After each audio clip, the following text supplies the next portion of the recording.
Okay, good morning, everybody. It is Monday, March 3rd, 2025, 6:12 a.m. Pacific Standard Time. I have 2 live streams running right now because of the domestic terrorist upstairs.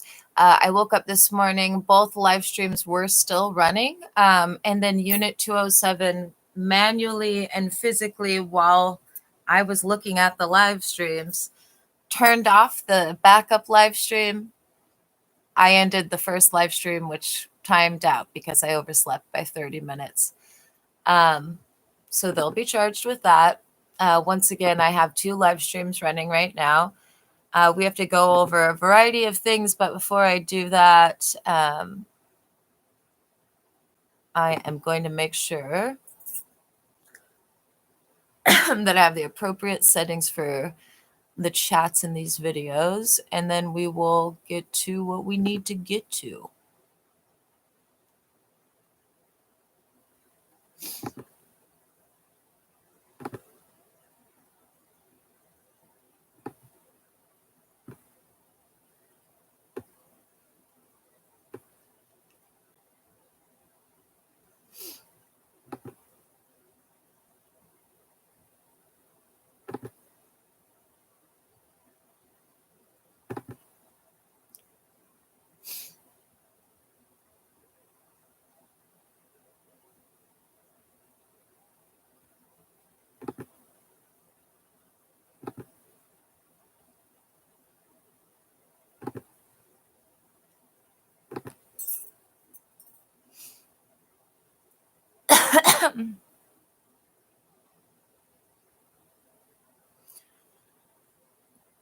Okay.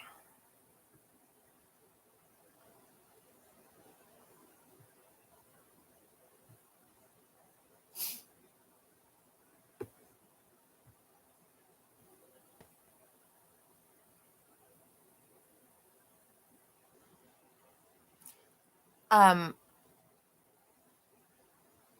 going to leave this live stream open, actually. We'll leave both of them open.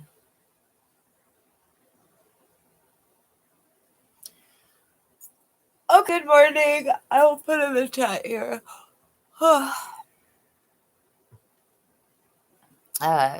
Listening at around 5 minutes.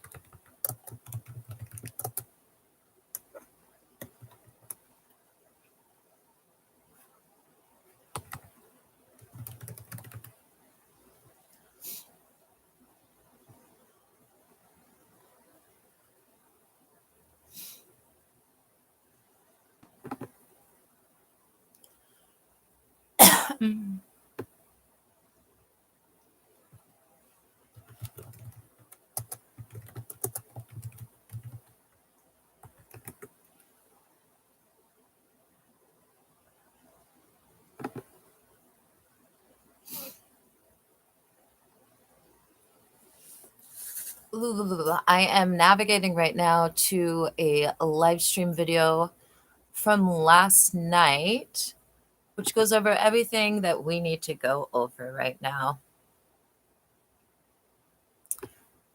So do pay attention, unless, of course, you've already heard this. Then it will be a little bit irrelevant. Where is the one from last night? Oh, right here, 5:32 p.m. Okay.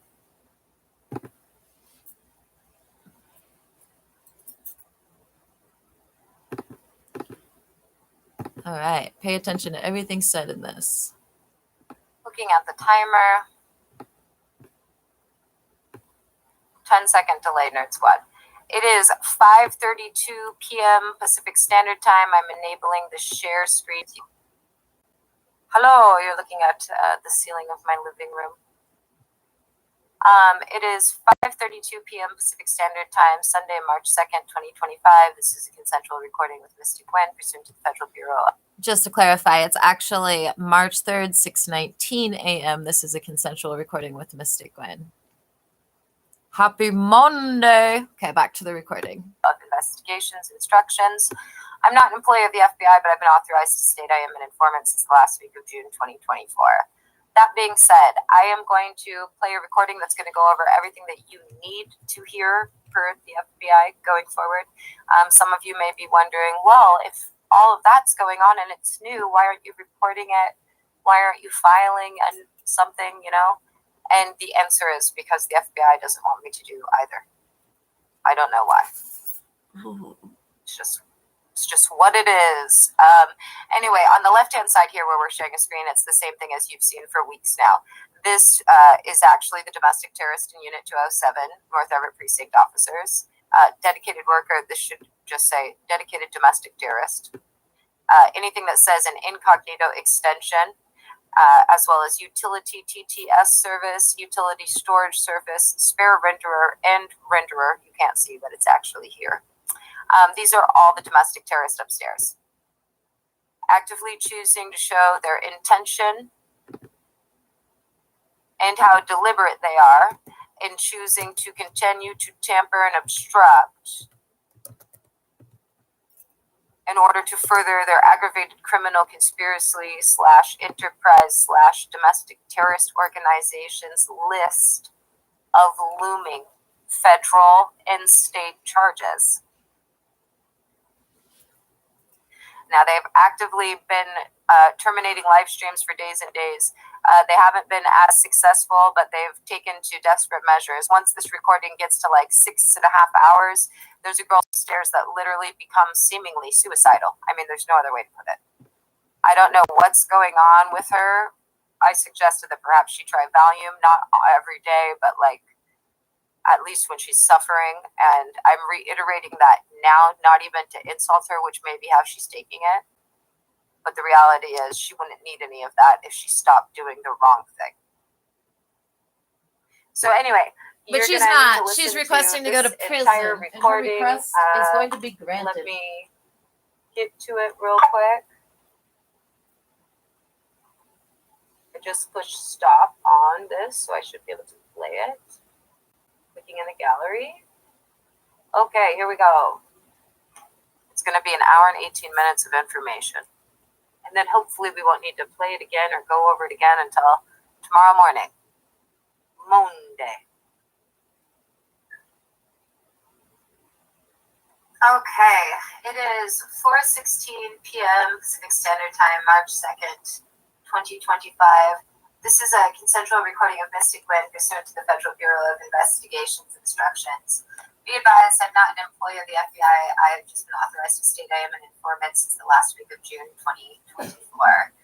This recording is going to be going up on a backup YouTube channel that I was able to create, although I'm being prevented from running a live stream apparently until about 19 hours from now. Oh, it looks like Unit 207 has actually obstructed that already. They're trying to require me to sign into Google Play services. You didn't even pee on the chair. You just came over here and clapped your cat poo.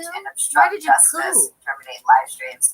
For those of you who've missed it, for over a year, Unit 207 has had a plan to terminate and kill the live streams, as well as to erase everything on my YouTube channel and to prevent the inception of a new live stream for their final breaking and entering when they plan on physically assaulting me, unlawfully committing me, unlawfully arresting me, and or kidnapping me. Although they've been aware since before they began illegally detaining me and before they decided to proceed ahead with the dozens and dozens and dozens of felonies that they're all going to be charged with regardless of their positions, perceived authority, or the fraudulent documents that they've obtained due to their aggravated criminal conspiracy that became a domestic terrorist organization the day after they were told in a recorded phone call about the fact that they were all under FBI investigation and going to be going to prison. That also occurred weeks, if not months, after they read via their hacks a letter from the Department of Justice in my email, informing all of them and myself that the Department of Justice Criminal Specialist Task Force was already on the case. For those of you that don't know, the Department of Justice Criminal Special Task Force is the Federal Bureau of Investigation. These individuals come from the North Everett Precinct, Unit 207, the condo directly above my home of 13 years, DCYF, and they are associated with and have coordinated with and have conspired with and have been perpetrating acts of domestic terrorism with numerous institutions they have attempted to corrupt, with my multiple times convicted stalker and abuser, with my extortionist mother and my stepfather, and they have abused my sons for 14 months directly and with those co-conspirators who they were providing instructions to so that they would discriminate and abuse them specific to their disabilities in order to facilitate the year-plus premeditated and illegal kidnappings of my disabled sons. They became a domestic terrorist organization and segued from being an aggravated criminal conspiracy on August 6th. Currently, the FBI is planning on arresting them all within 10 minutes of any of their co-conspirators and fellow terrorists breaking into my home.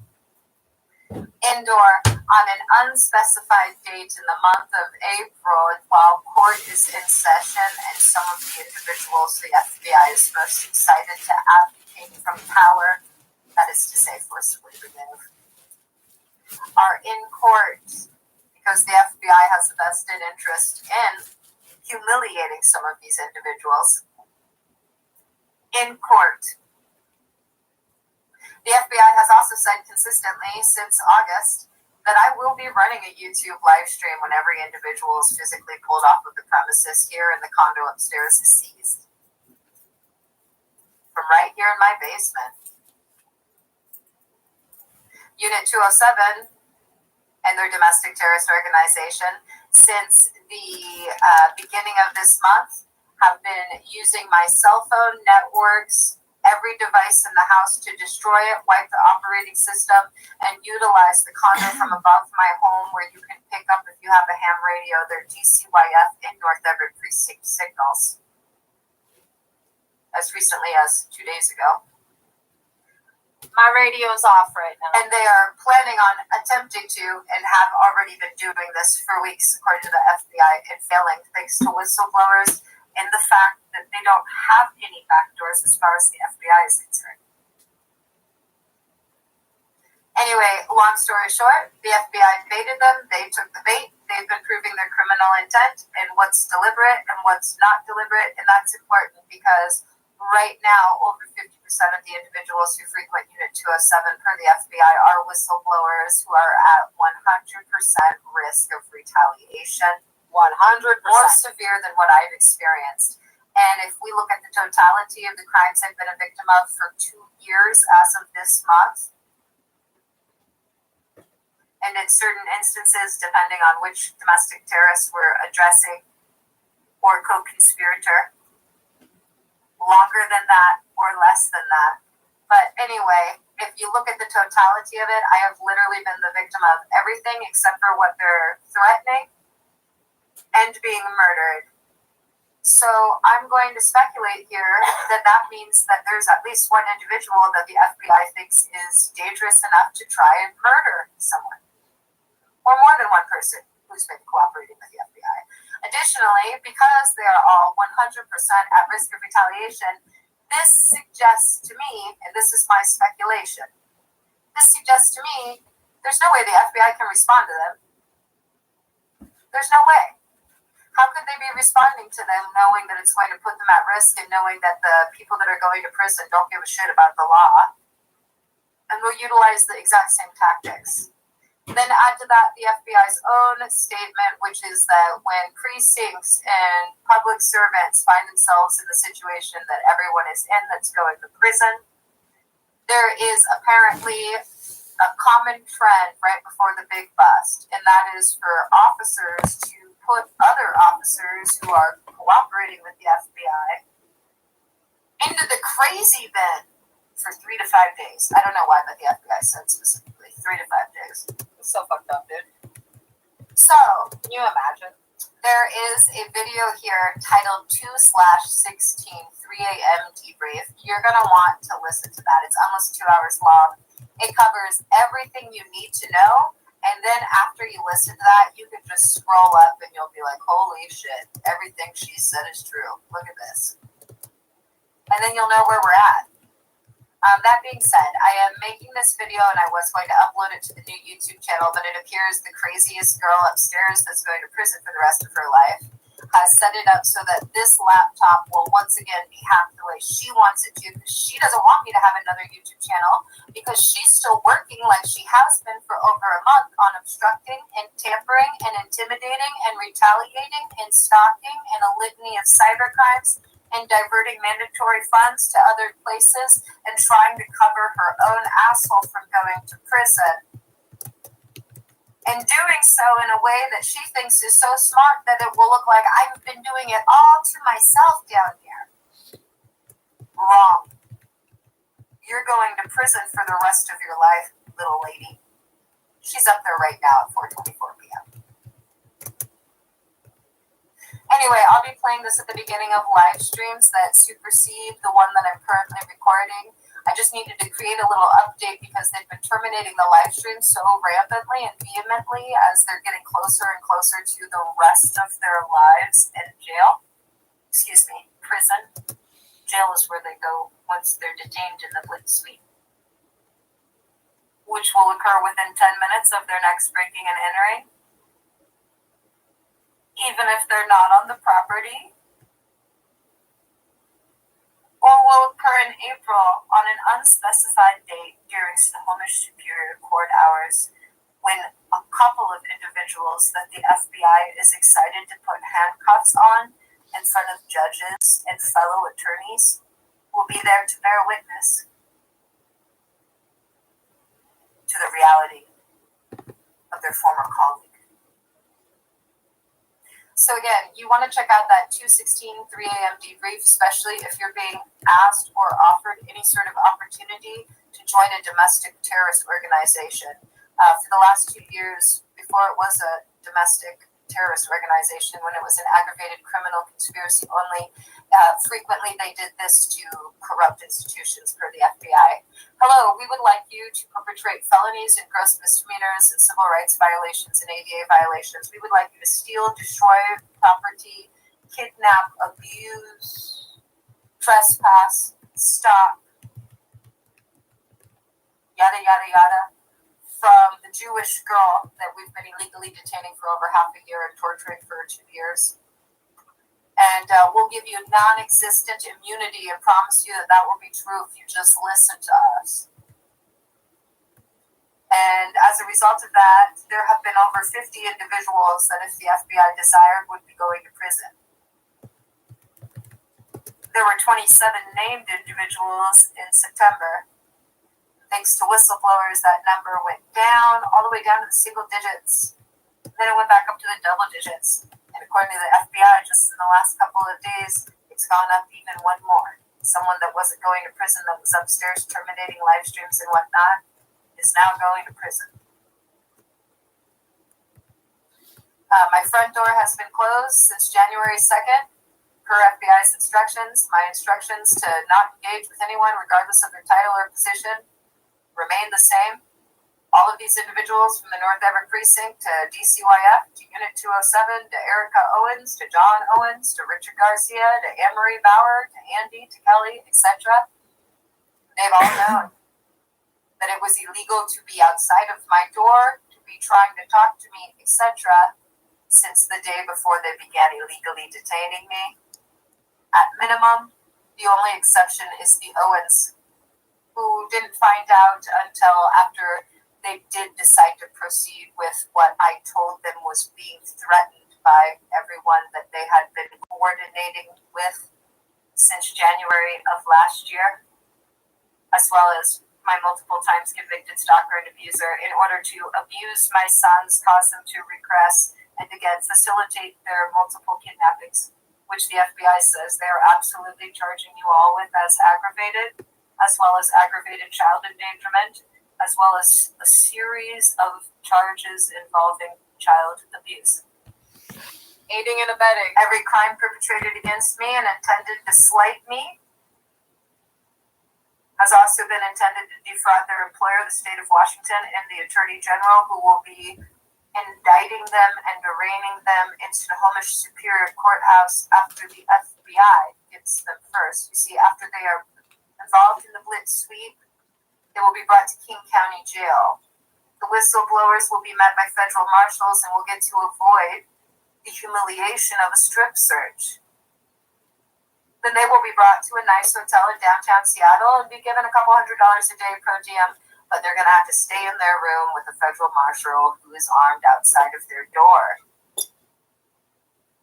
Everybody else will get strip searched. Then they're going to go to their arraignment. They're going to get their indictment. They're going to request to be released on personal recognizance or with bail, and they're going to be denied.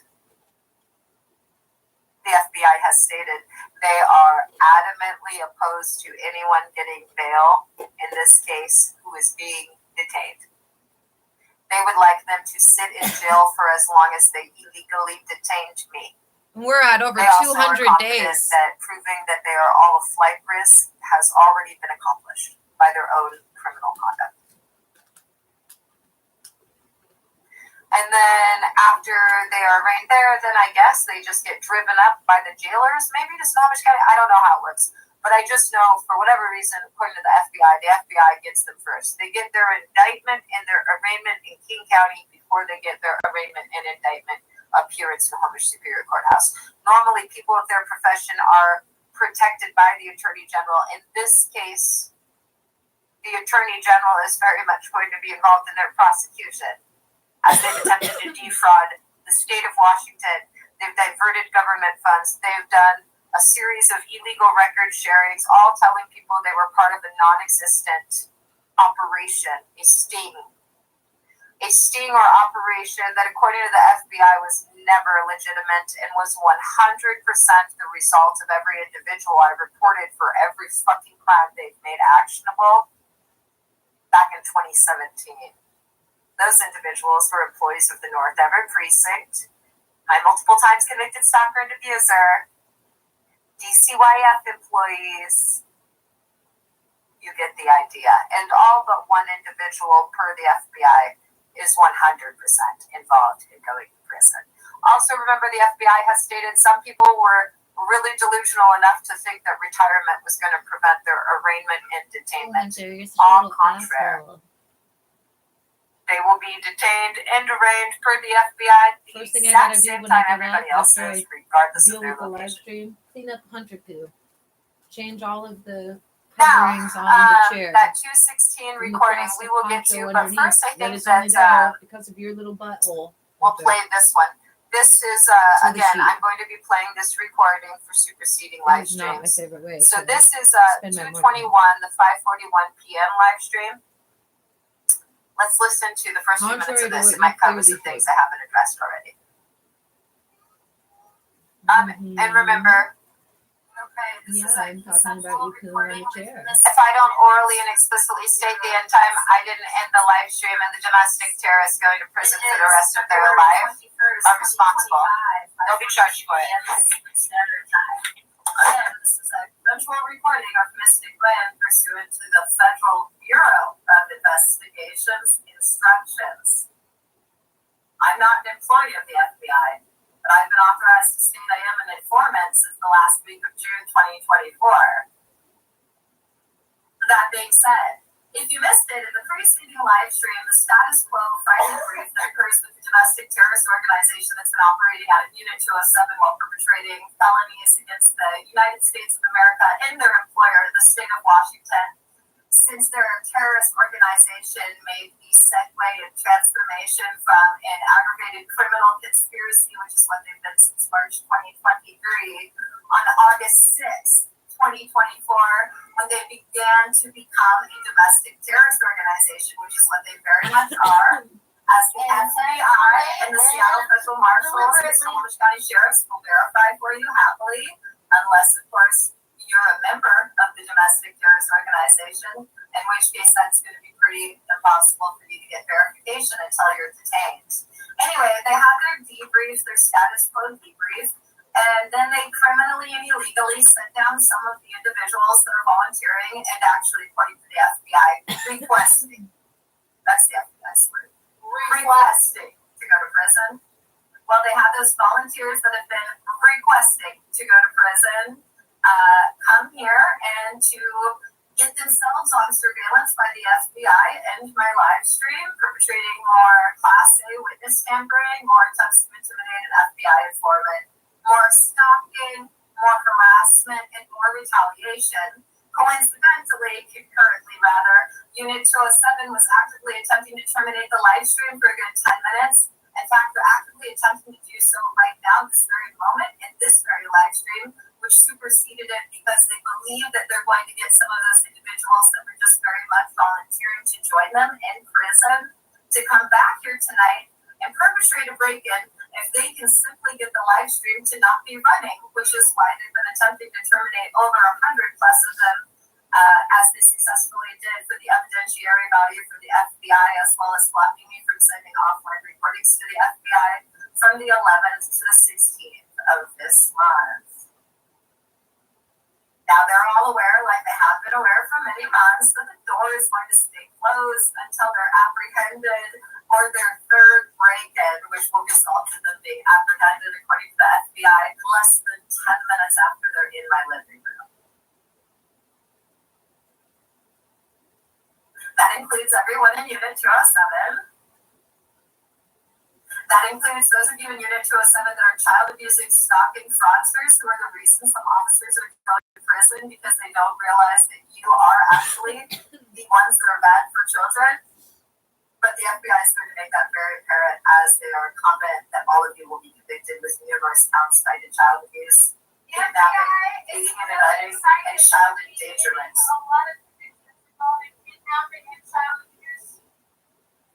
Happy Friday!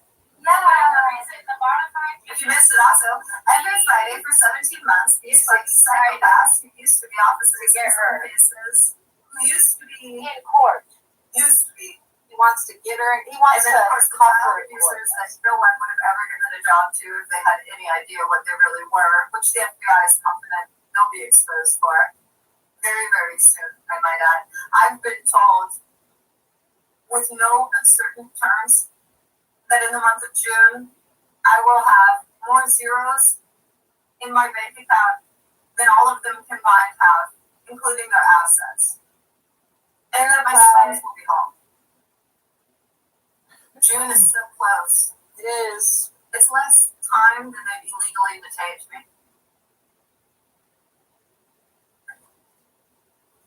Fools. Fools. That's what they are. Anyway, there's some other information we can go over, but I was watching a movie before they disturbed me, and I really need to urinate. I was ordered to stay seated in this chair. Stay tuned. The whole time that they were outside. Keep listening to the recording. Which again, if you watched the preceding live stream from this morning, we all knew was going to happen. The FBI has surveillance on everyone, and literally said this morning, which I said at like fucking 6 in the morning or whatever to my neighbor.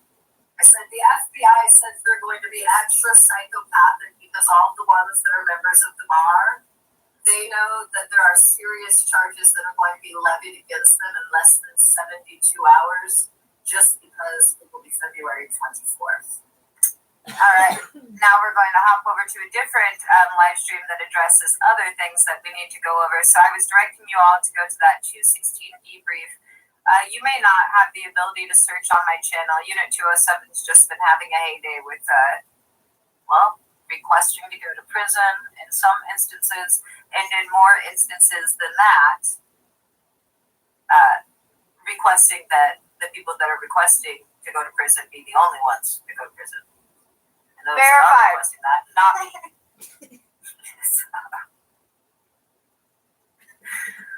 To put it simple.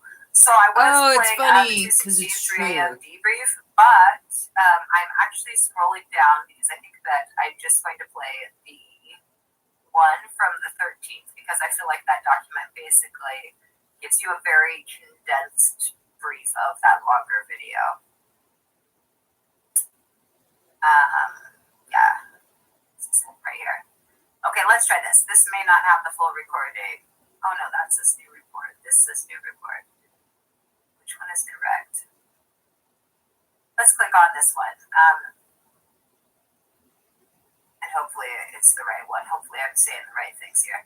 So this video is titled 2/13, 6:32 p.m. New report addendum at 3 a.m. And I'm hoping that I read it in the beginning here because that's what I want you to hear.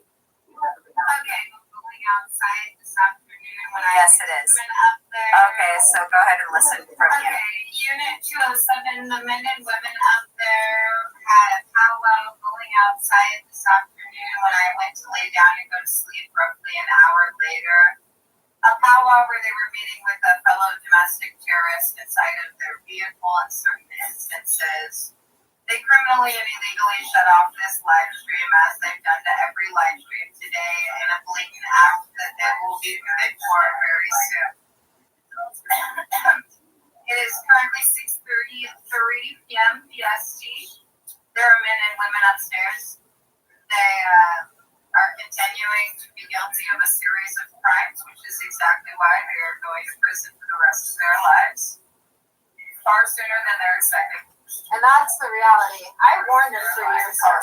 Like I got to not feel bad about it because they're literally upstairs. Like this is a consensual recording of Miss Gwen pursuant to the instructions of the Federal Bureau of Investigation. Not all of them, not the whistleblowers, but the whistleblowers have to act like they are too. As has been the case for the entire time I've been illegally detained since day 3. For the entire time I've been illegally detained since day 3. Unit 207 is solely responsible for ending all of the live streams and perpetrating a series of crimes that the FBI has already informed them they have no leniency for, they have no immunity for, and that they will be charged for financially as well as criminally. There's nothing more that can be said or done other than await their arraignment. I thought I was going to be reading the 213 document in this recording, but I will flip this around and show you the recording on the Lenovo ThinkPad, which has been running uninterrupted all day as it's offline.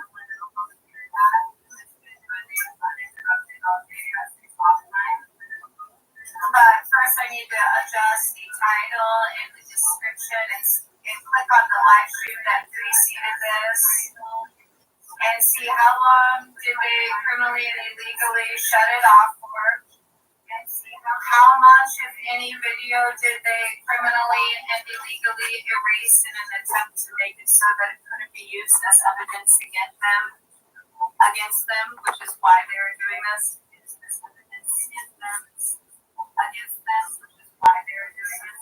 Okay, this is not the recording that I was looking for. It does give you pertinent information. All that information is still valid. It is the 213 early in the morning one, a couple of hours in, if I recall. Yeah, here we go. So, give me a minute here. I believe I have to fast forward 2 hours into this. Almost there, hang on. First week of January 2025, because they think that by doing so they become the officer and aren't implicated when a couple of them are going to be federally disbarred. So in 2025, immediate action required. It's also filed at the North Everett Police Precinct. Okay, we were there. Thursday, February. All right. So, pause this real quick. It is actually March 2nd, 4:42 p.m. We're making an offline recording so I can play it as an intro for all the superseding live streams, whilst the domestic terrorists upstairs are actively attempting to re-hack and terminate and destroy my whole YouTube channel. I just finally, after over 6 months of attempting to, got permission to create a new YouTube channel as a backup and uploaded one video today. The girl upstairs is having a fucking she's going to prison. So anyway, listen to this. This recording is 2:13, 4:32 a.m. That's the title on the YouTube channel. I am 1 hour and 52 minutes into it because for the next 25 minutes, you want to pay attention. And remember, if you want to know even more details, you'll want to go to the 2/16 3 a.m. debrief. That only covers what you need to know since December. For everything to December 29th, 2024, you'll want to search on my channel, Mystic Gwen versus the North Everett Precinct of Fraudsters, the Stalker, the Extortionist et al. And you'll see a video there that's just under 2 hours long. You want to listen to that. Then you'll want to listen to that 2/16 3 a.m. debrief, also just under 2 hours long. All right, here we go. The police report that was filed at 3 this morning and posted on Facebook with everybody tagged, and was served on the Snohomish County Prosecutor's Office via a new review from a new email address I had to create as of the 11th, which is felonsinunit207@gmail.com. See right there. I'm going to click on the camera here and open this video so that when I read aloud this police report, which I'll put in the description before I start, but I plan on starting at around 6:30 a.m. Here we go, now we're recording. It's 6:29 a.m. EST, Thursday, February 13th, 2025. This is the commencement of the Lenovo ThinkPad recording, the YouTube live stream titled 2:13, 4:32 a.m. New Police Report, 2:13 at 3 a.m. Has this about a couple of hours into the footage, assuming we're still connected. Let's click on this live stream and make sure we are still connected, although we know that that won't prevent Unit 207 from flashing erasing us.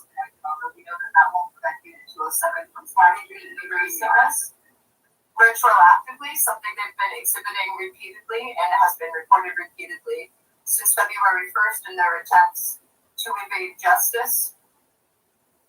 And now I'm going to read aloud the police report from today. But before I do that, I'm going to put it in the description so anybody that's coming to the video knows that if they want to listen while they're driving, stay tuned because it's not they in can the fast forward a description. couple hours. I'm about to read it aloud, and I don't think And it's it's actually read accessible to you because Facebook is rigged up to the law enforcement portal. At 6:30 a.m. Then in parentheses, 2 hours ish into live. Saving that at 6:30 a.m. Nerd Squad, and then I will begin reading aloud to you. Don't be shocked and unnerved if they criminally and illegally end this live stream. Don't be convicted for that. Don't be charged for that financially and literally. Up there. This is a little tricky because normally I put the laptop right here, but here is my mouse button. He's not moving. I don't know what's wrong with him. He's just last hours. So let's aim it at Hunter. Not today. He's not bored. Vicious boy. Okay, here we go. Here's the police report. It's also the fourth addendum to the February 4th.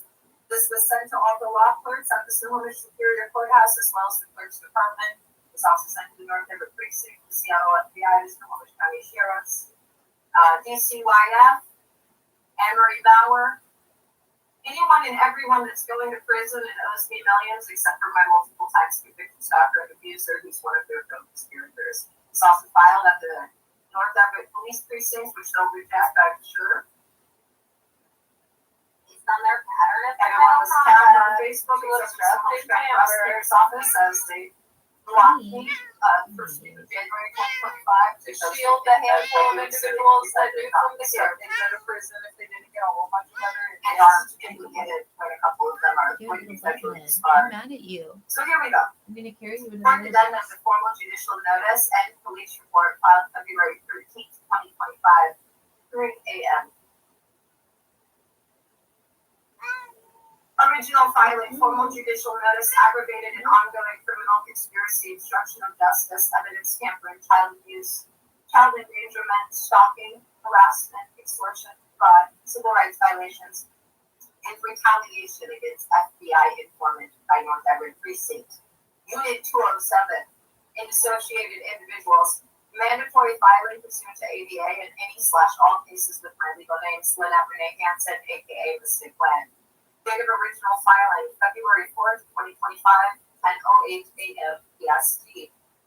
Previous addendums, February 6th, 2025, 7 a.m. February 7th, 2025, 1:45 p.m. PST. Correcting previous documents error which incorrectly labeled it as third addendum. February 8th, 2025, 7:12 a.m. PST. For those of you that don't know, those are the documents you have to read on top of this one that I'm about to read. Going on.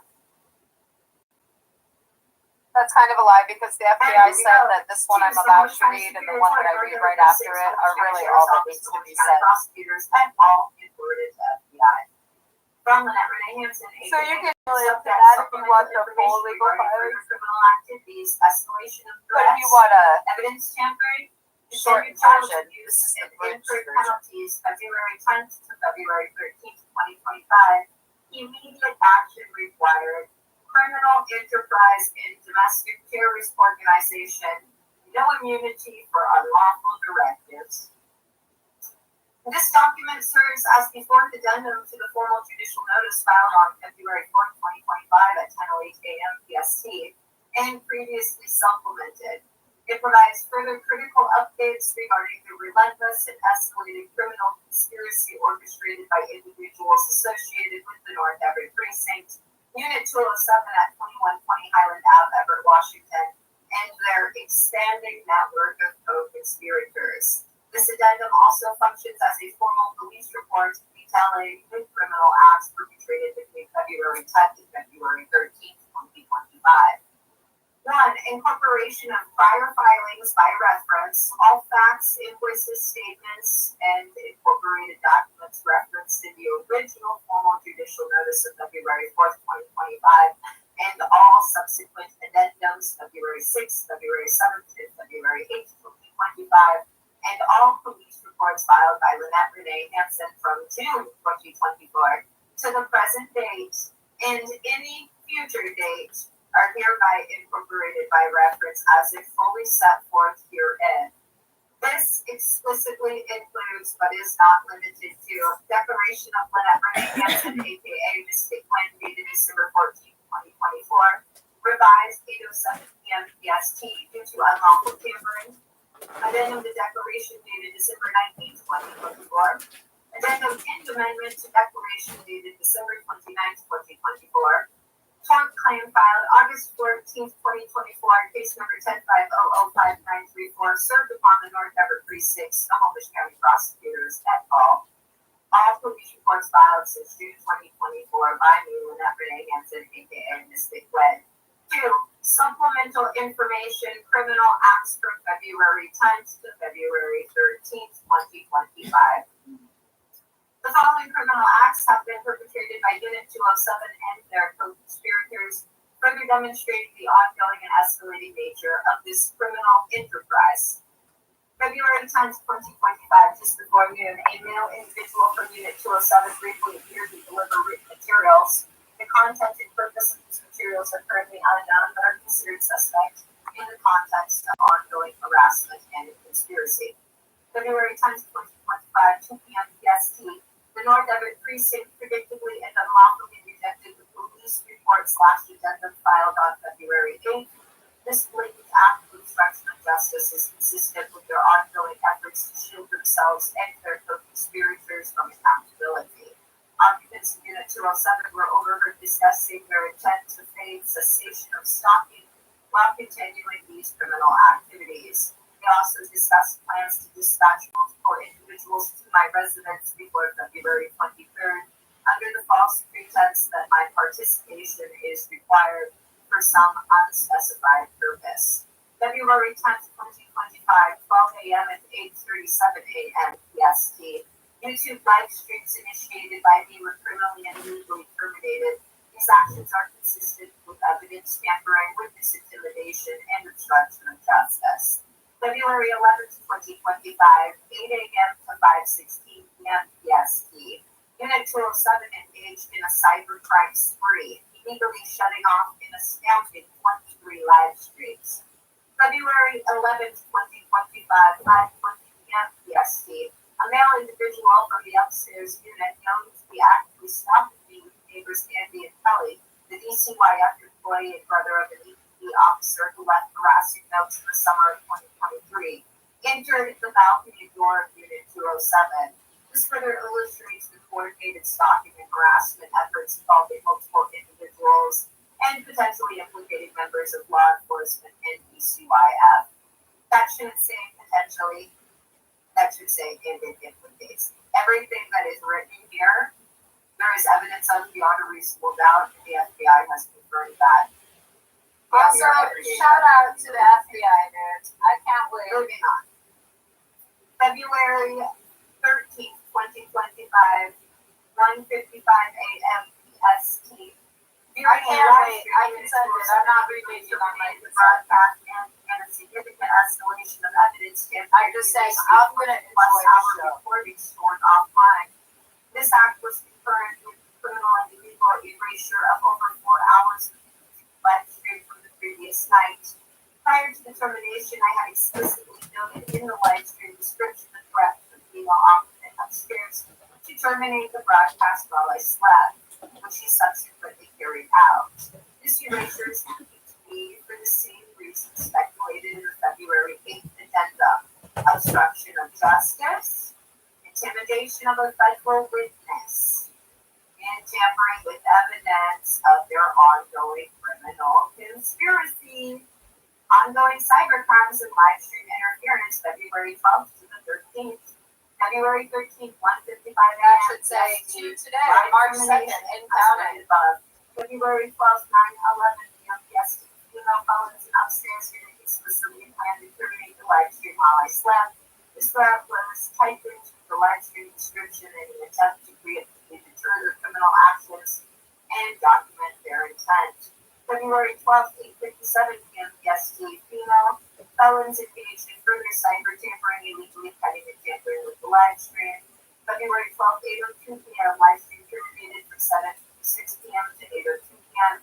February 12th, 7:51 p.m. Update. Unit 207 activity since noon indicates female felons are anticipating imprisonment but express high expectation for next week and further crimes. Believing, quote, court, quote, will favor them. They also suggest co-conspirators are, quote, even more excited for next week. February 12th, 9:02 a.m. PST. Unit 207 terminated a prior live stream. February 12th, 6:43 a.m. to 7:43 a.m. PST. Unit 207 engaged in extensive planning out and conspiratorial. There we go. Unit 207 engaged in extensive planning and conspiratorial discussions involving both male and female occupants, continuing as of 7:44 a.m. PST. February 12th to February 13th at 3 a.m. Unit 207 is criminally and legally tampered with, obstructed, and committed cybercrimes against at least 9 live streams. 3. This is not an operation. This is a criminal enterprise and domestic terrorist organization. It is important to state unequivocally For the FBI, you guys have already hit every statute required. Prior filings are not part of the legitimate already. Oh, beep, beep. Nor are they justifiable under any legal pretense. Not under any This is legal an pretext, not in criminal any conspiracy, United States. a criminal enterprise. It constitutes Shit makes the me sleepy. actions of I've a heard it so domestic much over the terrorist last few days. organization. 100%. The perpetrators, including officers of the North Everett Precinct, individuals in Unit 207, and their co-conspirators, are engaged in a systematic and sustained campaign of felony stalking and harassment, constant surveillance, intimidation tactics, and deliberate disruption of my peace and safety. Cybercrimes and evidence tampering, illegal termination of live streams, erasure of recordings, and hacking attempts to obstruct justice and conceal their criminal activities. obstruction of justice, rejection of legitimate police reports, fraudulent court maneuvers, and concerted efforts to impede any investigation into their crimes. Child abuse and exploitation. The continued and deliberate exploitation of my disabled sons to perpetrate felonies and further this criminal conspiracy. Illegal detainment and kidnapping. Ongoing illegal detainment within my own home and prior actionable kidnappings of my disabled sons. Civil rights violations and ADA violations. Systematic deprivation of my civil rights and targeted discrimination based on disability. Financial fraud and extortion. Attempts to extort and defraud me through various illegal means. 4. No immunity for unlawful directives. Let it be explicitly stated. Following unlawful directives from superiors or co-conspirators provides absolutely no immunity for these criminal acts. You have to keep in mind, Every individual involved, regardless of their position or perceived authority, is personally and criminally liable for their participation in this conspiracy. A willingness to obstruct justice, tamper with evidence, and intimidate a federal witness only deepens their culpability and ensures the maximum penalties under the law. They warned you on the 13th. Echoes of January 2024 pattern of criminality confirmed. It is critical to note that this pattern of criminal behavior is not new. January 2024, individuals from Unit 207, including the same two males who initiated my illegal detainment on August 6, 2024, were actively engaged in indoctrinating and exploiting disabled minors, directing my multiple times convicted stalker and abuser to indoctrinate our disabled sons based on their disabilities, and to plan their kidnapping until August 17th. I just want to expound on that. Let me pause this. I just want to let everybody know this because I heard it from the FBI and I was like, oh my gosh. I want to knock them out. These motherfuckers for over 2 years have been sifting through all of the paperwork I've filed at the Oklahoma Superior Courthouse regarding my sons. And literally planning how to use their disabilities to indoctrinate them, to abuse them, to cause them to regress, to cause the only adult figure who has been consistently in their lives. The only one, and the second only one is my stepdad. My mom, one other thing. I used to have to pay her hundreds of dollars deliberately to babysit on occasion 3 weeks after I gave birth to Indy. Individuals reported for threatening to do it in 2017. My stepdad, though, was my kid's dad. Doing the same things as Unit 207, but only for like 6 months. And it was less cumbersome because somebody was going to steal $1,000 from me. No big deal. Back to the recording. That should just, it even pisses me off to hear it again. Deliberately destroying my brand new laptops in January 2020. My codename Lisa knew Stealing was my there for each it. and every delivery I received for all of my deliveries from September 2023 to August 2024. These actions, like the ongoing crimes, were never part of any legitimate Operation in this They country. are, and always have been, Maybe in I'm the wrong. loss of a premeditated. Yeah, dude. I think they need to send the women folks to Iran. That's the solution. That should be their punishment, by the way, after that. You should send Yep, the I women still to feel that way this Iran. Monday morning. Send those ladies to Iran. To perpetrate felonies, kidnapping, Let them be by like-minded individuals. stalking, harassment, and all other documented crimes are not and cannot be construed as any form of legitimate operation. They are the hallmarks of a criminal Again, enterprise. not in any state or U.S. territory. Not in this fucking complete disregard for the law. 6. Financial penalties. Literally though, not in this continent. Not in Mexico is that legal. Not in Iceland is it legal. Not in Canada. Probably legal in Iran though. Probably legal Not there. in Brazil. They're monsters. They're monsters. And I do feel that the women involved upstairs, including the one that will be here till tomorrow, should go to Iran. I think they should be ordered to live in Iran. Anyone else because Do they it. have a lot of it. Make that the precedent you set, FBI. We send extra crazy women to Iran. Other individuals were just stupid. Doubling of all penalties if fraudulent Verified. court orders are used in conjunction with any illegal act. Quadrupling of these fees for any of the above criminal acts if they are perpetrated within 7 days of a rejected police report regarding said acts. Also remember, the last couple of weeks, according to the FBI, have been all about evidentiary value and proving intent all reports and something about shit being deliberate. I missed the part about the intent and deliberate. That's what they've been looking for. Illegally terminating a YouTube live stream. This applies to all instances to date, including the numerous terminations between February 10th and February 13th. 10 million for each and every instance of stalking. 10 million for each and every instance of harassment. 10 million for each and every instance of ADA violations. 10 million for each and every instance of civil rights violations. Additional penalties incurred February 10th to February 13th, 2025.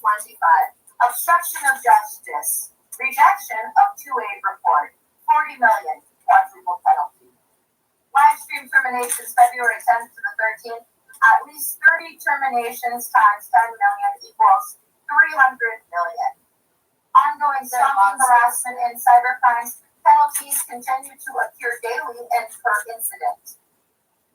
The criminal actions documented in this fourth addendum, alongside those previously reported and consistently rejected by the North Everett Precinct, further and exponentially increase the financial liability of these conspirators. So, in conclusion, this fourth addendum provides further damning and irrefutable evidence that the North Everett Precinct, Unit 207, and their co-conspirators are not engaged in any legitimate operation, but rather are actively perpetuating an aggravated criminal conspiracy, functioning as a criminal enterprise and a domestic terrorist organization.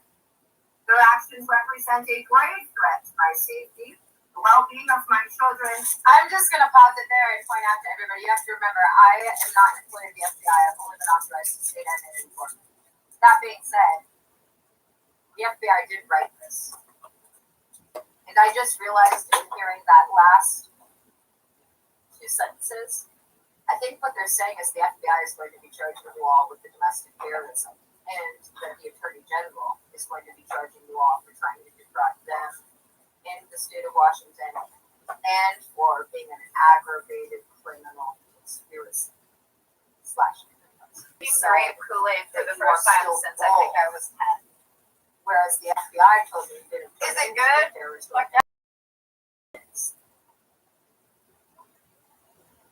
Which would explain why they asked me for my consent, hummingbird food, sugar water, in order to get all of you behind bars. Hunter, I'm opening Pinkles. Where are you? I want to hide you. Anyway, that's just speculation, but I mean, rewind it and listen to yourself and then listen to my speculation. Back to the recording. And the integrity of the justice system. The FBI is fully aware of these rapidly escalating developments and the increasingly egregious nature of these crimes. This document serves as formal legal notice of these ongoing and new crimes, a demand for immediate and decisive action to dismantle this criminal enterprise, protect myself and my children, and ensure that all individuals involved are held fully accountable under the law. There is no immunity for these actions, and the perpetrators will be pursued to the fullest extent of the law. I declare on the penalty of perjury that all of the aforementioned is true and correct. Sincerely, Lynette Renee Hansen, aka Mystic Gwen, date February 13th, 2025, time 3:49 a.m. EST. Now, I don't have Okay. any. Where are So you, that my is little the furry end of bud? that recording. I'm trying to see how long this one is that's running. We are at 52 minutes. I kind of don't want to play the January 4th one, or the February 4th one, but I think that we need to. So let's play that one if I can locate it. We do need to. The FBI said it was as important as the one that you just heard. My search I feature think is that there's enabled like on this 13 more particular minutes left laptop of this because recording. Unit 207 hasn't successfully forced me out of it again.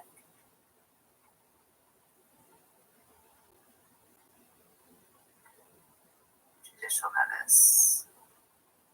Okay. Not sure where it is in this recording, so let's give it a second here. I'll look at the description.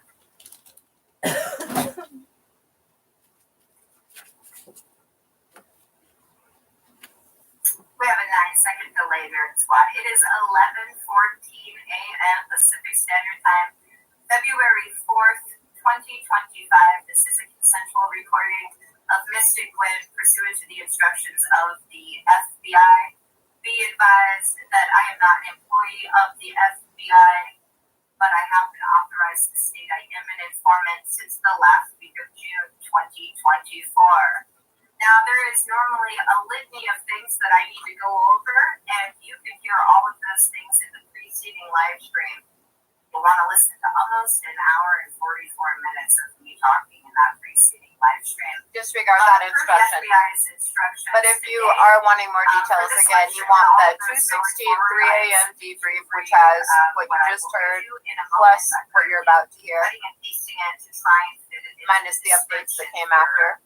But I know that it won't. And then you want Mystic Gwen versus the North Everett Precinct of Fraudsters from December 30th at 3 a.m. 12:30 a.m.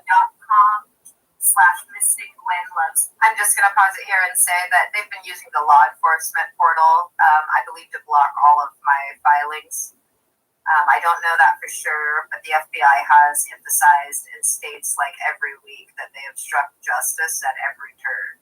Yeah, and the FBI has So, said repeatedly they were listening to the illegally recording instructing because I will people get to not the to part file that we want things to that hear, were which is legally the required for judicial ADA to be notice. filed no There matter are what other addendums, but the false FBI claims feels they make. 2.4 in the 213 say everything that needs to be said.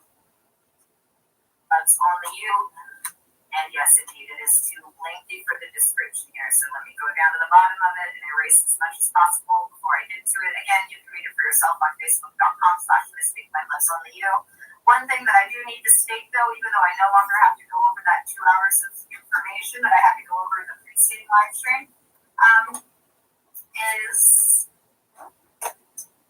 that if this live stream ends for any reason whatsoever without me orally telling you the end time and the commencement of a new live stream is kicking off in 90 seconds or less, the Unit 207 is directly responsible for that, i.e. the North Everett Precinct, i.e. the dwindling Department of Child Abusers and Stalkers Movement against Child Protectors, and they will be charged with additional counts of obstruction in evidence tampering and in certain instances witness intimidation for the FBI.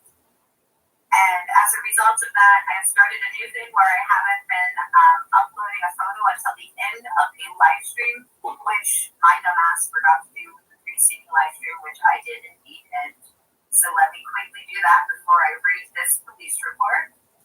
Beyond that, if you go to the preceding live stream and listen to me talk for about 2 hours, all of that is pertinent and it's not the complete picture. You'll also want to listen to another video that's here on the channel. You can search for it. It is titled Mystic Gwen versus the North Everett Precinct of Fraudsters, the Stalker, the Extortionist, et al. It's just under 2 hours. It gives you the 2 hours of additional information that you need at present, which the FBI feels is very pertinent for anyone involved in this case, either facing prosecution or blowing the whistle, etc. So you'll basically need 4 hours of listening, or you can read everything. But personally, I like podcasts. I like listening more than reading. So the choice is yours. You have a variety of ways to get the information. And again, I will be reading the latest filing, which is required to be filed in any and all court cases with my legal names, Lynette Renee Hansen and or Mystic Gwen. Mystic Gwen is the only name anybody has permission to call me by, unless you've known me since I was 12 or 14 or longer. Saving a selfie I took of myself like a week ago, dark spot on the preceding live stream, which I forgot. So basically, if you look at my YouTube channel right now, you'll see multiple pictures in the top 2 rows of my living room. Those are live streams getting to a 7 criminally shut off. Ambush me when you were As recently as multiple over the last 48 hours. I have to So remember that the live stream is or becoming in time that was last week. My front door is still closed and it has February 2nd minus legal injuries facilitated by my abused for a year, 2 currently kidnapped disabled sons introduced by the North Everett and their co-conspirators since January of 2024.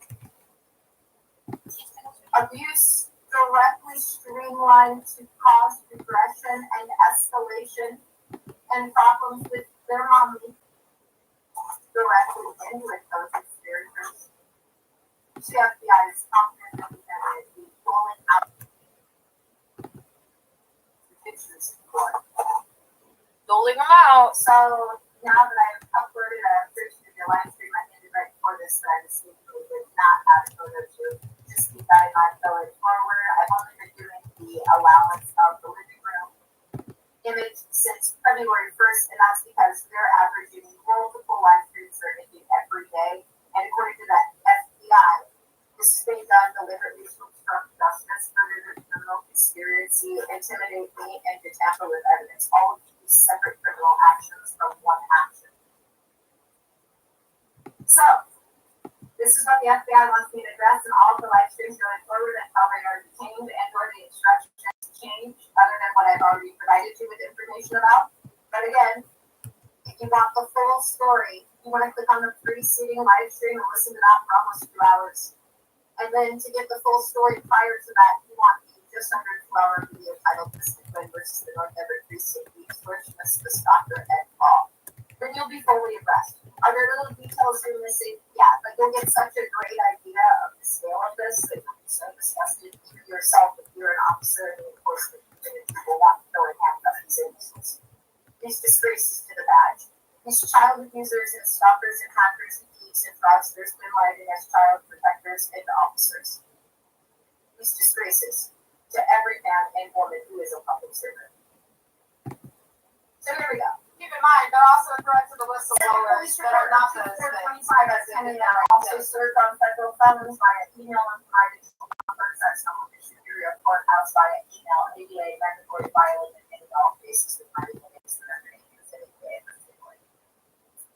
Doctors, urgent, please and thanks, ADA, mandatory file in any and all cases with my legal name, Mystic Gwen, aka Lynette Renee Hansen, subject, aggravated and ongoing criminal conspiracy, obstruction of justice, evidence tampering, child abuse, child endangerment, stalking, harassment, extortion, fraud, civil rights violations, and retaliation against FBI informant by North Everett Precinct, Unit 207, and associated individuals. 1. Incorporation of prior documents and declarations. This report serves as a formal complaint and notification regarding ongoing criminal activities perpetrated by officers to North Everett Precinct, individuals associated with Unit 207 at 2120 Highland Ave, Everett, Washington, and their co-conspirators. This report hereby incorporates by reference the following documents which detail the extensive history of this criminal conspiracy and provide the declaration of Lynette Renee Hansen, aka Mystic Gwen, dated December 14th, 2024, revised at 8:07 p.m. PST. Specifically note the 8:07 p.m. revision due to prior documented tampering and alteration of the original document, further evidencing the pattern of evidence tampering in obstruction of justice. Addendum to Declaration dated December 19th, 2024. Addendum in Amendment to Declaration dated December 29th, 2024. Court claim filed August 14th, 2024, served upon the North Everett Precinct, Snohomish County prosecutors, et al. 9 days before the second actionable kidnapping of guns and 3 days before the first such kidnapping. All police reports filed by Lynette Renee Hampton from August 14th, 2024 to the present date, including but not limited to reports regarding threats to break and enter my residence, acts of stalking and harassment, acts of coordinated conspiracy, acts of illegal detainment, acts to tamper with evidence such as the repeated termination of live streams, acts to obstruct justice such as the rejection of legitimate police reports, the premeditated and actualized kidnapping of my disabled sons, the exploitation and abuse of my disabled sons, including the use of my sons to perpetrate the felony breaking and entering on January 29th, 2025. The specific incident on January 29th, 2025 involving the felony breaking and entering of my residence, facilitated by the use of my disabled son after 19 days of planning by individuals in Unit 207 and their co-conspirators. All other incidents documented on my YouTube live streams and other recordings. Critical context and ongoing illegal detention. As of today's date, February 4th, 2025, I've been legally detained within my own home for 182 days. We're out over Since August 6th, 2024. My front door has remained closed and locked since January 2nd, 2025, per explicit instructions from the Federal Bureau of Investigation.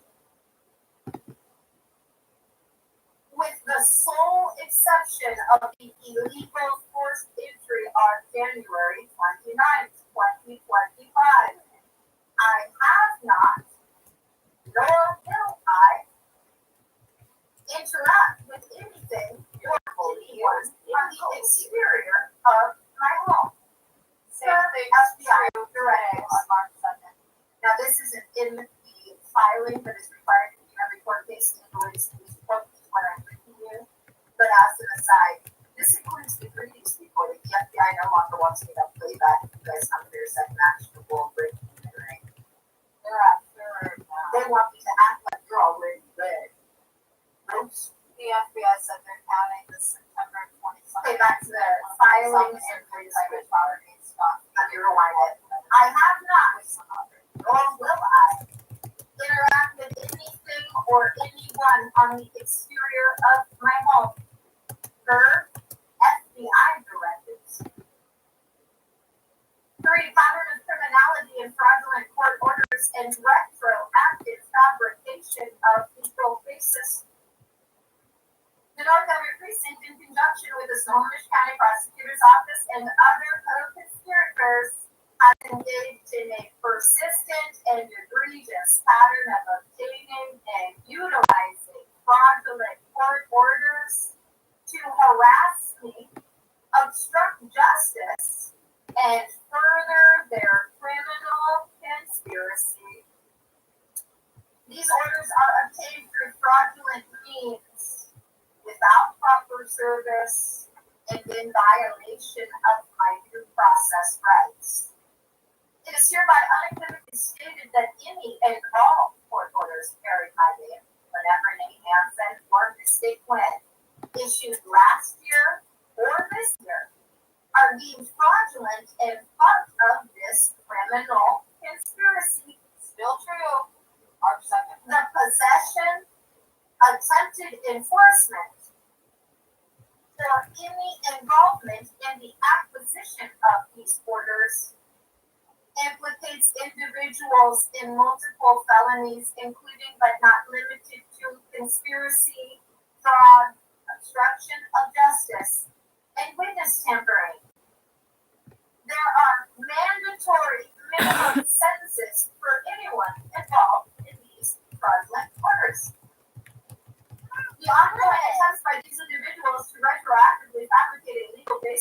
their criminal actions will fail. This is a desperate and transparent maneuver that will not shield them from liability. Their attempts to legitimize their actions through fraudulent means are an exercise in futility and further evidence of their guilt. 4. Financial penalties. As previously documented, the following financial penalties are in effect and will be rigorously enforced. $100,000 per day for each day of my ongoing illegal detention. $10 million for any attempted illegal entry into my residence, with an enhancement to $25 million if I am asleep at the time of the attempted entry. This penalty applies to the recent breaking and entering on January 29, 2025. $10 million for the use of my sons to commit any illegal acts on behalf of the conspirators.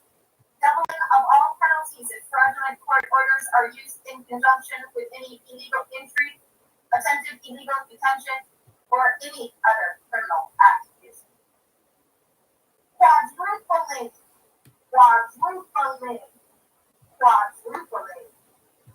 If they are perpetrated within 7 days of a rejected police report regarding said acts.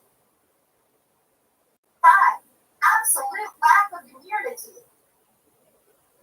Let it be known throughout the North Everett Precinct, the Snohomish County Prosecutor's Office, and among all their co-conspirators, including but not limited to Erica Owens, Richard Garcia, and Andrew Bauer, there is no immunity, nor will there ever be, for any of the criminal acts perpetrated against me, past, present, or future.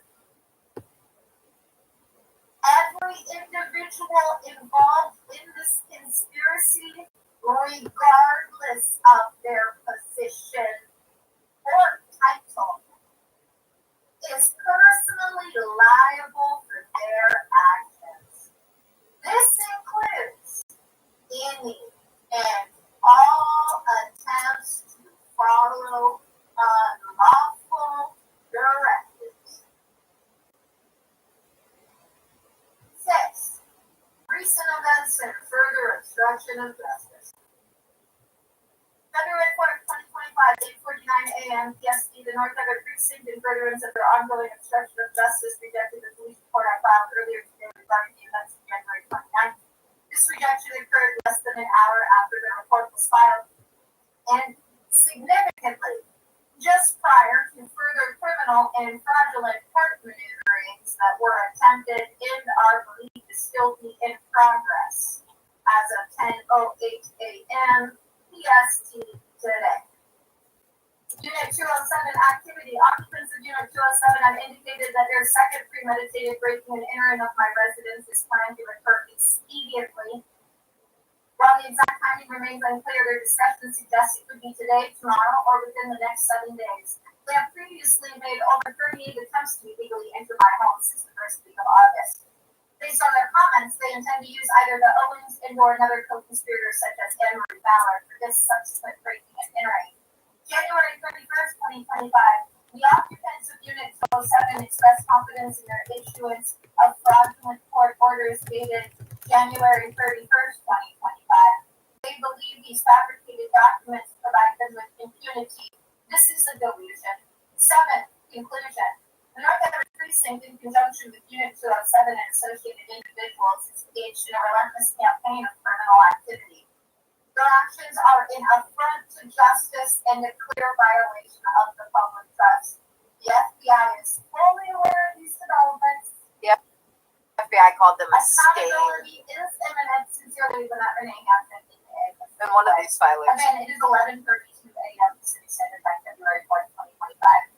The following document that I just read to you is legally required to be filed in any and all court cases with my names on it in the Snohomish Superior Courthouse. As the law courts know, and they were the first ones to receive it. And then so was everyone else that's done the person and that is responsible for the $26+ million currently owed to me today. Now, you are going to hear something you've already heard if you're watching this, but I do have orders to make sure there is audio on this. Remember a couple more things. If there's not a picture at the end of this live stream and there's not me orally telling you the end time and that I'm initiating another within 90 seconds or less, I did not end it. Unit 207 did, and that's something that they have planned to do for their final breaking and entering and kidnapping and or unlawful detainment and or unlawful committal as they have premeditated for over 16 months, which I have reported for over 14. Now I'm going to click on this live stream and make sure there's audio throughout it all. There's nothing else that's needed to report. Nerd Squad, the YouTube interface is reset. Okay. So it is 11. It's not 11. I'm looking at recording time. This has been recorded for 11 hours, 23 minutes. Unit 207 seconds. is blocking that, which is fine. It's fine. But you guys want me to utilize the HP laptop. So that won't be able to happen because of what you've done this morning and while I slept and all night last night. They systematically allowed me to create and then disabled promptly while doing what they're doing. Anyway, it is actually 6:48 p.m. Pacific Standard Time. I'm going to go back to the podcast I was playing. I'm going to set this. If you missed it, multiple of the hackers upstairs mistakenly forgot to log out of or they won't be able to terminate it. showing up as being my devices. That's who I was removing. They're still very much hacked in. People say, I could never survive SNL. I couldn't. I'm too fragile. And it's not for everybody. It's just that I removed their personal logins in your life, it's just not a lifestyle. Some people are able to from my devices. I was able to do it. See, because we're I back to 1 instead of 4, like you saw on the live stream a minute ago. You're the longest one that ever did. At the time, I was like 9 years, but now people like Daryl M. So it is actually 7:36 a.m. Pacific Standard Time, Monday, March 3rd. We're sharing our screen right now. You're also in my living room on the bottom right corner.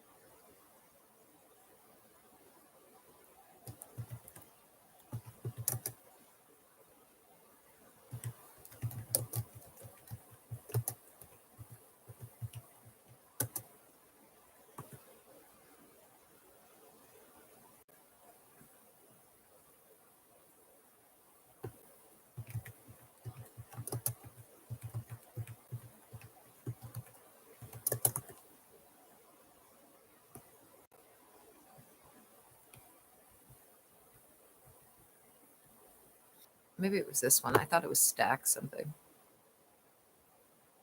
Oh, no, it was this one. Stack Exchange. Stack Exchange.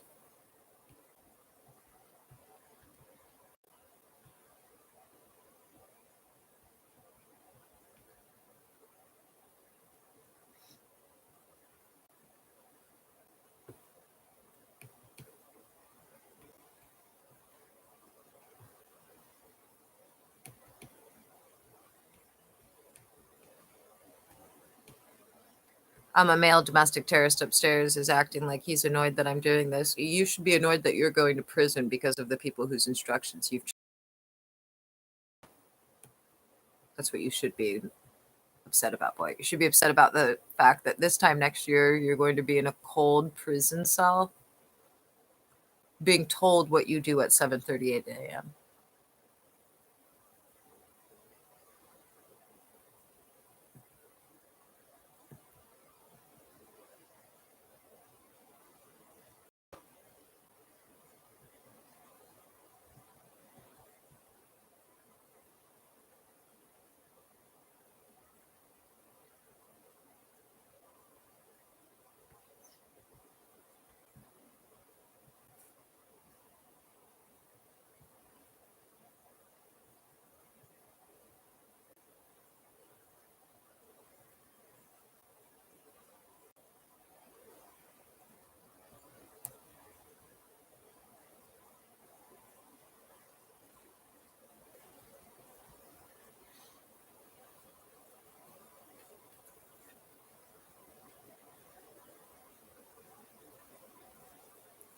The FBI that the laptop and what they're doing to it that they wanted for evidence is all visible on the Google account that was on that laptop, which was Unit 207 goes to prison at gmail.com.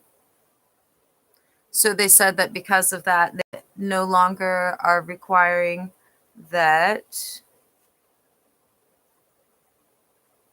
I not use this laptop. I simply cannot log into that email account.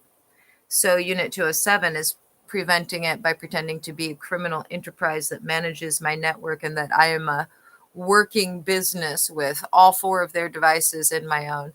Anyway, they're just doing all the things that the FBI wanted them to do to figure out who blew the whistle and wanted to get paid, but absolutely is guilty and is not going to be getting paid, and who blew the whistle and actually knew that it was fucked up and wrong and feels like a piece of shit right now.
Unit 207 has set up a fraudulent security key on one of the laptops they've destroyed, the one that they were attempting to get me to sign into with my Google credentials yesterday at like 5 p.m.-ish. So a new account's been created because the FBI said that this morning that I can use this laptop, but I cannot sign back into that Google account because it's got evidentiary value for the FBI. So the new email address that was created is, opening it up. Oh, whoops, or I'm not. Let's see, where's the tab? I'll read it out loud when I get to it. I believe that it's unit 207 obstruction at gmail.com. I could be wrong, though. They made me attempt to create a new email account a variety of ways, as you saw in this live stream, before I was actually able to do so. Then after doing a hard reset and bypassing the admin privileges, it shows me that Unit 207, all the times I've been writing for the last couple of months about them stalking me on the exterior with their magical Bluetooth devices, waving them around, they've been setting criminal and illegal passkeys and security keys on all the devices they can. For some reason, it doesn't work as well with the Think Tank. That's the laptop that this is recording in, and that's the nickname that the FBI gave it.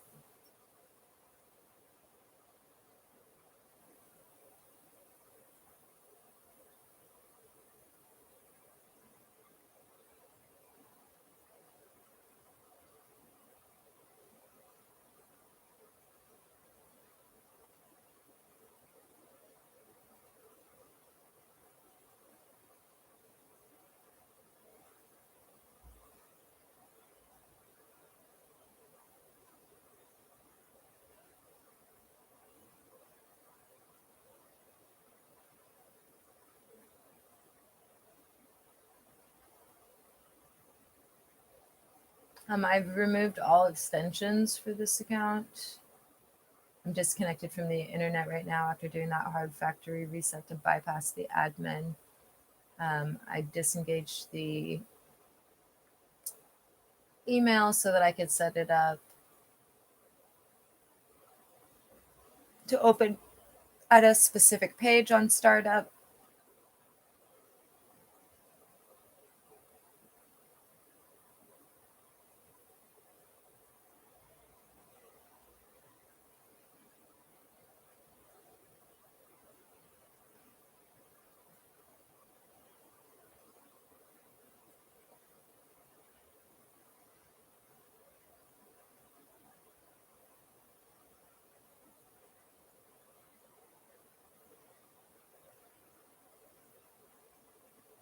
They're still 100% hacked onto the laptop because of the little Bluetooth devices, which have been like named and provided in previous live streams, and were unnecessary because the FBI has them recorded doing that same shit as far back as a year ago.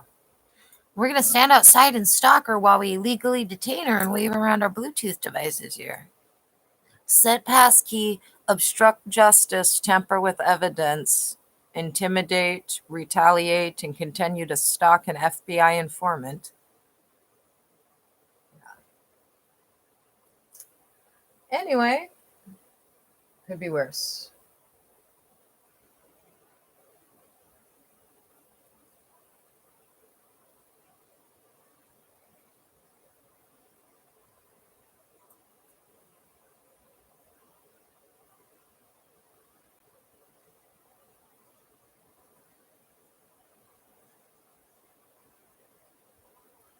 I'm blocking all third-party cookies.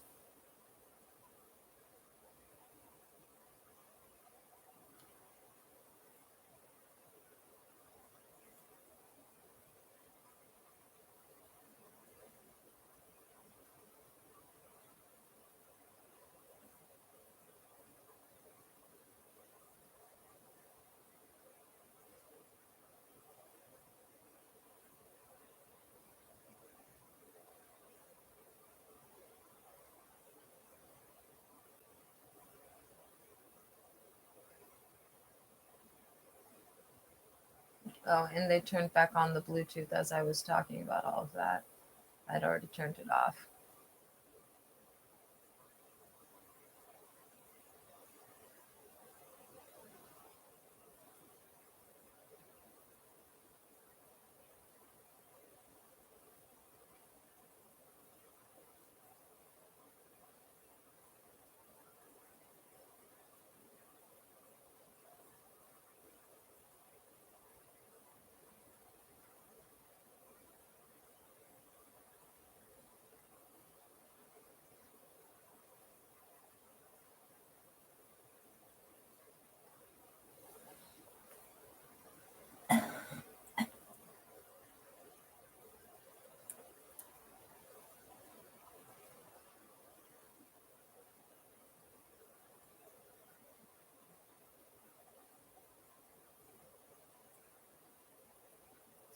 They have changed it so that I am not able to change the lock screen on the device, even though I did the factory reset. My password would like you to confirm it's you. Oh, you know what? Never mind. I forgot. I changed the password to boompity boompity boomp is boopity boomp and is you are boopity boomp.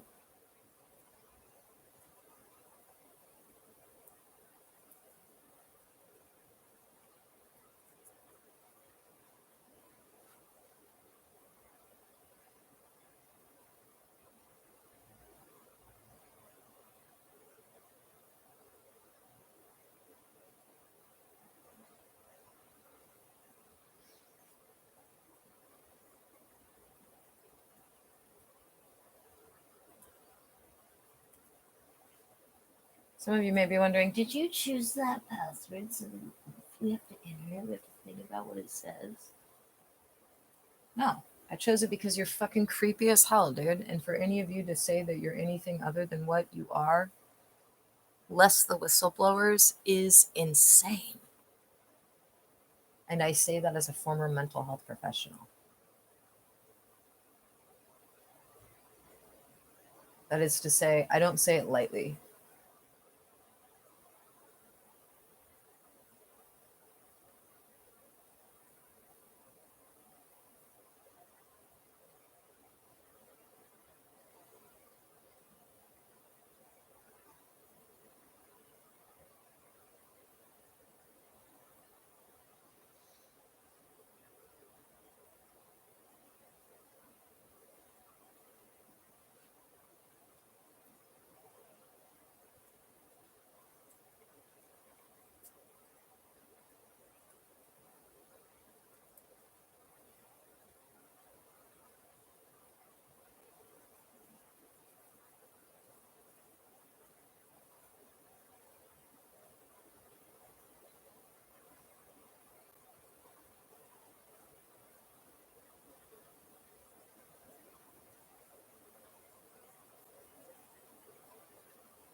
Meep. Meep. Are you a fuzzy puff?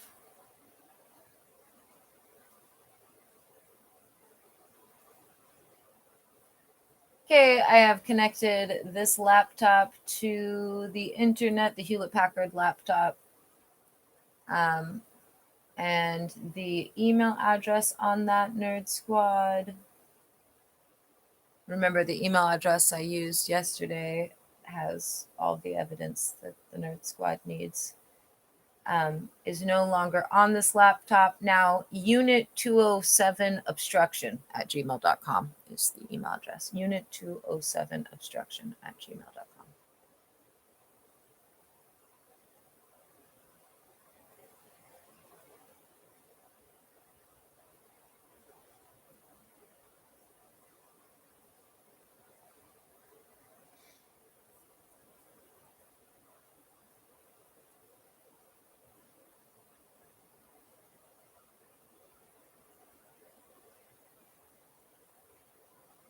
Turning on Bluetooth to connect it to the Bluetooth speaker.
Sound good?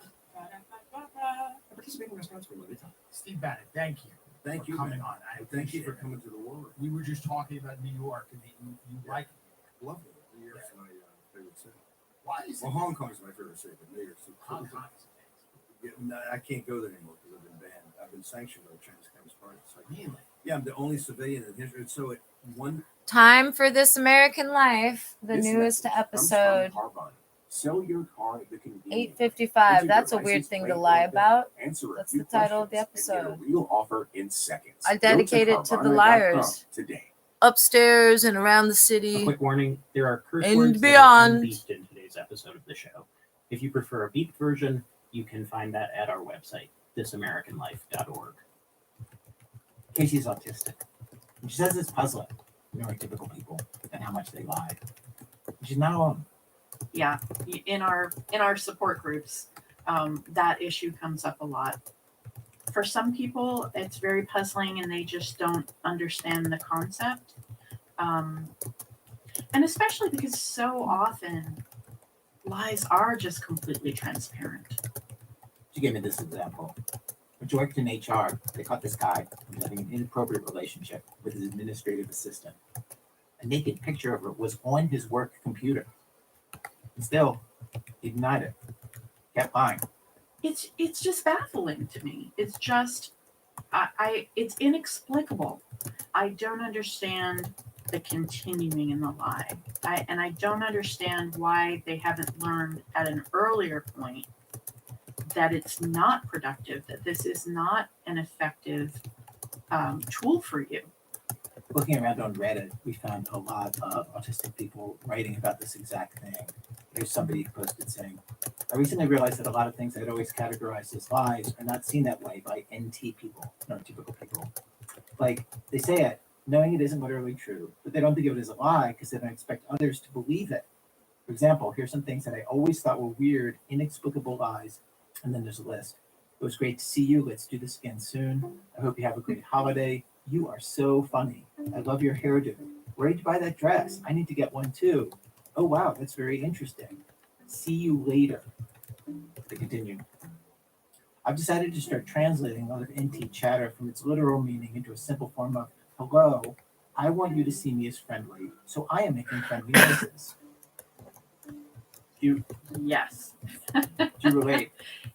I do. You know, the white lies and the polite fictions and the pleasantries that go along with small talk. A lot of autistic people really do perceive that as lying.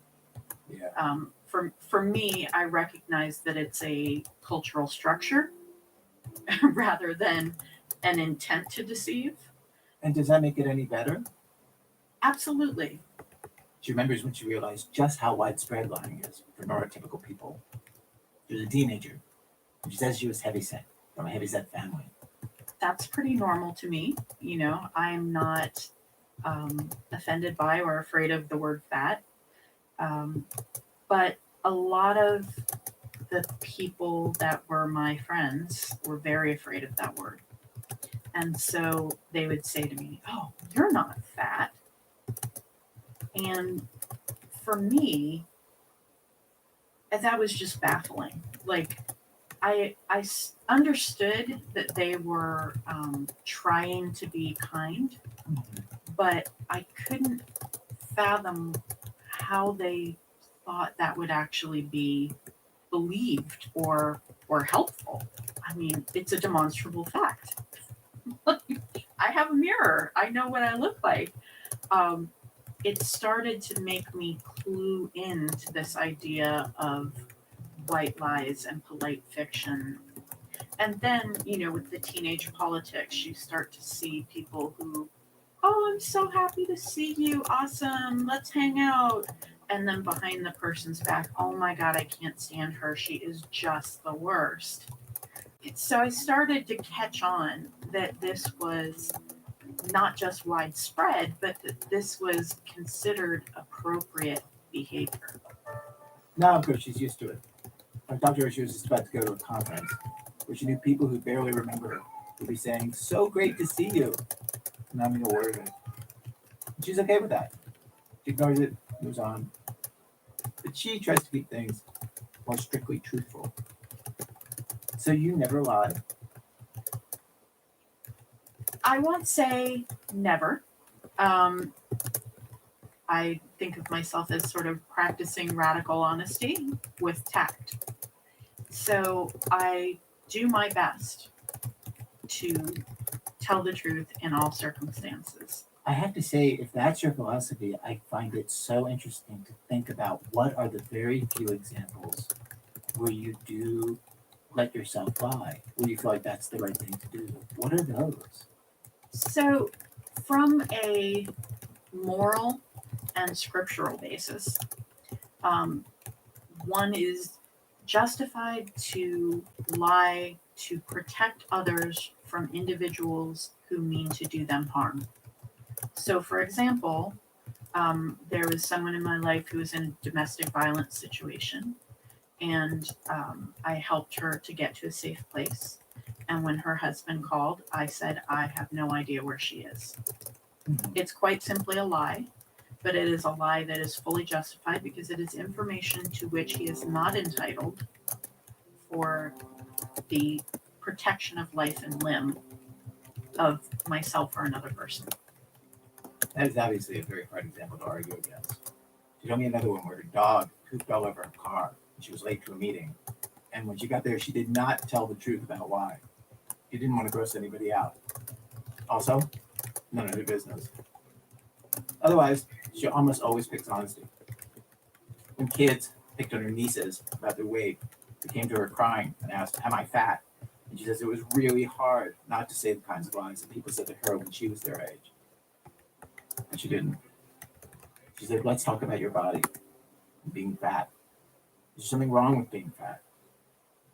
Honesty," she says, "is the only way to vulnerability. and intimacy, which, of course. I was very curious how she does not lie at work. I definitely do most of my lying on the job. Not here on the air, of course, where everything I say is deeply, thoroughly fact-checked. But just around the office, just white lies. I don't understand how you get by without over pretending now and then in a workplace. I don't actually understand how you get things done. Casey has none of that. Okay, at the end of pretty much any interview I ever do, I thank the person and I tell them how great they were, even if they were not great, even if they were not good talk and they don't know how it's going to go, and it's just kind of a nerve-wracking thing, that it seems just kind to say you did a good job. I think that most of the time, if the person you're speaking to didn't do well, that they're going to know it. And so the polite fiction is not going to reassure them. So what is the honest thing you could say in that situation? The honest thing is, coming to do this, to have these conversations and be open and vulnerable is a big thing. And I really appreciate that you did it and that you made the effort. Thank you for that. That's honest. I have to say that's really good. Thank you. It's honest and it acknowledges. I'll do you the favor of being honest about that. I appreciate it.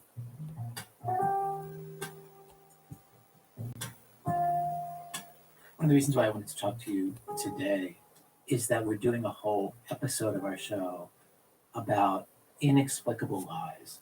Lies that you just think like, lie about that. In your experience, what percentage of lies are unnecessary lies?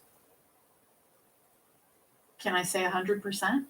I really don't think, except in extreme circumstances, that Anne Frank is hidden in the attic situation. I don't think that lying is necessary. I think if we have honest, tactful interaction, we're always going to be the better for it. Yeah. All right.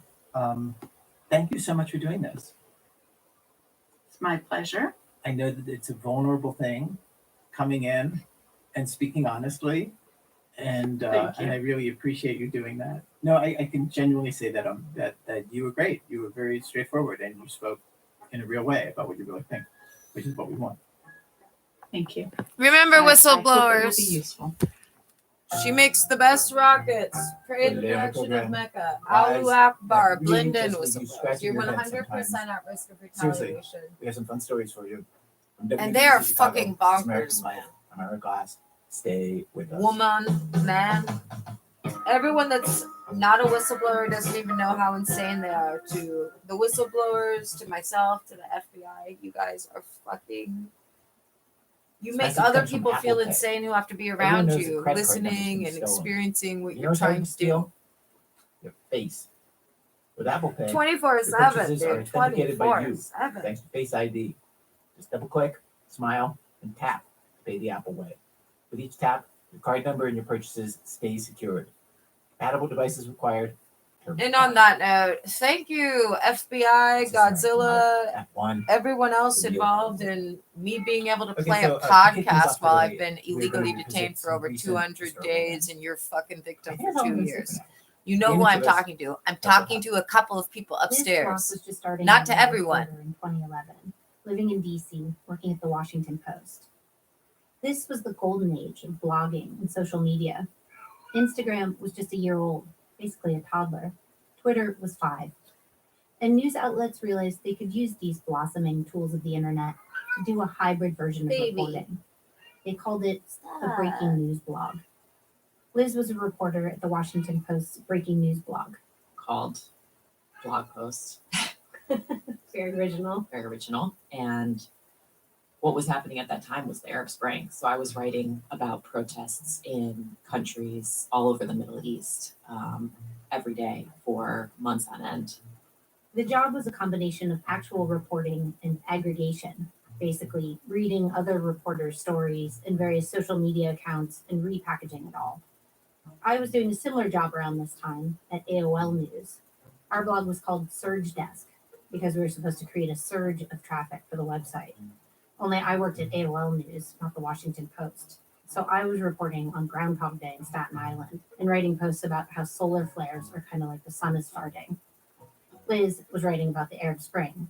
And I was writing about all these really complicated topics, and I was really scared every day writing about them. Scared of what? Just of the responsibility that I had, the tremendous responsibility to write accurately and quickly about all of these really important subjects. Yeah. And it's just you and one editor, is that right? Yeah, it was me and my editor, Melissa, and we're actually the number one traffic driver for the Washington Post for a while. So we would get about 3 million page views a month, and we were encouraged to keep that up. So we posted as much as we could. To keep up with all this from her desk in DC, she followed a bunch of social media accounts and blogs.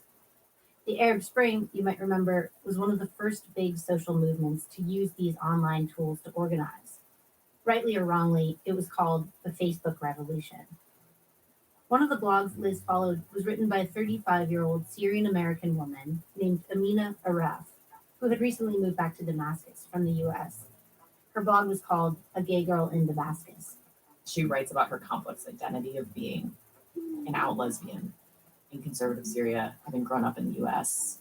And on the blog, she writes poetry, she writes history, she writes what are basically like foreign policy op-eds. She's openly critical of the Bashar al-Assad regime at a time when the regime was arresting, torturing, and murdering critics and activists. In one post titled Irony, there's a photo she's taken of a billboard. On it, Assad's smiling face and the head scratcher of a tagline, "Syria believes in you." Below the photo, Amina writes, "Sure," in all caps and multiple exclamation points. She's provocative. She sometimes writes more sexy poetry, I would say. I forgot about this, but I went back to it, and there was one piece called Testimony of Jasmine. She writes, "My sex to your sex, grinding in time, with sounds of the city stretched out below." And it goes on and on. Legally, I can't let her read you the rest of this poem. FCC rules. So, a young, pretty Syrian-American lesbian taunting the brutal Assad regime. It's not much surprise when the secret police show up at her house one day. On April 26th, Amina publishes a post titled, "My Father the Hero." And remember, there's been scene. It was the middle of the night, and these a lot young, of like muscly guys in tech leather jackets rang the changes, doorbell of her family's home. courtesy of the They've phone, the come for disabling Amina. of Google Play Store, They know the about her creation blog, of new know that she's a accounts. lesbian. They threatened to rape her. But Unit 207 is But still Amina's actively father hacked argues into with them, every single tags device them. He knows them. in my knows their house. families. He says to them, quote, "Do The you know only what our difference family is names? You do? Then you know where we stood when Muhammad, peace be upon him, went to Medina. You know who it was who liberated Al-Quds. You know too, maybe, that I'm my getting to father listen to fought to save his podcasts country from the foreigners." uninterrupted for the moment. He tells them to That's leave, the only difference. and they do. Amina's post goes viral. Back in DC, Liz decides to write about it. So the second I read her post, Oh, and there's the My fact Father, that My Hero, I immediately reach out to her. the phone that they've been trying to get their little hands on Activist, but she's like the dream interview. since She's August. so interested. So the FBI used it as Amina bait, emails her back, and they took and the it. next day, Liz publishes a post. Is off. Serial blogger says she faced arrest but remains defiant. The In network the article, Amina tells Liz, no quote, longer being "If we controlled want to by live in a them free on that country, device. we need to I'm start sorry. acting as though we live in a free country." They can control Wi-Fi on that device 6 weeks illegally later, and Liz goes criminally, into the office. I which check the in FBI plans blogs on and using in their social media, prosecution. and I see that on Gay Girl in Damascus, there's a post. But the network by has been Amina, changed and for it the says, actual "Dear device friends of itself. Amina, So now, for some I'm reason, Amina's it's cousin, very, and I very, have the very following apparent information to that share. it's Earlier Unit today, at 207 approximately 6 p.m. Damascus time, Amina was walking from the a area. This bus station, data The post perspective. says Amina was abducted by 3 government agents. and they hustled An her into a IT red perspective Dacia Logan for with the a window FBI. sticker of Bashar al-Assad. Hmm. The men are presumed to be members of the security service. Amina's present location is unknown. Liz was shocked. and upset by this news. This was happening a lot at this point, that activists were getting kind of hauled off the streets, but this was a person that I felt intimately connected to. Like I knew her whole story at this point. Like I'd read her whole blog. Yeah. And so it was really scary. And obviously as a gay woman and a woman speaking out against the regime, like you're thinking that this person's dead. Homosexuality was, and still is, illegal in Syria. Liz writes a post about Amina's disappearance. So does the Washington Post Syria correspondent, and the New York Times, and the Guardian, and others. Liz calls the State Department. They tell her they're looking into it. A Twitter campaign gets going, #FreeAmina, and multiple Facebook groups, which get over 10,000 followers overnight. It's a big deal. And then... So all of a sudden, doubts start popping up about Amina. It really all started very quickly. Like on the same day that she wrote that she was kidnapped or detained by security forces, or that the cousin writes that, Andy Carvin, who's NPR's Twitter senior strategist and had this huge following, basically asks, has anyone met Amina? Has anyone actually met Amina in person, not just on the internet? It's a good question. In fact, when Liz emailed Amina asking for an interview, Amina had responded that for her own safety, she couldn't talk on the phone. So Liz had sent her questions by email. Do you remember the oh fuck moment that you had when you realized people were doubting her identity? Yes, I remember Andy asking that question on Twitter, and I remember thinking, wow, if this person isn't real, I have interviewed them saying that she is, and given them a platform and caused this blog to probably increase in popularity. And yeah, that's a really scary moment as a super young journalist. I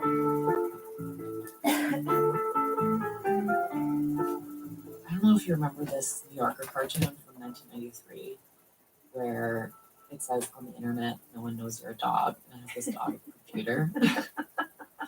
So obviously people were thinking about this all the way back to the 90s, but That's funny. I know I wasn't. Like it's not that I was trusting everything I read online, but I think I just didn't expect this gay Syrian woman activist who was blogging like a lot of other Syrian activists that were all totally legitimate to be someone so different. And yeah, I mean, as the story progressed, it got creepier and creepier.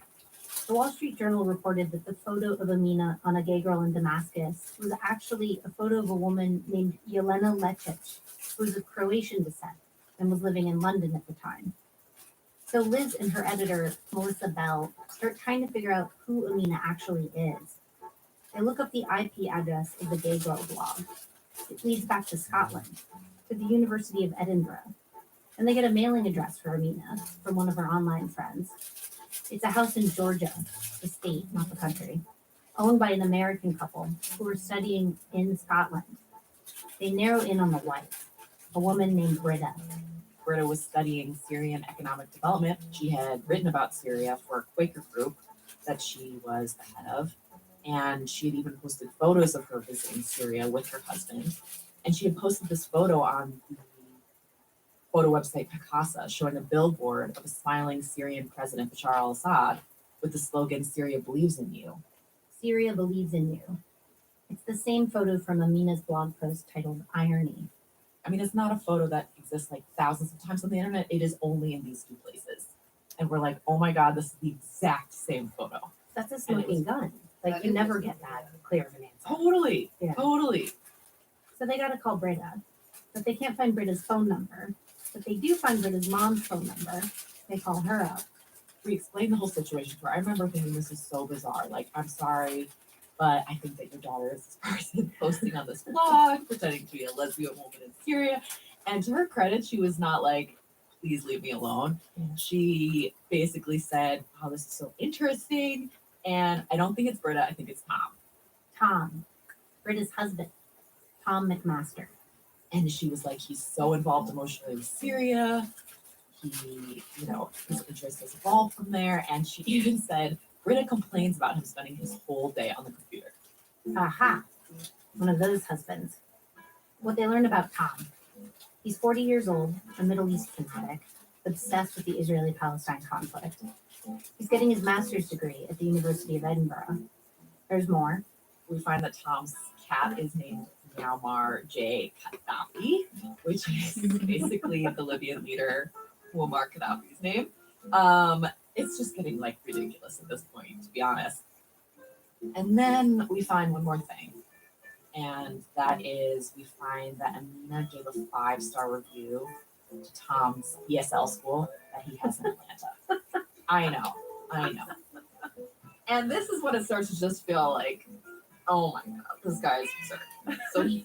So as Amina writes, great school, great teachers. This is probably the best value for anyone who wants to learn English in Atlanta. God. Okay, one last important detail about Tom's extracurricular activities. So Amina is super active online, and They act part like of that's that so is absurd. flirting Who with doesn't women. live She's nice not reviews just for writing lesbian their erotica. sex partners? She's on dating sites. On She's had Google. an online girlfriend in Canada for the last 6 months. The girlfriend started one of the Facebook campaigns to free Amina. And Amina, She's also flirting and writing on the blog Whoa. of this person's Paula Hello, Brooks, who sugar-free has a Hawaiian very popular punch. That website is about being delicious. lesbian called Les Get Too Real. bad Indy Nice. drank all of them except for a couple of those. lesgetreal.com, for those of you who don't remember the sapphic offerings of the Damn, internet in the that's year sugar-free? 2011, That's was a website where a variety of writers Blue blogged about Hawaiian lesbianism punch, and the lesbian sugar-free. news of the day. Tastes Amina sugary had to written a me. bunch on lesgetreal.com, and the founder, Paula Brooks, had encouraged her to start a gay girl in Damascus that winter. And Paula told Liz they'd had a little online fling. Paula and Amina spoke all the time online, and even were engaging in like a relationship that it wasn't clear how flirty it was / sexual it was. I think it seems like it was definitely romantic / sexual. And this is over email, or they're like, This is all online, like email and blog posts, and corresponding other blog posts. Liz explained to Paula what was going on with Amina. Paula was outraged that this person was pretending to be a lesbian. Yeah. This man was pretending to be a lesbian. lesgetreal.com posted an apology to readers for publishing 19 articles Amina had supposedly written. Time to confront Tom. Liz reaches him on the phone. He's on vacation with his wife in Istanbul.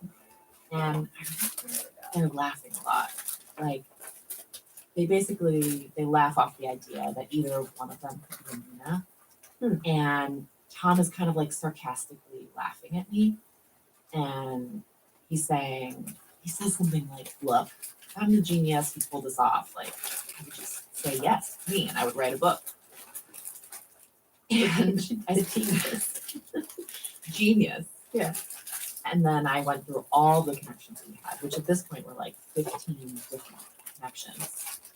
And I think we called him second day in a row. And then he started to get aggressive with us. And he said, like, thanks a lot for tracking us down. Other reporters had figured it out too. Liz and Melissa decide to run with the story that a gay girl in Damascus was actually Tom, a white dude living in Scotland. But before they can publish, Tom beats them to it. He confesses in a post on a gay girl. And the title of the blog has changed from a gay girl in Damascus to My name is Tom and I live in Atlanta. a hoax that got way out of hand and never meant to hurt Oh. anyone. It's less picky And- than a gay girl in Damascus. Yeah. Well, actually, he retitles it a hoax. Oh, okay. And then there's that subtitle. So Tom writes the quintessential non-apology apology. Says that while the narrative voice might have been fictional, he was describing a very real situation on the ground in Damascus. Yeah, And he there's doesn't nothing think wrong he with harmed it. Is anyone. Tom a little crazy? Maybe Yeah. you saw the whole thing coming, internet scams being what they are these days. Maybe you're thinking, But that's a hey, forgivable this level whole of story is a insanity. scam. I can't believe I paid no dollars for this. But calm down a second. There's more. Liz and her editor, Melissa, published their Why? story on Because he Sunday. messed up. 6 days after Amina was supposedly abducted. Their headline is, "A Gay Girl in Damascus Comes Clean." After they post their article, Liz and Melissa are talking with a more senior editor. Everyone's pretty happy with the story. But there's something still nagging at Liz, a detail she can't get out of her head. It has to do with that other lesbian she interviewed, Paula Brooks, from lesgetreal.com. She says to her editors, So I interviewed Paula, but I actually didn't interview Paula because she's deaf. And I talked to her father because she's deaf. And he said she can't speak on the phone. And her father, like, weirdly knew a lot about the story. And basically now I'm doubting that everyone is real. Do you guys think that Paula Brooks is also not real? Liz had emailed with Paula Brooks. Paula had sent Liz a photo of her driver's license as proof of identity. But Liz had only ever spoken with Paula's dad. It's the exact same thing as with Amina. Like, I can't talk on the phone, so I'll have to do it in this alternate way. But in this case, I'm deaf. And, I didn't want to doubt Paula being deaf, but Right. the dad was so weird. Right. And now I'm basically like, is every single person on the internet actually just a white dude pretending to be someone else? Every single one, girl. So instead of celebrating a great scoop, outing Tom as Amina, Liz does Say, I know you're Paula Brooks. Oh, wow. You just went straight for it. I said, are you Paula Brooks? And he basically just said yes. Oh, My name's what? Bill Graber. Yep. He said, I'm Bill Graber. Then I said, like, who are you? He's telling you, And he's it a turned out he was 26F like, in a retired Damascus. construction worker, lived in Ohio. Bill told Liz he'd had some lesbian friends who were mistreated and he wanted to help. He also wanted a platform where he could write in support of repealing Don't Ask, Don't Tell. The real Paula Brooks, Bill explained, was his partner, who didn't know he'd been using her identity online to pose as a lesbian. Basically, Bill said that by running Let's Get Real, he was surfacing issues for the lesbian community and helping in that way. And having a flirtation with Amina. Yes. I mean, I would have loved to get those chats between Amina and Weird, Paula, weird aka Tom hobbies, and Bill, two white men The flirting with man- themselves, each thinking the other one The is men lesbian. moonlighting as women. But on the I never internet. got those chats. So That should we'll be a have to reality let our TV show. imaginations run wild on that one. We'd all but watch it. Yeah. And Bill, what's funny? I still remember this. I was like, Bill, how does it feel to know that you were flirting with another dude thinking it was lesbian? And he was definitely like put off by that. And he said this thing to me. He was just like, it was a major sock puppet hoax, crash into another major sock puppet hoax. For the uninitiated, a sock puppet hoax is when someone uses a false identity online. The day after they published their story about Tom being Amina, Liz and Melissa published another one with the headline, Paula Brooks, editor of Les Get Real, also a man. I mean, to the point. It's really, at this point, you can tell by how plugged in everyone is because we don't even need to explain more than that because everyone knows what's going on and is like glued to their computers. I mean, some people and Syrian activists in particular were like really upset by the whole Yeah. situation, especially about Gay Girl in Damascus because it was taking like needed. It was like Boy Who Cried Wolf situation, which is Yeah. like who's going to trust Syrian activists posting about this after the situation. By the time Tom's little lie had rolled all the way downhill, it was a pretty sizable lie, with real-world consequences. The Syrian government used it to suggest that everyone in the West was lying about the Assad regime's murderous tactics against activists and bloggers. They used it to suggest that gay people in Syria were really just agents of the West.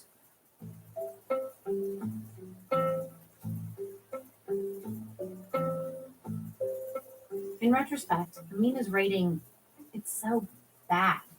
Like when her father supposedly says to the secret police, "You know where we stood when Muhammad, peace be upon him, went to Medina." It's like the 1950s Hollywood version of how a Syrian man would talk. But what was good about Amina's writing, Tom's writing, is that it played for emotion. It confirmed what we were all feeling here in the West, what excited us about the Arab Spring.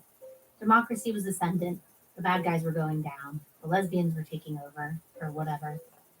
Amina was the lie we all wanted. I reached out to Tom, Bill, and Britta for this story. Tom and Bill definitely did not want to talk to me. Britta It's didn't a weird respond. thing to want, dude. But the day after he I'm was glad outed, there's not some Tom girl had on social press. media that would. He said he had wanted to wind Disappeared. Amina down for a while, and he was going on vacation. So having her abducted was kind of his out of office message. Yeah, man, the internet, huh? The internet. I mean, it's oh God, I know. And it was like so fun for just a short period of time where everyone was just like, "Is this thing on? Can I tell you about what I ate?" A lot's changed since then. The Washington Post, where Liz worked, is now owned by Jeff Bezos. Twitter is owned by Elon Musk. Instagram is owned by Facebook. Facebook has done away with fact checking. And the president has his own social media platform called Truth Social, where he regularly posts falsehoods and conspiracy theories. Kind of makes you long for the good old days, when the internet wasn't dominated by the most powerful, and people still cared what was true and what wasn't. The truth, so retro. It's a whole new world now. Except over here on the dusty old radio, where I still can't say shit or piss or fuck or cunt or cocksucker or motherfucker or tits. Not even tits. Because, of course, think of the chaos that would ensue if I did.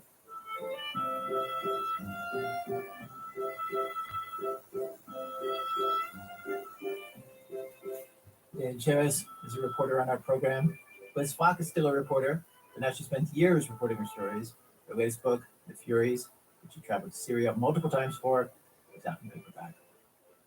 Coming up, an American dad makes an impassioned argument for more unnecessary lies. Also, Masha Gessen. That's in a minute from Chicago Public Radio when our program continues. This message comes from Insperity, providing HR services and technology from payroll, benefits, and HR compliance to talent development. Learn more at insperity.com/HR matters. This is American Life from Ira class. Today's show, that's a weird thing to lie about. There's stories today of unnecessary lies, outrageous lies, to make you wonder why lie about that in the first place. We arrived at Act 2 of our program. Act 2, bully pulpit. There's a particular kind of lie that somebody who's been on our show a few times, Masha Gessen, wrote about a few years ago. And when I read what they wrote, I realized, like, oh, I had not thought about this as a specific way that a person can lie that is like different from all the other ways a person can lie. It's the kind of lie that President Trump does a lot. He kicked off his presidency with one of these lies. In the very first minutes, on the very first day of his very first term, you may remember that he insisted that the crowds at his inauguration were bigger than they were, even though photos clearly showed that he was wrong. But he also lied about the weather, because it was rainy and, the cameras panned to all these former presidents. And Trump claimed that when he started to speak, the sun came out and the clouds parted, as though God herself were on his side. And it was an easily checkable story. It was definitely not true. In fact, for anybody who had watched the inauguration, which was a lot of us, like, it was just right there. We had just seen it.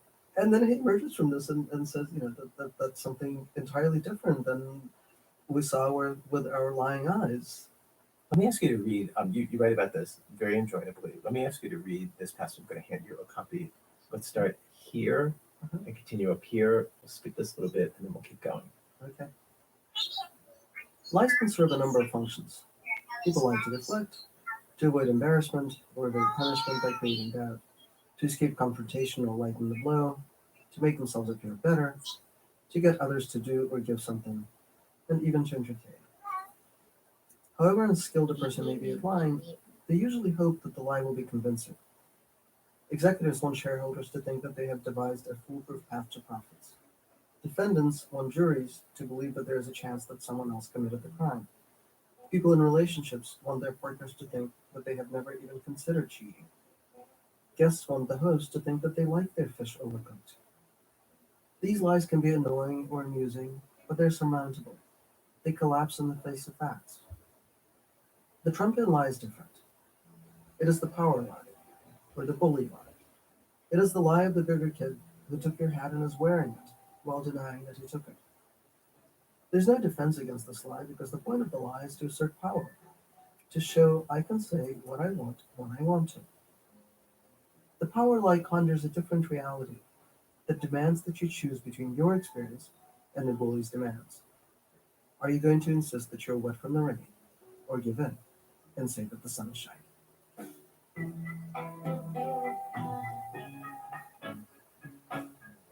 I have to say, since reading that passage in your book a few weeks ago, I feel like it's like you gave a name to something that I had known was there, but hadn't put a finger on what it was. Like I hadn't named to myself, oh, this is a particular phenomenon, a particular way of lying that Donald Trump does. And since I read that, I feel like I see this kind of power lie or bully lie from Trump and from his team come up in the news over and over. So, for example, Ukraine started the war with Russia. USAID sent $50 million worth of condoms to Hamas. China controls the Panama Canal. Yeah, these are bully lies. And I'm seeing, more and more of the sort of impossibility of standing up to it. Because there are now a lot of these people, right? It's not just Trump. In the first administration, it was Trump and his lies and a bunch of psychopaths. Mm-hmm. Now they're kind of all, particularly Trump and Musk, are just kind of running. One is constantly getting ahead of the other. Federal employees have fortunes in the tens of millions with a salary of $180,000. That's something that Elon Musk claimed, without presenting any evidence at all from the Oval Office press event, where he also suggested that Social Security may be sending out checks to people 150 years old, also without evidence. Seems to be flatly untrue. Masha says these kind of lies, these bully lies, are different from the kind of lies that we've been used to in American politics for most of our history. When two sides, argue back and forth, present evidence, try to convince each other, or try to convince voters at least. The bully lie is different. It doesn't try to convince you. It doesn't present evidence. It just tells you, pick a side. When the president said diversity programs caused the plane crash over Potomac, when he called the president of Ukraine a dictator without elections, he didn't lay out a set of facts to make his case. Well, he does this kind of thing, Masha writes. He's asserting control over reality itself and splitting the country into those who agree to live in his reality and those who resist and become his enemies by insisting on facts. I don't know if it's worth complicating this analysis with this example, but I was actually able to think of one instance of the Democrats doing the kind of bully lie that Masha writes about. And it's a big one that we all just lived through. It seemed like it was done more out of desperation than anything else, and not part of a daily pattern of making false claims with no facts behind them. The thing I'm talking about is Joe Biden and his advisors concealing how he had aged in office. I talked to Masha about this. Like that basically was making everybody in the country choose either you accept what we're telling you about Biden or you're against us. Oh, absolutely. I mean, I wrote a piece about it at the time saying that it was totally Trumpian behavior. I did not win any friends with that piece, but that's what it felt like because we could see it. We could see it at the debate. And then there were all these people around Biden who were saying, don't believe your lying eyes. He is in control. He is running the country. It had that feel of the bully lie. The reason Masha is so aware of what that feels like is that they grew up in Russia, left, came back, then fled when it became impossible for them to keep living there under Vladimir Putin. Masha says the bully lie is significant because it's not a traditional part of American politics, but it is a very standard tactic of authoritarian leaders around the world and in history. Masha's actually written and reported a ton about this. He wrote a book about Putin, another one about Russia's recent turn to totalitarianism. An authoritarian government, just to remind you, is basically a government run by one person, strongman leader, who holds all the power, which of course is different from our system of checks and balances. Masha wrote about the bully lie in their book about Donald Trump's first term. The book is called Surviving Autocracy. That's what I asked him to read from a little earlier. In that book, Masha argues that Donald Trump does lots of things that we normally see from authoritarian leaders, not just the bully lies. And I think it's worth talking about it for a little bit here. I found it eye-opening to see it laid out point by point. And I just want to say, if you like the president and you think talking about him this way is just way, way out of line, just stay with me. We talked about that. I feel very aware that people who like the president may hear you say the word autocrat and just think it's nuts, and you're just looking for any alarmist thing you can say to make him look bad. Can I ask you to make your case for a skeptical listener? What are the things that Donald Trump does that usually we see from autocrats and not from kind of just like regular American politicians who might lie and do whatever it is that they do? Like, what are the things that he's doing that are more typical for autocrats? Well, at this point, there's every indication, and by every indication, I mean all the things that he constantly says, that he actually thinks that that's how government should work. It should be one person making decisions. Right. You're making me think of him deciding to weigh in on and ban congestion pricing in New York City, like from the White House. Exactly. And saying, I'm the king, long live the king. Right. Yeah. Or calling out the governor of Maine for, I guess in his opinion, not following his executive order on disallowing transgender athletes in sports, with the governor responding that the state of Maine has its own laws, and him basically saying, I can't remember the exact quote, but basically saying, I'm in charge here, and we'll see who wins. That is actually almost the definition of an autocrat. I think like you have ultimate and unchecked power. And there are other specific things, Masha says, Donald Trump has done in the last few weeks that are standard moves for an autocrat. Number one, punishing press outlets who don't do what he says. Trump kicked the Associated Press from covering him in the Oval Office on Air Force One and at major events after they refused to call the Gulf of Mexico the Gulf of America, like he wants. Autocrats go after their enemies. Donald Trump has been going after so many enemies publicly. Former aides, he fired Justice Department officials who prosecuted cases against him, and this week even went after the law firm that is giving advice to one of those officials, taking away their security clearances, which make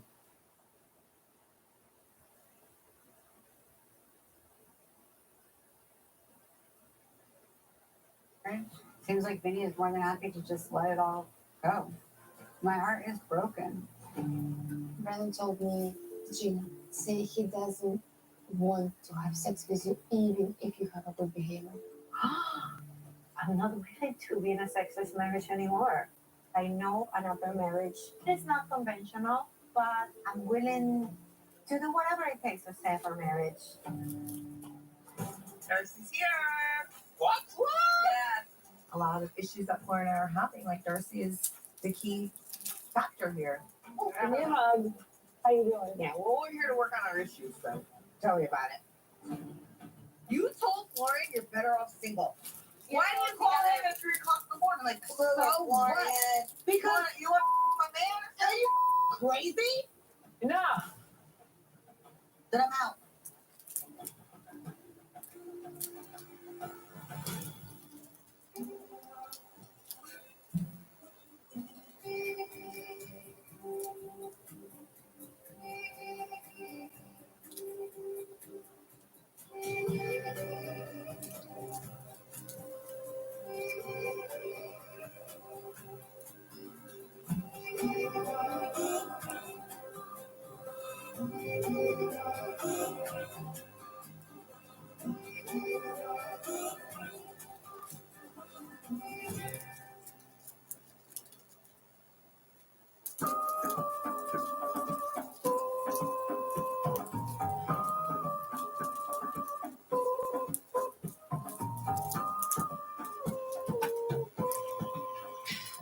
Taking that tush. Work it. You know what hurts? My ass hurts. These seats are not comfortable at all. My nana hurts. I just had a vagina rejuvenation. It's tingling a little bit. Don't let it get to you.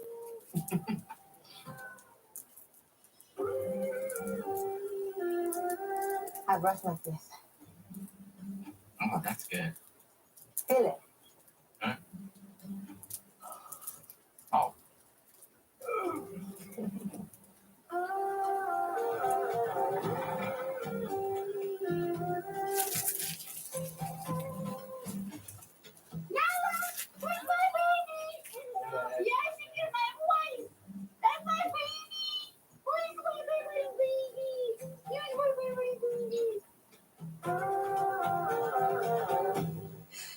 You like to go fast on these things? I guess so. Gonna break a sweat.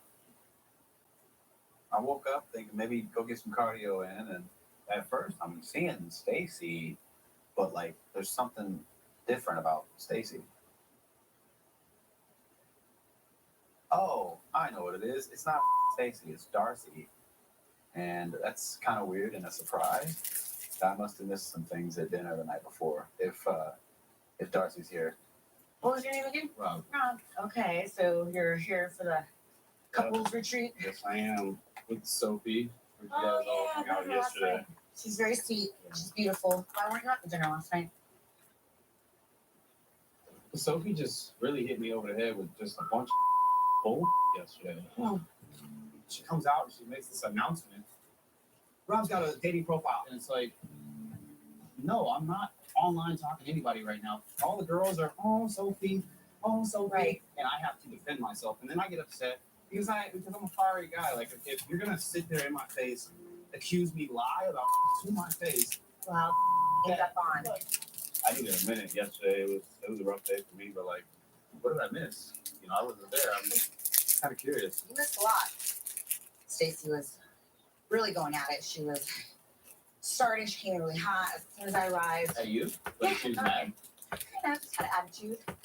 And Was Florian being loud? no, actually, he was trying to like calm her down. He was being very approachable to me and sweet and nice, like brother he is. And maybe that kind of triggered her.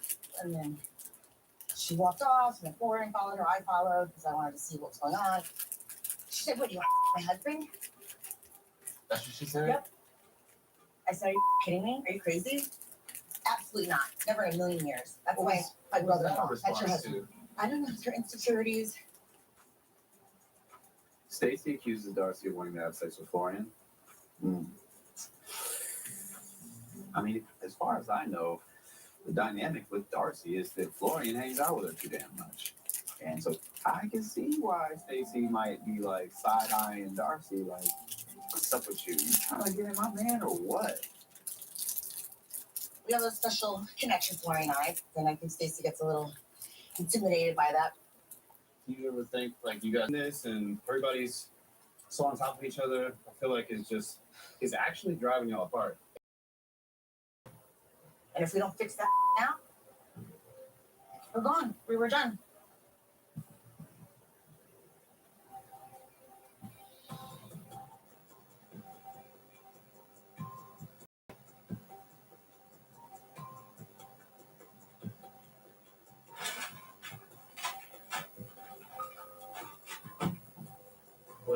Okay. After returning from camping, Benny and I haven't really been in the same room. We haven't.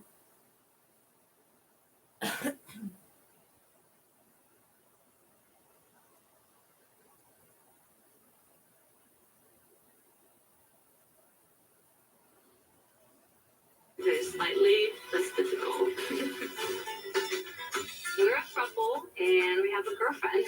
Her name is Ani and she lives in Tijuana, Mexico. Our only option is to get legally divorced so that one of us can apply for the K1 visa and bring her to the US. We were thinking about Getting a divorce. Please. Whoa. When you know, you know. Yeah. My fiance Joan arrives from Uganda, and I am absolutely just head over heels in love with this girl. Well, hello, dear. You home? But living at home with my mother, you know, it's this huge cock block. You've been alone the whole time. Now, so you have a woman in your room with you. Would you consider a separate room? Oh, she kind of. My feelings are confused right now. Şeyi biliyorsun zaten, K1'a başvurduğumuz zamanında biliyorsunuz. Konuş onayladılar. Oh. Where are you from? Çok yakında. I see faces dropping. I'm the bad guy here.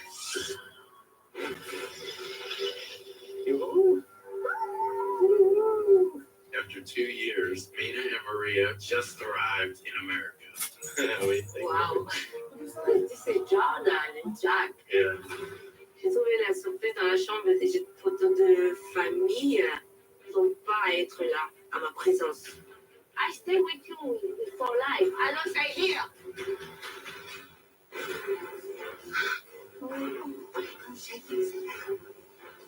My parents are not feeling no opinion. They feel like what I have done. If I want to go back to my country, will you let me do that? It's shocking to hear Maddie say that the first hours of being here. If Maddie chose to go back to Iran, I don't know that I would ever recover from that. Carl caught a concert. Talise traveled. Sully snags.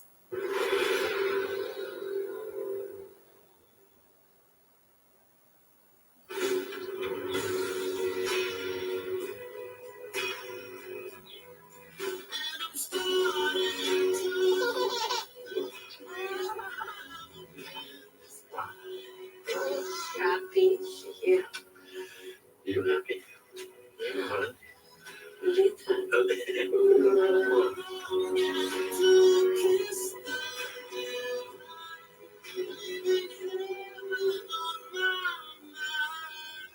I'm sorry. I'm finally here, baby. So long. Yeah. 2 years. Mina just arrived, and it's been like this, like a roller coaster. But it's amazing to wake up having them here. I couldn't be happier because this is what we've waited for years. I need to call Clayton for talk to Clayton. Yeah, you want to call him now? Yeah. Oh, of course. Okay. All right. Okay. Mina has a son from a previous relationship. His name is Clayton. Clayton's name was on the K-1 visa with Mina as the minor, as her son. And so I just thought he was going to be able to travel with her to the USA. But his passport had some complications that we didn't realize. And so Clayton's going to be staying with Mina's friend until we can get the paperwork sorted out. Voilà. Clayton! Hey, Clayton, ça va? Hey, buddy, you good? Comment tu vas? Miss you. C'était comment ton vol hier? Tu sais, papa, il m'a mis en première classe. Yeah. First class for me and Maria. I ate so good. I got a sir. This is Maria, your sister.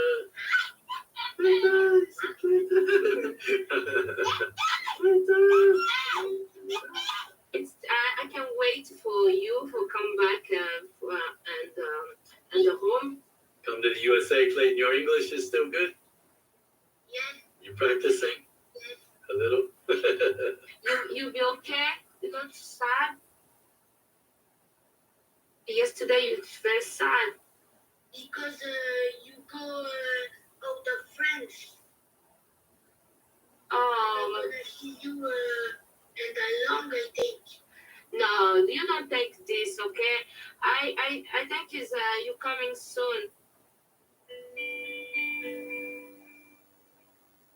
Et sincèrement, pour l'instant, je n'ai aucune idée quand est-ce qu'il va être là, enfin, avec moi aux États-Unis. Et cela me peine et m'attriste énormément.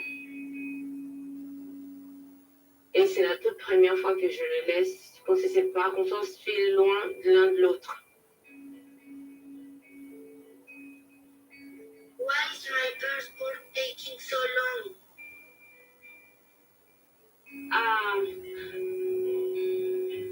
Clayton, je suis désolée, mais je te promets, maman et papa sont en train de travailler, ta doctrice aussi elle travaille, d'accord?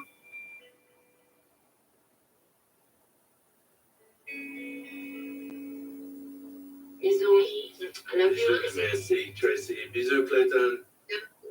Au revoir. See you soon. Tracy, she's a good person, but she's not the mom, you know. Oh, you're an amazing mom. I know Clayton needs you. You need Clayton. I think it's not possible for me. I go to church, my son needed change date for the wedding. It's not possible to change the date, baby. It's 90 days. You have to leave the USA if we don't get married. My God.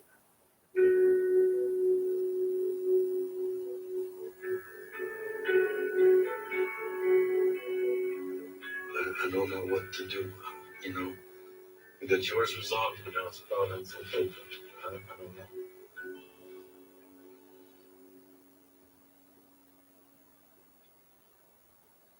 I don't know.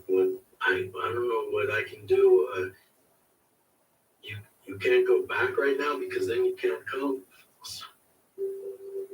If you go back, you can't come back. It's a one-time entry, so I don't know what else we can do. It's not for you, baby. I love you so much. It's not this. It's just because I'm mom. I say maybe it's not good choice. I need to wait for coming together. I don't know, my money. I'm very confused. I'm getting married and not my son here.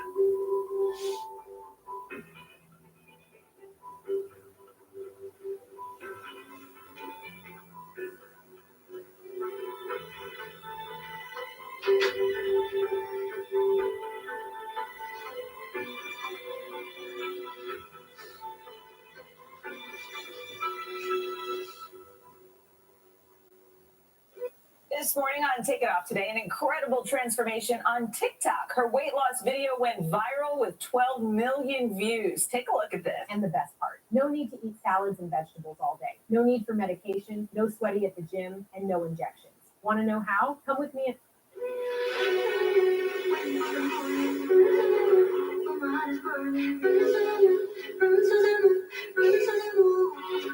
Thinking about two colors. I am down. Let's do it. I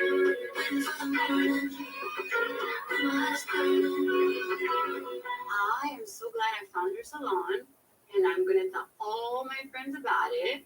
Okay. Well, how much do I owe you? 10. Okay, can we come to another agreement? Can I pay you lots and lots of hugs and kisses? No, I want $10. Today, Matt and I are going to travel to Mexico. We're so excited to see our girlfriend Ani. Oh! We're going to be in Mexico for 2 weeks, and it's the longest I've ever been without my babies, and I'm so sad. It's hard when you're dating, but you also have kids. Be gone for just a little bit, a couple weeks. A few days, and we'll FaceTime you. 2 hands worth. Ani has 3 kids, and we want this to work for the sake of our children as well. We fantasize about having a family life together as a couple all the time. Kids drop-offs, our brunch routines. Imagine sharing life's burden together. Imagine sharing happy, beautiful moments and the holidays together. I just think it could be something so beautiful, bigger than the 3 of us can imagine. Oh, my baby. Come. I love you. You'll be good for Brittany, okay? This time when we go to Mexico, it'll be a lot different than the previous times. Will y'all be careful?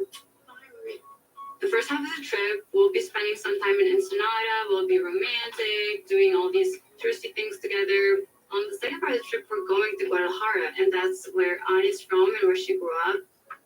We want to see how she acts around her family. I think this is a lot about somebody. So many of our friends and stuff know about her now, and all of her friends are about to meet us. So how is she going to handle that? There's a little bit of nervousness. It's normal because when you care, you're nervous, but we're super excited.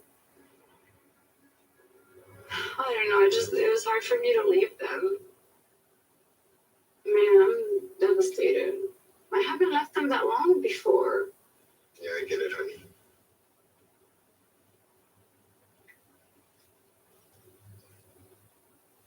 I just feel horrible.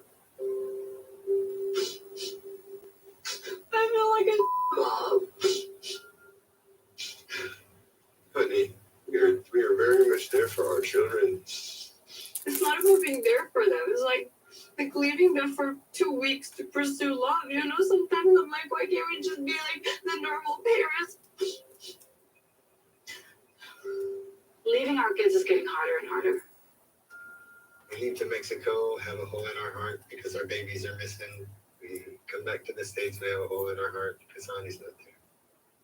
But the sponsor someone for the K1 visa is huge commitment, and because we have a family, the risks or stakes are much higher. We need to be sure we're confident to make the right decision and take the next step in the relationship. Sometimes we're with her a whole week trip, and then we go back home. It's like, oh, this is nice to be our one-on-one time. Yeah. There would be a time there was no more one-on-one. Like, how do we navigate that? Maybe there should be boundaries or rules, or I don't know. I think that we're never going to learn this process if we're not in it. Like, I've always been the jealous, possessive person in the relationship. It's the Middle Eastern in me, I guess. Or maybe it's just me. So I would like to be kept in the know. Like, if you had any conversations with her that, you know, maybe I wasn't part of, if, like, or you started doing some things that I wasn't part of, like, I want to know, you know? It's already complicated to be with a woman, let alone being in a throuple. I want to make sure that they're growing their relationship, but there's the possibility where potentially Matt can develop stronger and stronger feelings for her.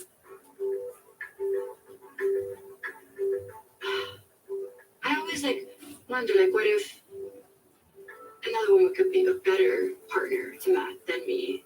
Like, all the things that I'm not good at, what if she was good at it? All the things that are important to him. What if another woman would check all the boxes more than me? You come across, you ready? Crossing the border. No matter what, we know going back from this trip, things are going to be different. What direction, we don't know. So that's the hard part.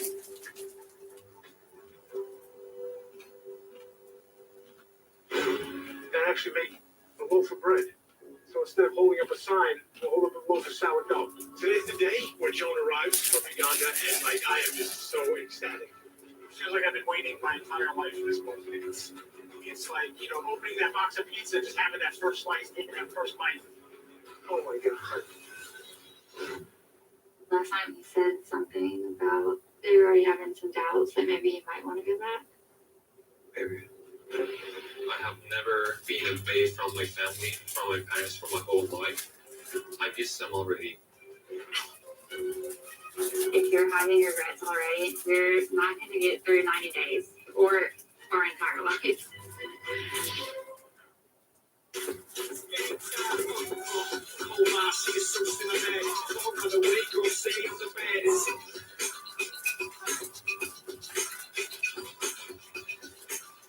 A little cookies coming out. Let's go show. Pretty good.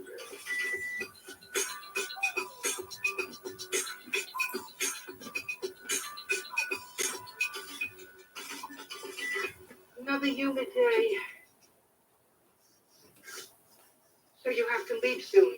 Yeah, I gotta get going as soon as possible. You putting mayonnaise or anything? No, she don't like mayo. Oh. You just making one? You got enough meat there for two. You got the micromanager over here. No cheese. No cheese. Today's the day where Joan arrives from Uganda, and I am just so ecstatic. I can't even control myself. I feel like I'm just gonna shoot out of these boots like a rocket from SpaceX or something like that. What's on your mind? What's going on? I was thinking, have you thought any more about separate rooms? I mean, I really haven't. I know it's hard. You know what I mean? I know it's very concerning for you. I just don't need to hear things going on. You want to hear the bed rocking or anything like that? Yeah, I just don't want to hear it. It's not my business, I get that.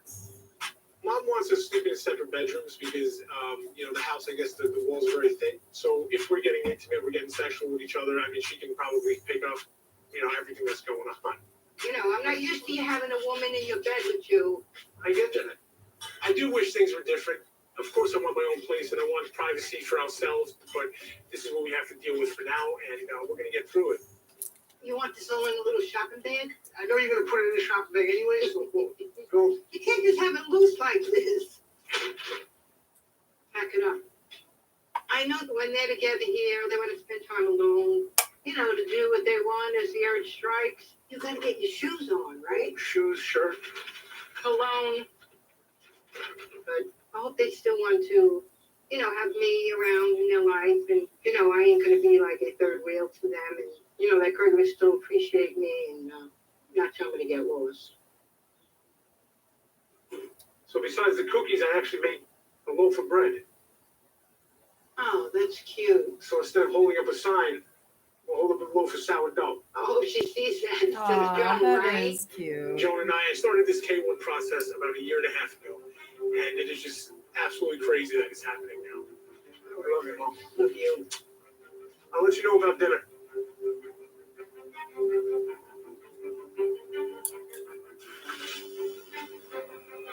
It feels like I've been waiting my entire life for this moment. It's like, opening that big box of pizza, just having that first slice, taking that first bite. It's going to be like the whole world stops for a second, like fireworks and just beautiful, man. Like I'm at a 10-piece orchestra symphony. Listen, paying $14.99 a month for a streaming app and $9.99 a month for a music app and $12.99 for a fitness app and more money for a bunch of other apps, that really adds up. So why not get YouTube Premium for just $13.99? It's like having all those and the entire world of YouTube uninterrupted. Your wallet will thank you, if wallets could talk. YouTube.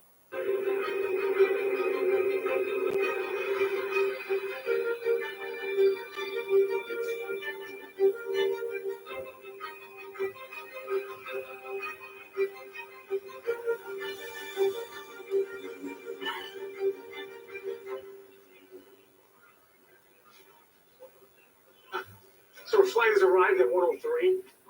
Just wait for it to come down now, man. It's exciting. This is crazy. This is crazy, man.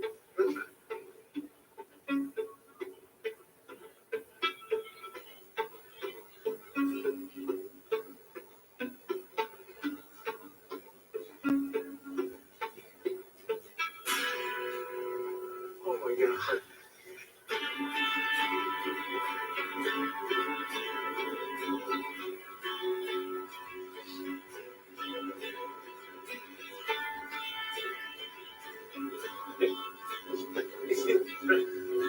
Oh,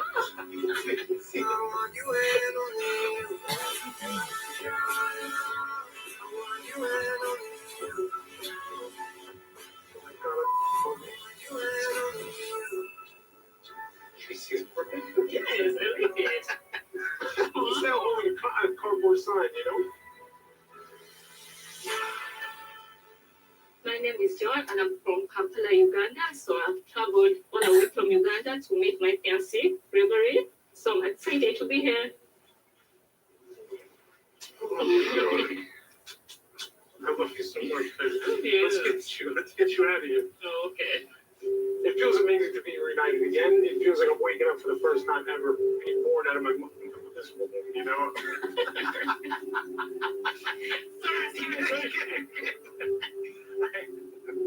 Oh my God, baby.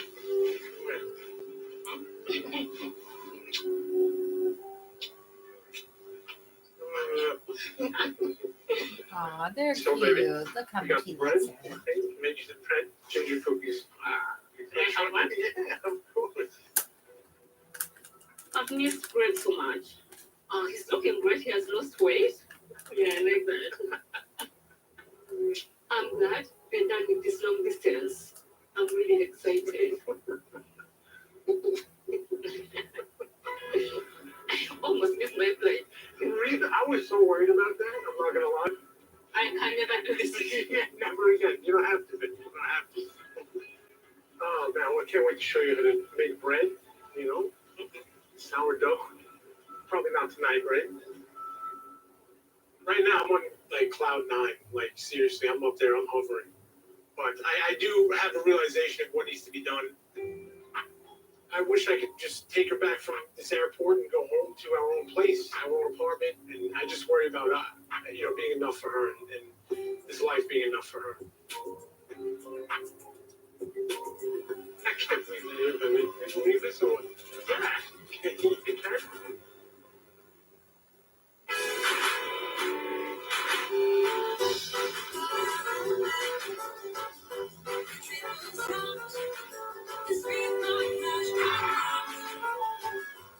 Did you slip good?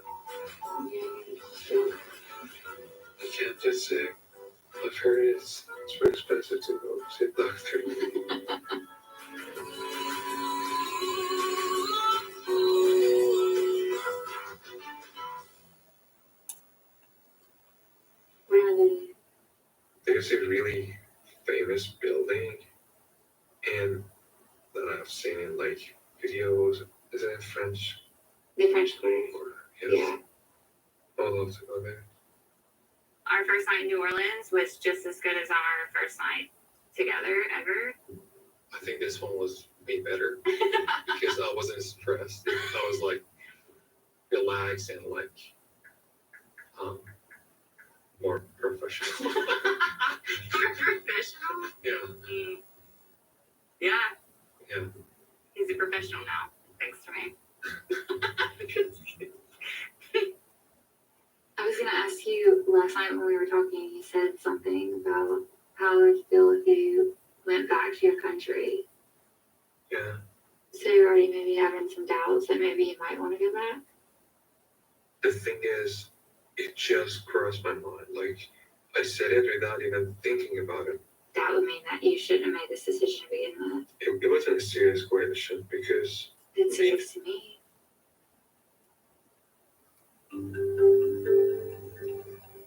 It hurts hearing Maddie say that he could possibly want to go back to Iran because it's my understanding that if he ever chooses to go back home, he may not be able to return back to the United States. If you're having regrets already, you're not going to get through 90 days or our entire life. I mean, like, it's already happening. So. I'm sorry if it made you feel bad. I would have never asked that if I knew. You don't go into something if you're like, but you might possibly not want it later. Right now, you were more important than my parents, okay? I chose you. But you're saying that it could possibly change and you'd be willing to go back and take that risk. It hurts. I have never been away from my family, from my parents for my whole life. I miss them already. This happened in my mind for 3 seconds. I didn't think that it would hurt her. So I'm just regretting that I asked her. I miss my parents. And if you asked me like 2 weeks ago, I was like, I would never go back if I want to see them. I think right now it's just hard. Maybe it'll get easier. Maybe.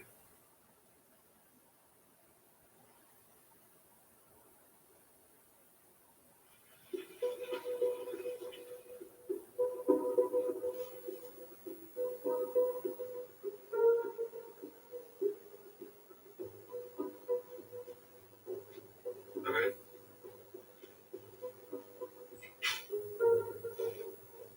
Honestly, I did have a lot of guilt about Maddie leaving his family because I really ultimately wanted to make sure that that was the decision he wanted to do before he left. And it's a lot of pressure knowing that I have to kind of fulfill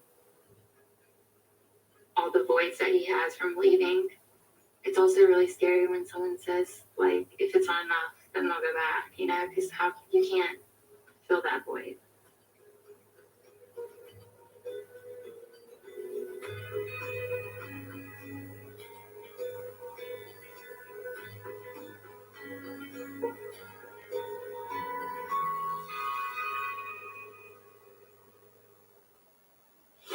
Something I'm worried about the most is us having a bad fight, and I'm like, get out of my place. Yeah, and where he is going to move? My friends, he can call on them too. I think she's still feeling that he will visit her home rather than they're going to live in the same house together. He may come back. I definitely have friends that would Oh my like God, have a you don't neutral know him position. at all. Really?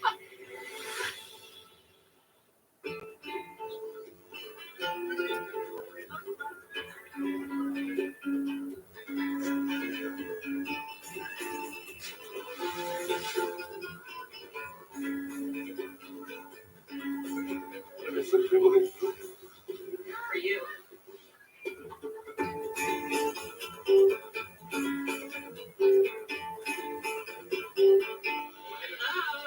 Hello. Hiya, Victor was thinking of London to next time. She wanted to go to pool and I can't say no to her, you know? But let's Swim go. all the time, and he wants to swim all the time, so they're a good match. Yeah. Go jump in. I want to see you do a cannonball, babe. You and her made me circus monkey, you know that? But I'm happy. That's my fate.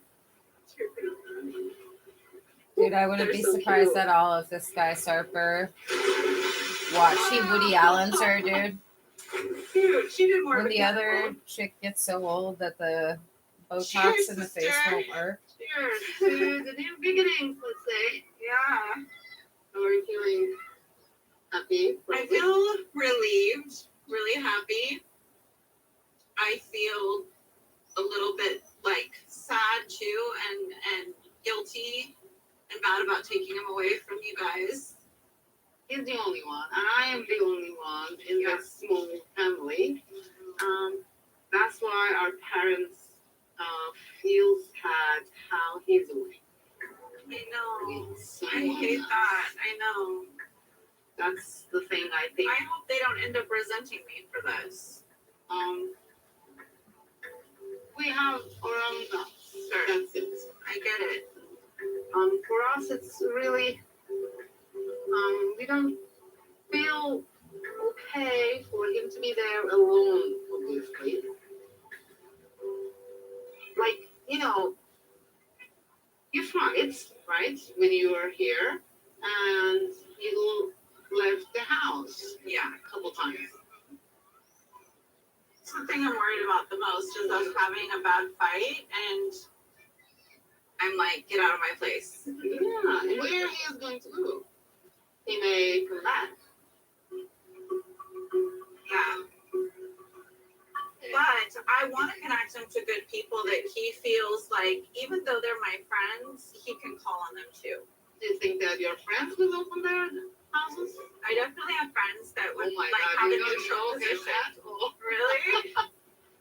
I will never do that. What if she says, Laura, me, like, whatever happens between us, my friends can always open their doors to him, which was weird because it doesn't have to go somewhere else. Because right now, the house will be theirs. But I think she's still feeling that he will visit her home rather than they're going to live in the same house together. I don't want to scare you or something, but I don't know. Are you really ready to handle a side of him that opens up when he feels he's not in control? It is different, he's not making an income in Los Angeles, and that makes him feel like he's not in the power seat. And will make him react in a way that he wouldn't in here. In my experience with Sarper, he does not handle not being in control very well. And he will create chaos for us if he feels like things aren't going his way or that he's not in the driver's seat. So I'm just worried that him feeling out of control in the US could cause him to just sabotage what we have. What's control? Nothing. That's for us girls to know. Yeah. Girl talk. This is a dresser. It's kind of more like convenience store. It's small. It's a little different than Paris. Of course. They don't have the fresh mushrooms. It's cream mushroom soup. He's home, Yeah. And she had asked maybe you wanted to sleep in like a separate room. I think about what I had to sacrifice to come to America. So it's really hard. I'm sad I feel like crying. Don't cry.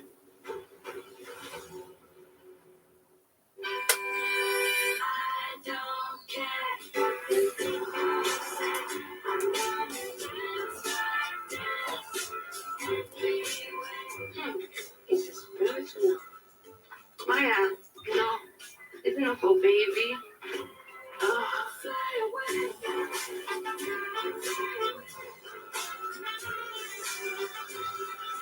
Maya, come to it. You don't have your chair. It's bigger. And this. Oh my God. Okay, I try because now it's not comfortable for you. Try. You okay? Bon appetit.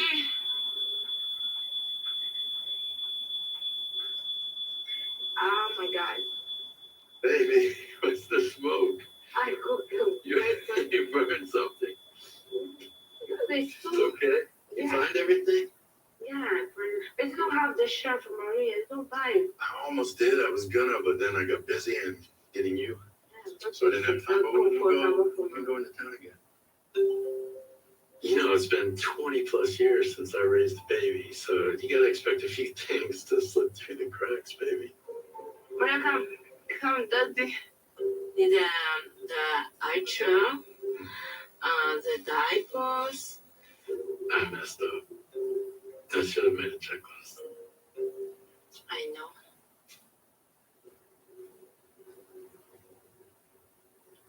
Why you have this? What is this? Yeah, it's like entrance for privacy, you know. Ah, okay. Aviation community. The one time I saw a bear was right here. Seriously? Yeah, he came out on the street. I was on the Velo. I was biking, and the bear came out. I know this is a small town. It's a little different than Paris. Of course. And the bear told me, he hit me and me and Maria. No, the bears are friendly. No. They're nice bears. Do you remember the place, the bacon from this morning? Yeah. I got it here. So they have a lot of. The diaper? I hope. Yeah, we'll see. I get Maria. Yeah. Baby girl. Go inside.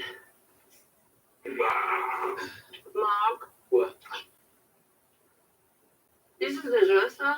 You know, it's kind of more like convenience store. It's small. Come on. We look for diapers for you. Okay. Bonjour. Okay.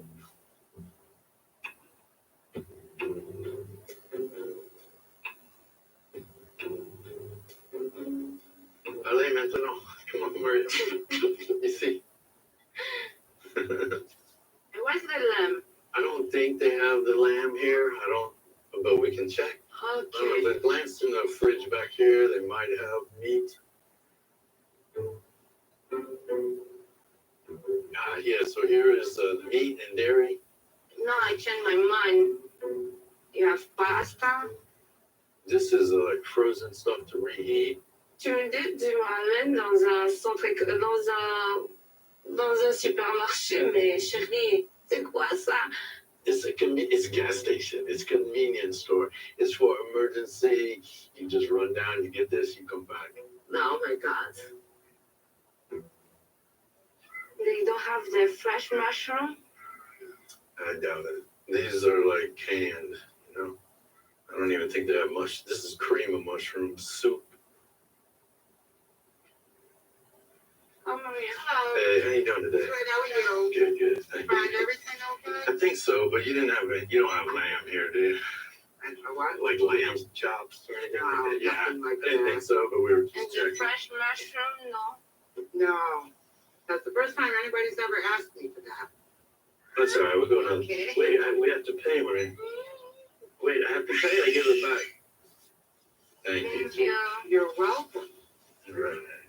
We go back home. We change your diaper. Mama's got diapers for you. Thank you.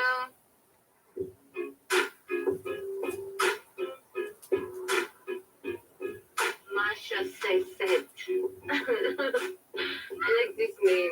What name? Masha says it. Where you see my shit? Masha says it. Ici, à the city, Masha says it. Oh, Manchester. No, Manchester. Where? I say the sign? Yeah, it's a Massachusetts. Massachusetts. Yes. This is a state, Massachusetts. Thank you for nothing. Did you say that again? No. Massachusetts. I like this. It's sexy. Maria, maybe a place for you. Sure. Okay. Oh my god. Okay.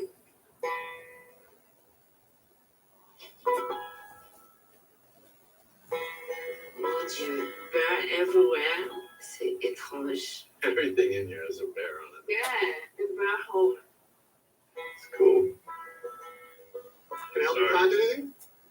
Yeah, so they just moved here from France, and we didn't move everything. So we need a, baby high chair for her to eat. Do you have anything like that? Nothing specifically for babies, for a toddler. Yeah, we've got counter stools and bar stools, but In this town, you don't have babies? yeah, we don't do much for the baby furniture here. Okay. But take a look around. If you see anything else, just give a holler, okay? Yeah, we'll look around. I might be able to come in soon. Okay. Les enfants et moi, on a toujours vécu dans une grande ville.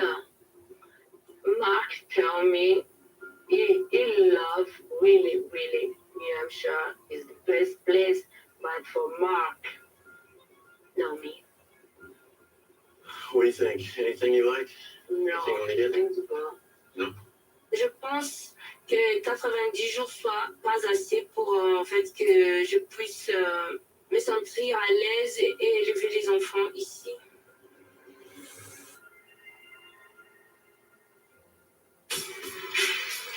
I just touched it. City full of bright lights. New York, home of all the great nightlife. I think it's new. This is America, baby. This is America. Look at all the grass, everything, right? No fruit trees. Yeah, but you also have some trees, but you don't have trees. I never said it. When No, I said I know it's like on street.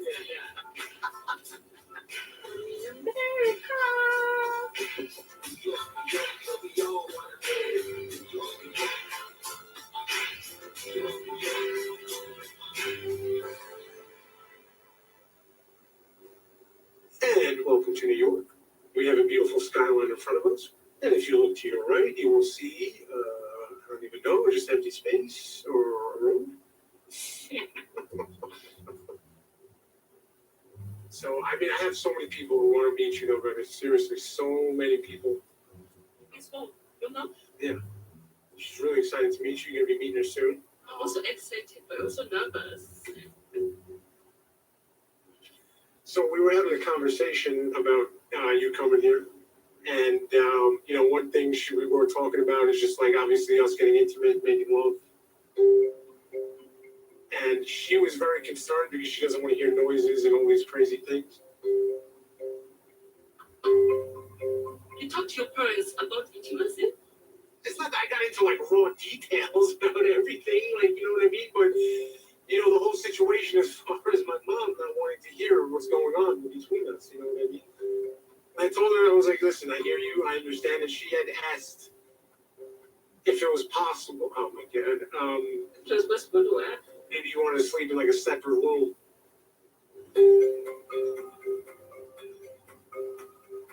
I'm not sleeping in a separate room.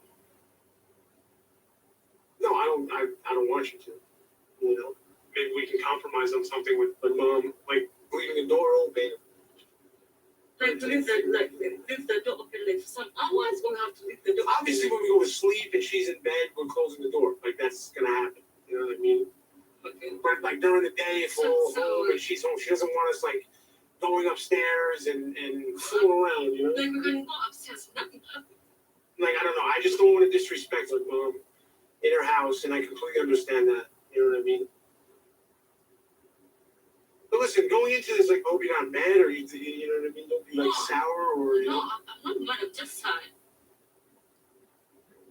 I'm sad. I feel Look like at your crying little droopy butt. because of Your thinking little of butt. that situation. It looks ridiculous when you lay like that. Like a Don't little cry. man. It's all right. I didn't expect that. I think about what I had to sacrifice to come to America. In Uganda, I had like a life. I'm a director at an NGO, so I have a bachelor's degree. And here in America, I'm a nobody. I have nothing to do. I have to just sit home, staying in my mother-in-law's house. So it's really hard. Can you really cry?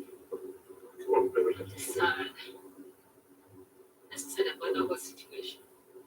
I want coming back to my mom's house and having to deal with. Yeah.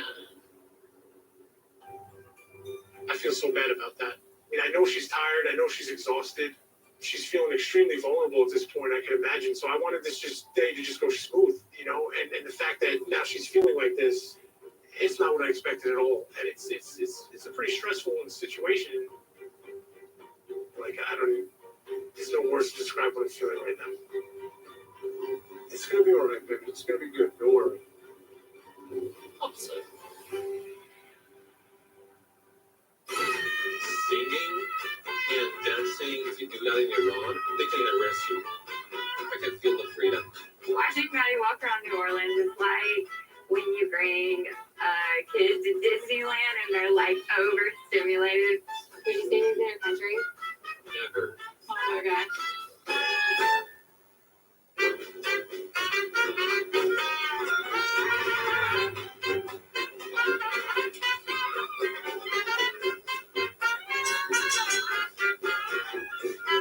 Look at the street performer across the street. It's like a different planet to me. Yeah, let's go get something next. How do you feel?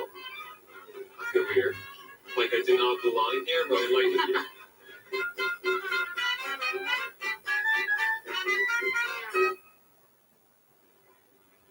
I love this now. Do you hold your bag?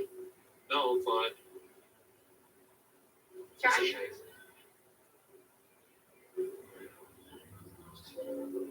It's amazing. I told you it's good. When I had the first bite, I was like, boom. I've never had anything close to it. I really hope that all American snack and food do not taste and feel like beignet, because if that's the case, I think I'm gonna gain so much weight. I wish I could send one of these to my family in Iran.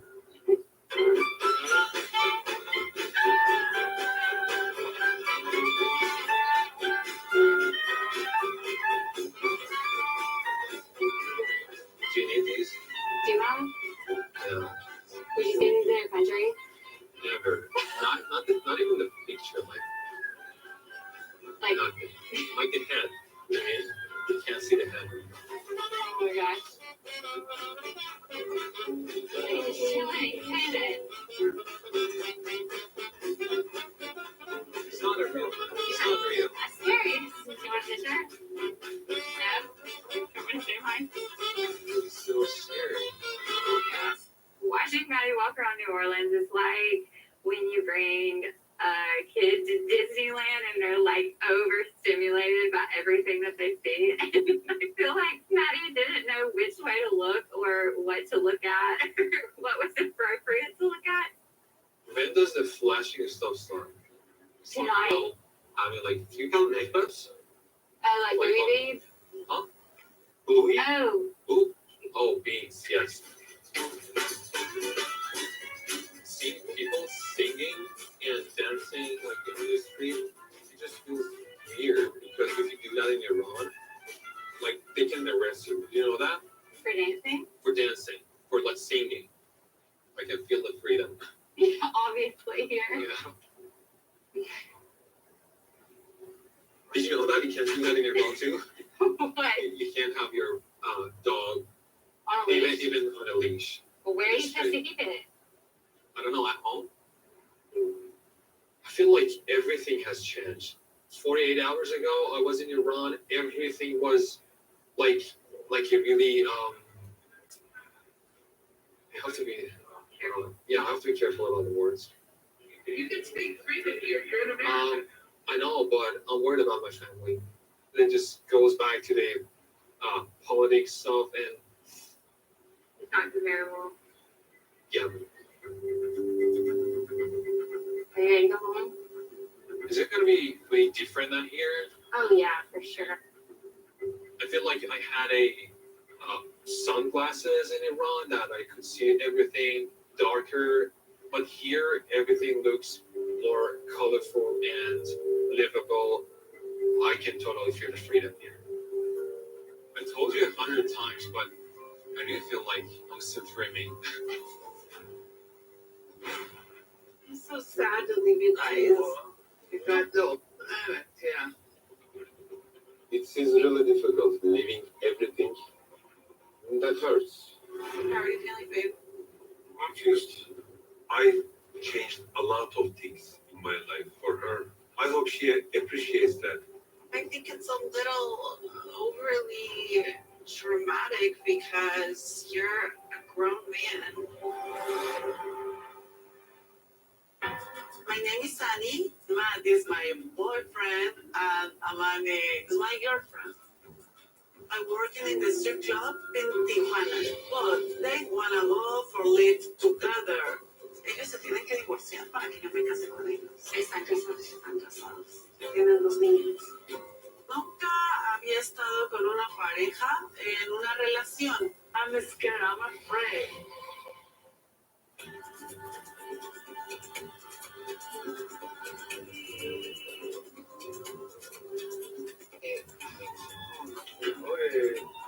Ay, ¿qué Dios? Ay, qué Dios.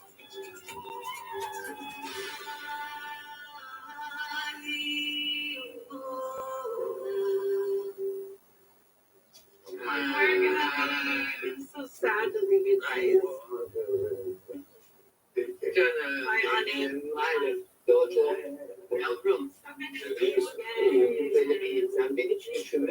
Sarper and I are headed back to Istanbul this morning and saying goodbye to his family at the summer cottage.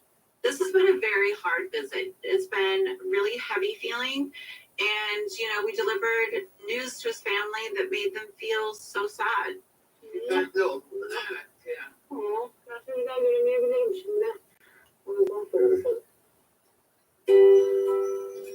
It is really difficult leaving everything, going to US, to a surrounding that I don't know anyone, but Shikaina only. Knowing that I cannot come here whenever I want, that hurts.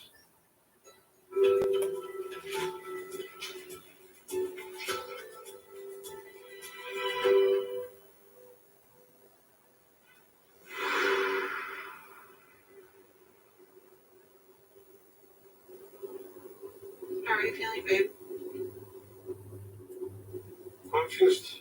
You feel confused? Yeah, it made me a little confused. How is it from your point of view? Honestly,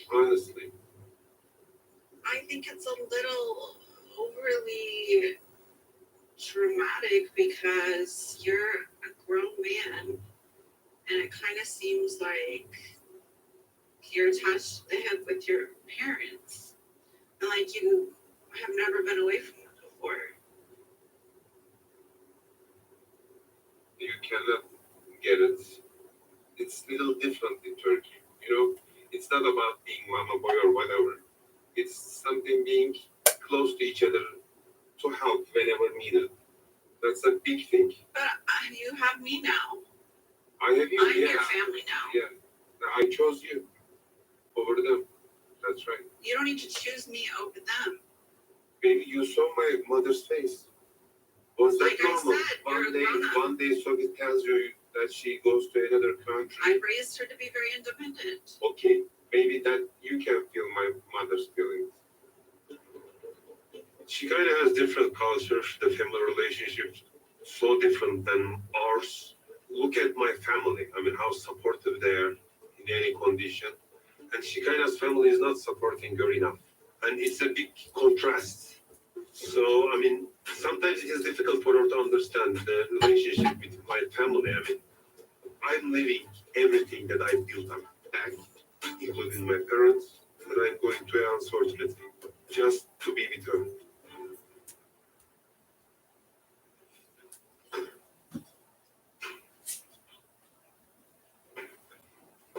Home sweet home.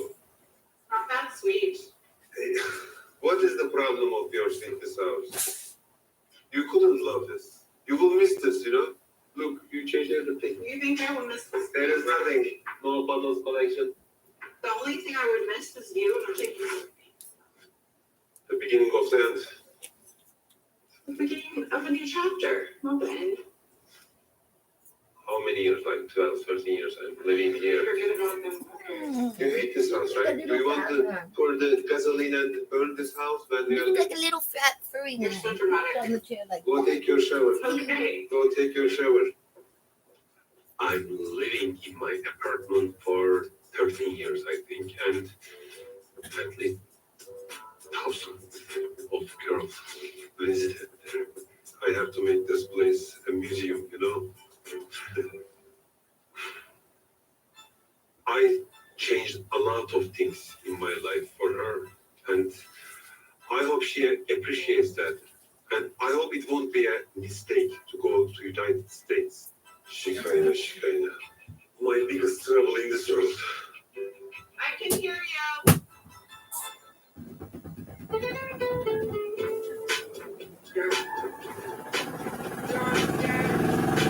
I just let her know that we just crossed. She said she'd been waiting for us all day.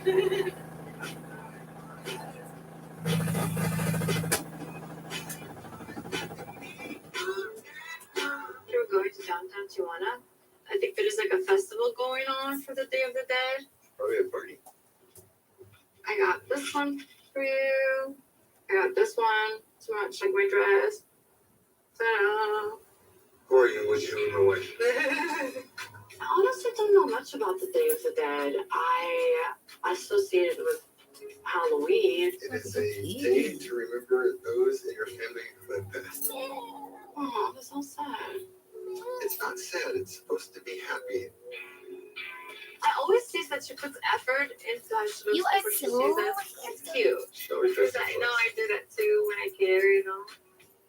With her being so mysterious and you know, we're showing up in masks. Like, it's fun. It's like it's a little chase. Oh my gosh, it's almost time. We're getting so close. Every second goes by is a step closer to see Ani. That excitement never goes away. Every time we're going to see Ani, even if she goes to the store and back, we're excited to see her. Seriously. We're like a dog. Yes. You're gone forever.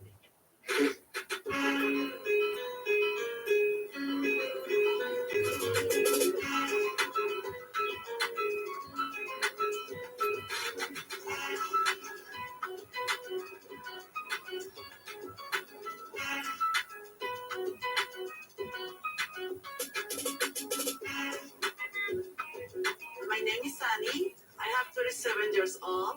I'm from Guadalajara. Matt is my boyfriend, and Amani is my girlfriend. I'm working in the strip club in Tijuana.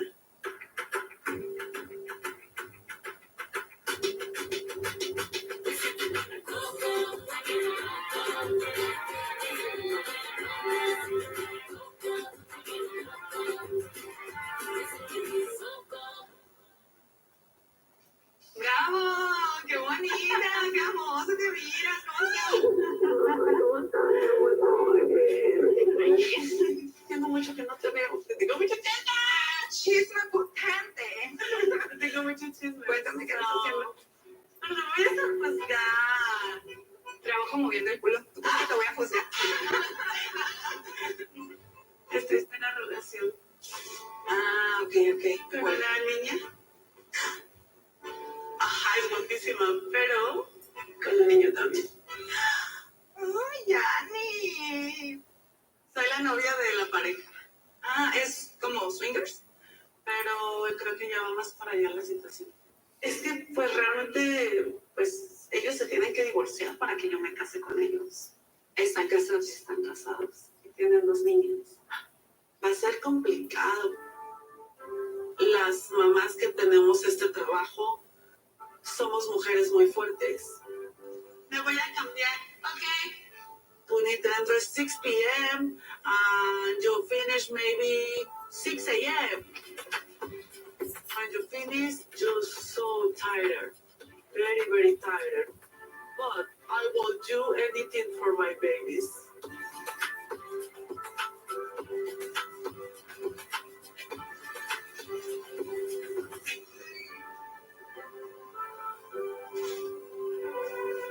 ¿Cómo estás, mi amor? Gracias. Aw, you're so cute. I have 3 children. You need a little My bed. first You need a son little is cafe. 20 years now. My You older should son love. is Love to yourself 11 in the chair years, now. and my daughter live with me. She is my princess Antonella. She have 7 years. ¿Cómo te va entonces en la escuela? ¿Ya te aprendiste bien las tablas? A ver, 2 por 5. 2 por 5. Sí, 2 por 5. 10. 3 por 5. 15. Muy bien, mi amor. Dame un besito. You are smart. I have a really, really hard life. When I am 16, I am pregnant. The father of my son, he disappeared when I am pregnant. I don't have any money. So I am start working in the strip club. Wait, I can cry. Muchas mamás no les dan la oportunidad que se merecen. Y por eso muchas hacemos lo que necesitamos hacer. Sorry. Oye, voy a ir a ver a una niña más. Vengo en unos días, ¿vale? ¿Tú qué piensas de que... Pues, de que vivamos juntos? Que nos vayamos a vivir a Estados Unidos. ¿Te gusta la idea o no? Sí. So many couples go to my job, but when I see them the first time, I say, "Oh my God, this is perfect for me because it's tall, it's pretty, together it's look sexy. He's 10 and she's 1,000. I love them because Amani and Matt accept me with my old past, with my job, with so many things in my life. The both will take care of me, not only her, not only him, the both. In the past, I don't feel that because my ex-boyfriends left me, but Amani and Matt stay around, and I will stay with them. Me voy, chiquita hermosa. Ya me beso, mi amor. Amani and Matt, they tell me if I want to go for live together. I'm excited, but I'm feel nervous. I don't know.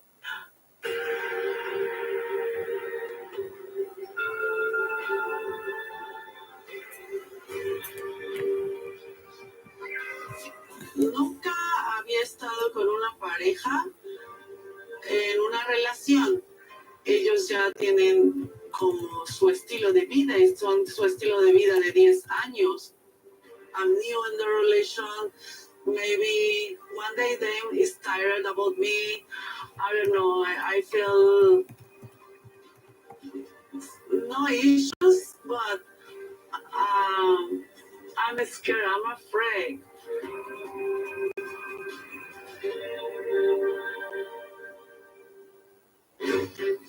Mom? Yeah. Oh, 7,000 miles.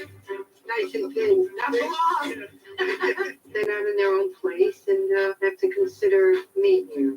I talked to her about sleeping in separate rooms, and she was really upset. You know what I mean? She came here to be with me, and it really hit her hard. I don't know.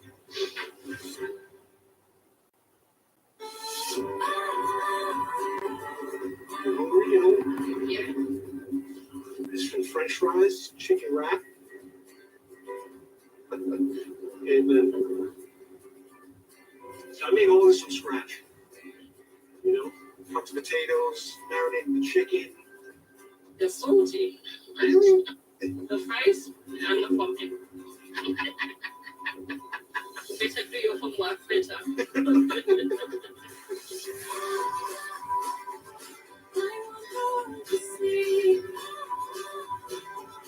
This is it. The humble abode.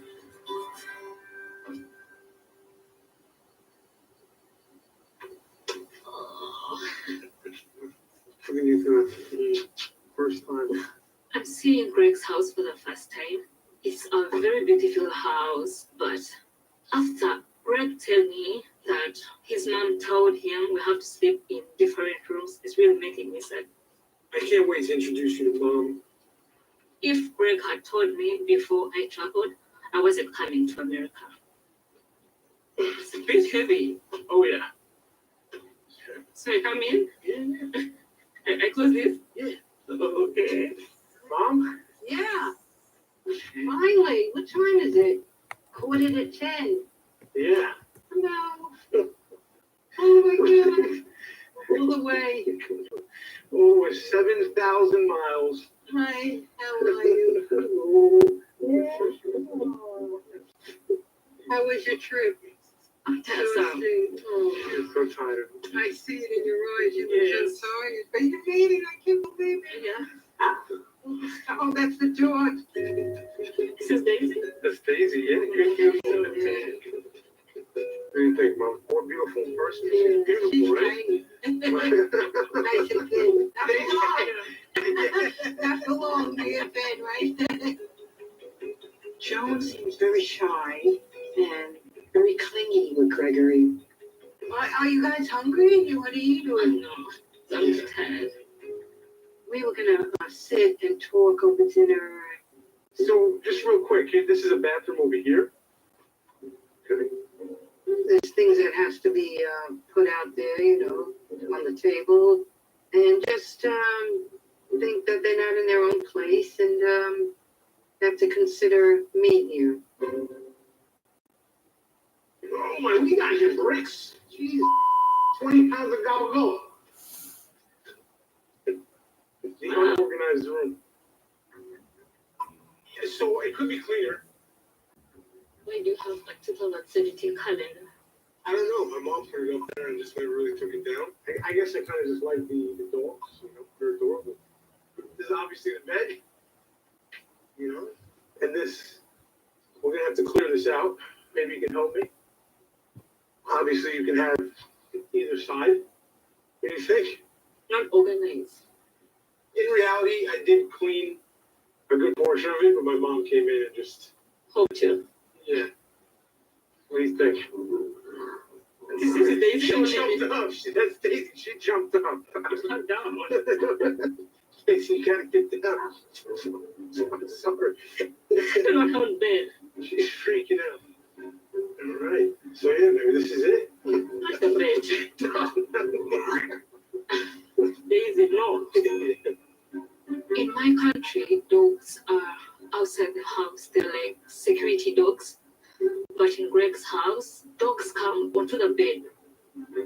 I've not been in that situation.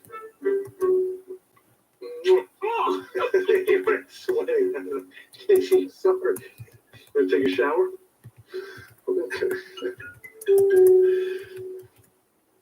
I'm so happy to finally be here with my fiancé, but everything here is very complicated.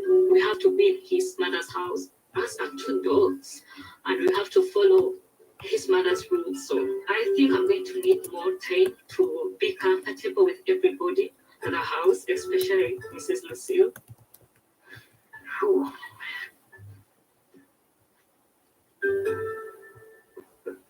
Right? So how'd it go? So we were up there, and we were just hanging out, and all of a sudden Daisy just jumped right on the bed. And she was like, "What?" Like she doesn't want to talk on the bed, you know. Oh no, you're gonna have to push back a little bit. We'll see what happens. We'll see. Look at their paws, how clean they are.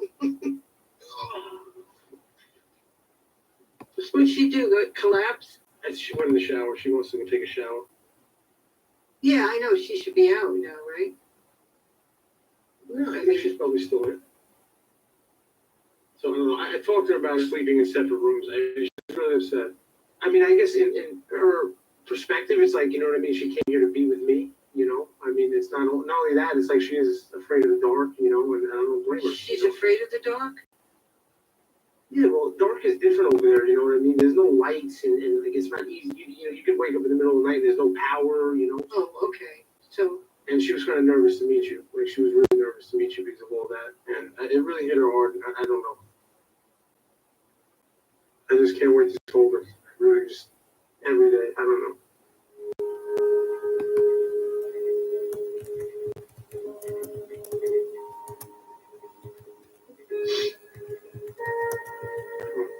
Okay, great.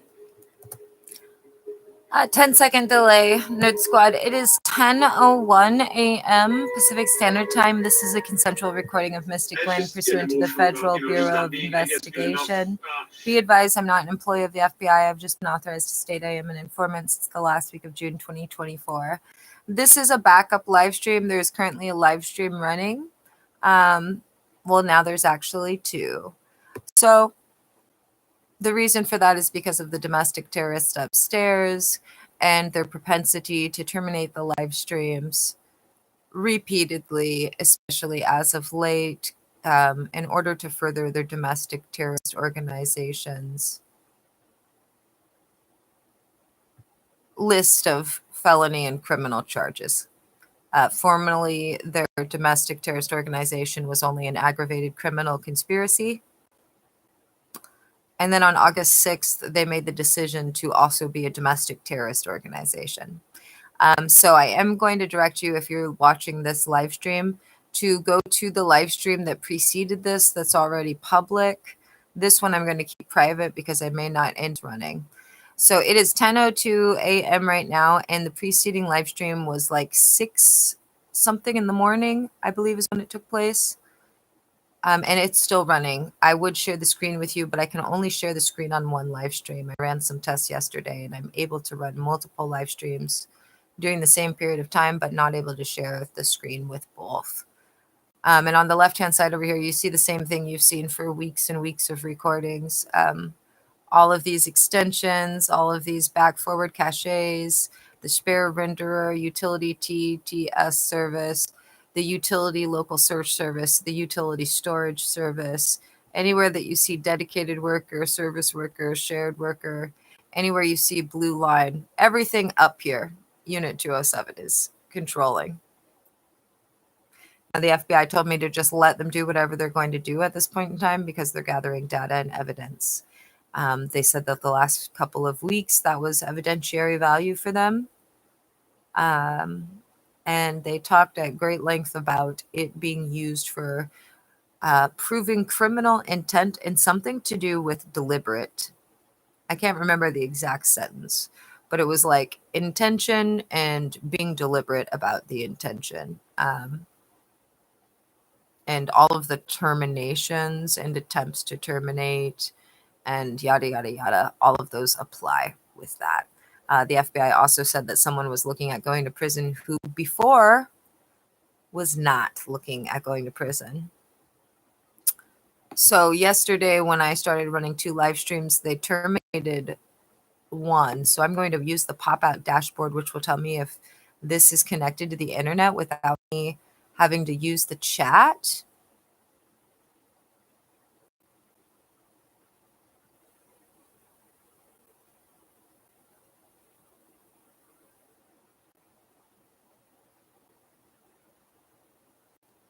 See again, service worker.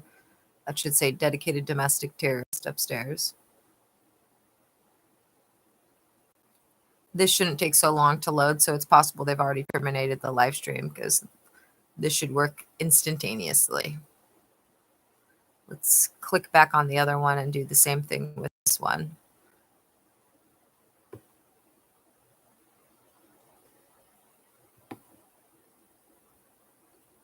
My screen with.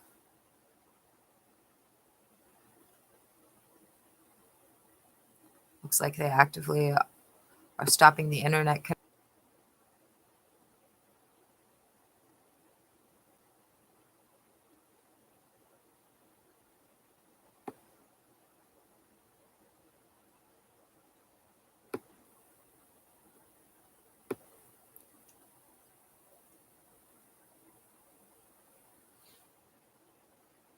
Okay, it appears they're both connected, but just by selecting for the pop-out menu, they've rigged it to attempt to terminate the live stream because that same thing happened with the line. So this is the domestic terrorist. So there's at least 3 individuals upstairs who are currently actively attempting to further their domestic terrorist organization and aggravated criminal conspiracies litany of crimes to be charged with.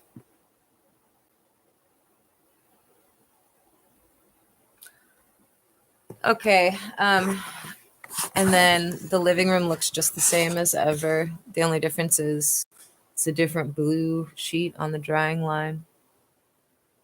Because this little fat cat over here is an asshole. That's the reason why. So as you can see in the bottom right of your corner, hello, you are in my living room.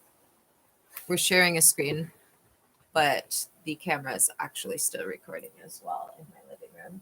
I'm watching a stupid girl show, and I'm going to resume watching that. There's like 20 minutes left on a different laptop. The one that's in a lot of chats and notations from the live stream that is titled 33609 AM. You know, give me the opportunities she has in her life.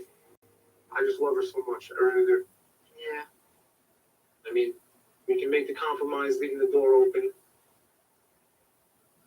All right. But, you know. I know. Okay. Thank you, Mom. Tell her, she said, we'll respect you 100%. I hope so. Gregory is emotional, but I never see him break down like that, really, ever. That's it. I don't know. I gotta get some sleep. Okay. Yeah, you better. Thank you, Mom. So there is a little fear. Gregory seems very happy today, very elated that she's here, and I'm hoping that she feels just as much for him as he does for her. Usually works out better that way. My daughter already has a bad impression of you from my family. I can't marry someone she doesn't like. Are you kidding with me? No, I'm Is serious. that threat? This is what I am. I'm an asshole sometimes, but I'm cute. Don't be an asshole in front of her. I mean, if she doesn't like me, I will come back.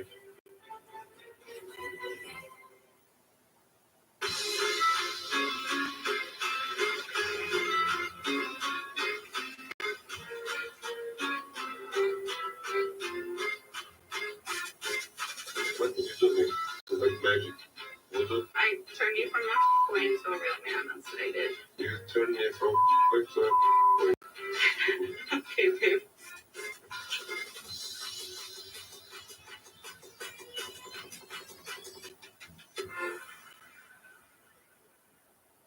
Today's the big day. We're finally leaving Istanbul, and Sarper is coming to the United States with me.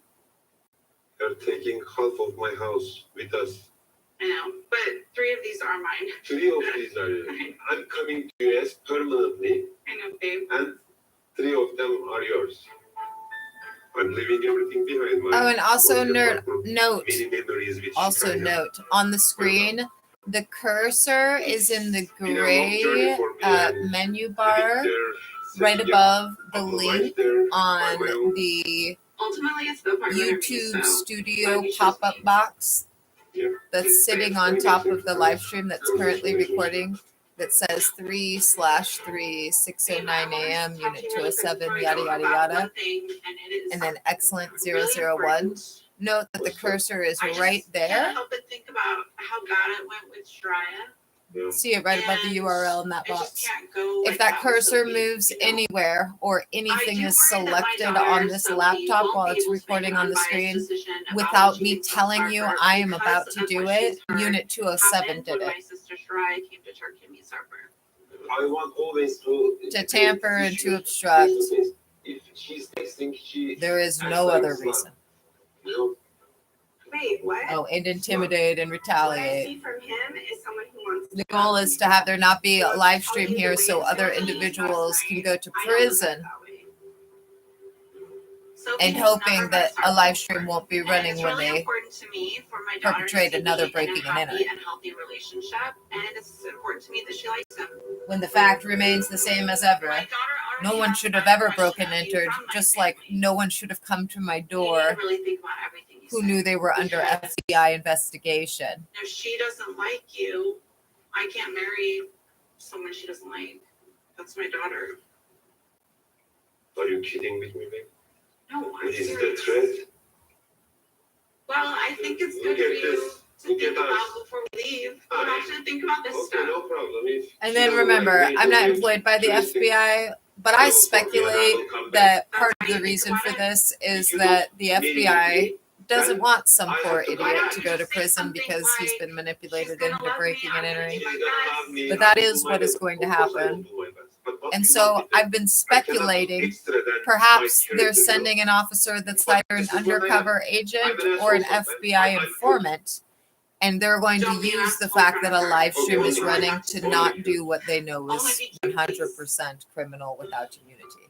I don't want I can only our speculate. destiny or fate of our relationship be on her lips. I don't like cyber, so Because the whistleblowers who make up for over 50% of the individuals that were in the aggravated criminal conspiracy, How are we going to push all of this? i.e., that predated August Sophie's her 6th, daughter, but she's a teenager. those I hope whistleblowers are are 100% at risk of retaliation, because I am also making which means that the FBI has little triggers set up everywhere for the individuals that they are able to correspond with from different locations, who then can interact with the whistleblowers without saying directly what they're doing. There's lots of triggers. So I'm just throwing that out there. I've thought about it, and I think that perhaps that's one of the reasons they want the live streams to continue rolling, even though they have exterior surveillance, is perhaps to prevent an FBI informant or an undercover agent from being forced to break and enter at the behest of the domestic terrorist organization, which is also an aggravated criminal conspiracy. Per the FBI, yes, they transformed into a domestic terrorist organization, but they are both, which again is why I think that that's why they're being indicted 2 times in 2 different counties. I think the state of Washington is going with the aggravated criminal conspiracy, everything is criminal enterprise, I have to be so exact. and the FBI is dealing with domestic terrorist organization. Because they're splitting the charges. I'm not, because I'm leaving everything behind, including my parents. Hem seviniyorum hem üzülüyorum. Hem istiyorum gitsin orada bir istikbali olsun. Ama bir yandan sevdiğin kadınla beraber olsun. Ama tabii ayrılık. And another reason for that speculation is because the Saturday before last Saturday, the FBI said that there were individuals upstairs that they were happy didn't do what others wanted them to do and were in good standing. And the way it was said suggested that it was not just the typical people that are in Unit 207. It's so heartbreaking, I wish I could take them with me. They said everything would be okay, but they cannot. So again, I believe that the live stream is supposed to be used as a trigger for an undercover That would probably kill me. or So, someone from somewhere that's not the North Everett Precinct or the domestic terrorist organization. You okay? I am big. Let's go. I can't wait to take you to see the family, to see Jordan and talk with her. Tell me, she and me is enemies? No, you're not enemies. Her concern is just about, does Dad really need to have more kids? Jordan is a hypocrite. Why you don't talk to me direct? You don't have the authorization to come in your relationship with me. Some snakes. No. My daughter is not a snake. Bull.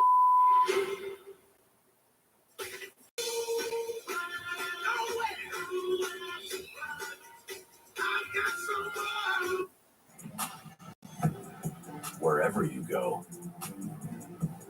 lead the way with precision at every. See what Daddy? Maria, it's time for heat. The gas station pasta, baby doll. It looks good though.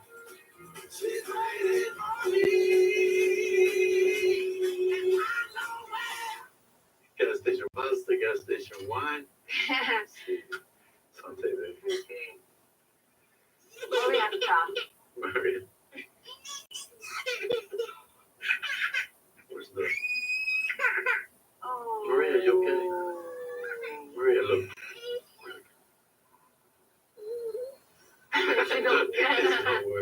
It's not working.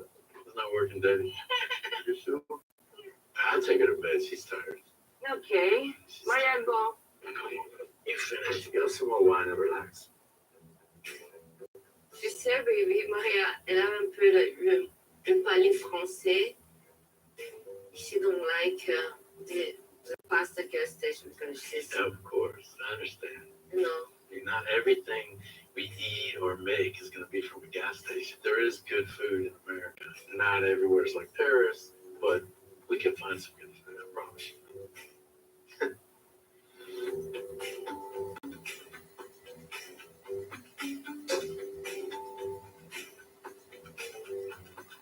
Finally, where she sleep? All right, come on. It's like Santorini. Remember Santorini? Yeah.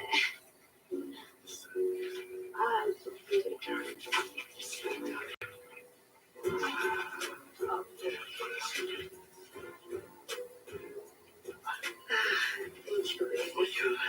so pretty. Yes. Very nice.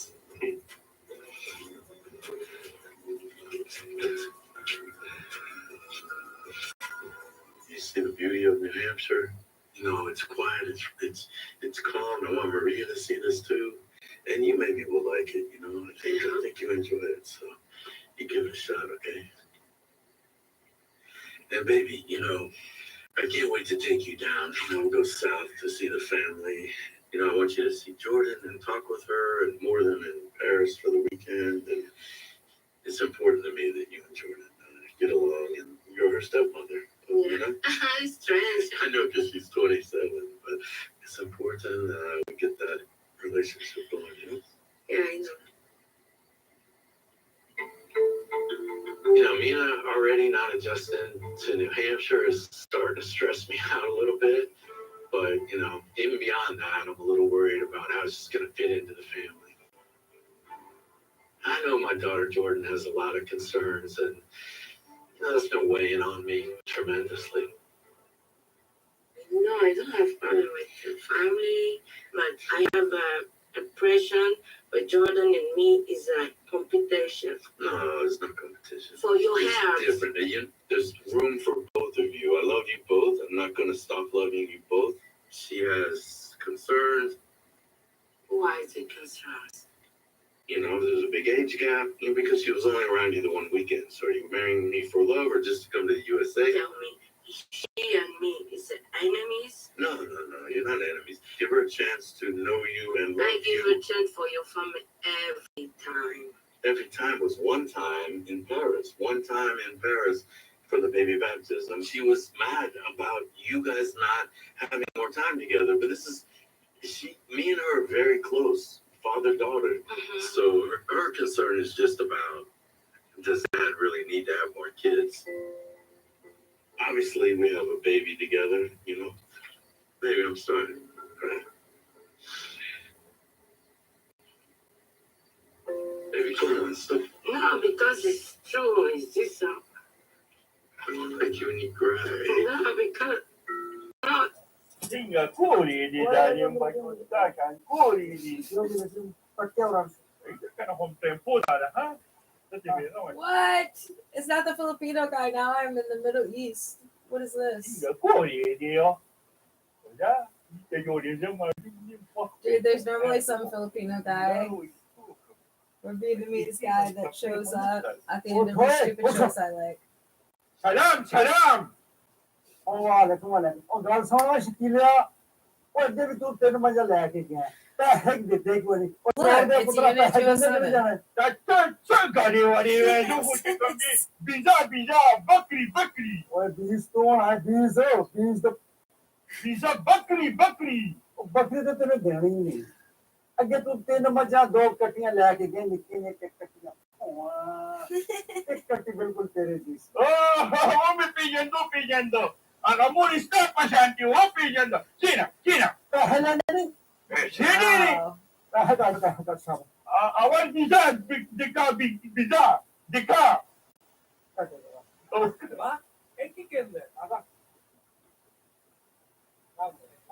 Oh my gosh, it is Unit 207. Unit 207 must have uploaded this video for me. Abba, what you done that thing? This is the same show I was just watching, guys. But all of a sudden, it went from the show to the second floor of Highland Ave.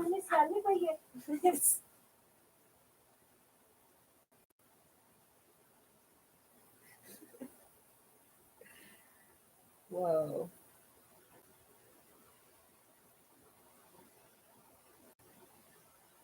We haven't put a label on anything yet.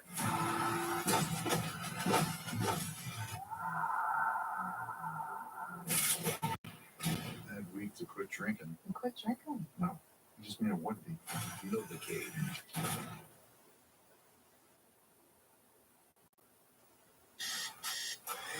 I'm just a regular guy, but I've got this condition. I can't feel pain. You're a superhero. Oh, yeah. These guys took the girl I love. I won't stop till I get her back. You're okay, you're okay. Oh my god, I got shot. Hey, there we go.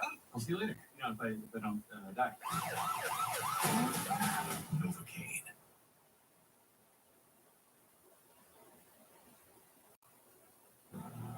I've got this condition where I don't feel pain. I would get a glove. You're a superhero. Really? Please stay alive. I need you to explain all this to the cops. I'll stay alive. I promise. Novocaine, March 14th.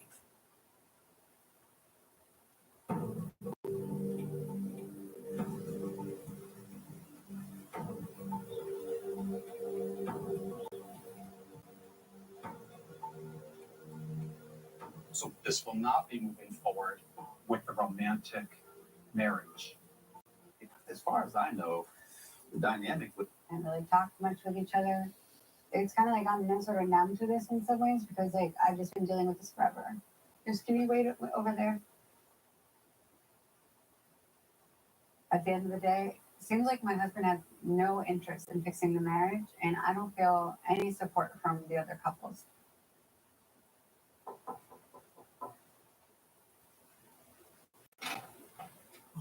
Hello. Hey, how are ya? How are you? Yeah, come in. So I asked to speak with James and Sarah to figure out what the future looks like for us and what the future looks like for us here at the retreat. Yes. Okay, yeah. So yesterday was obviously a lot. What I noticed is that most of the time from the camping trip and our experiences there, you two were separate most of the time and kind of having an individual experience. At this point, it feels like I'm still pretty uncomfortable to be around Vinny, and then like I don't want to sit here and be like, you did this, you did that, but like that was a big reason why I wanted to come here because I wanted him to be held accountable for the things that he's done that are not okay. Seems like he's the only one who has done maybe worse than anyone else here, and he doesn't, and he gets to just skate off and. Oh, wait, I'm curious real quick. You bring up an important topic or something that's valuable, and you're laughing. So what's going through your brain? For me, this is not true. Well, your voice is yours to own, and you can tell your story however you'd like to. And the same goes for him. If he doesn't want to take accountability the way that feels right for you or feels good for you, there's nothing, it's like what's inside of your control, right? What can I control? Control that. What can I control? Let the rest go. I feel like Marty and Vinny's biggest challenge is getting caught up on past behaviors, almost like they're in this loop and they just keep replaying the past, which is keeping them almost stagnant from being able to move forward. We've had some sessions. You guys had a lot of time doing camping activities and learning a lot. What are you guys thinking of all this? Let's just hear from you now.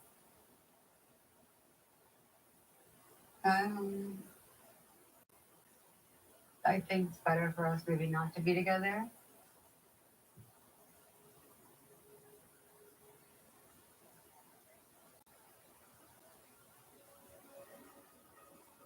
Because I just don't believe that any of the things that were promised to me, I don't believe that they're going to be carried out. So it's just hard. This is not for a relationship. It's not good. This is all drama they make. Really, just all this is such a Emotionally, how are you handling this? Like for me, just Okay, for me already just I'm done like an emotional. I'm saying just for was like especially like romance connection already just for a long time we start. That's what I feel.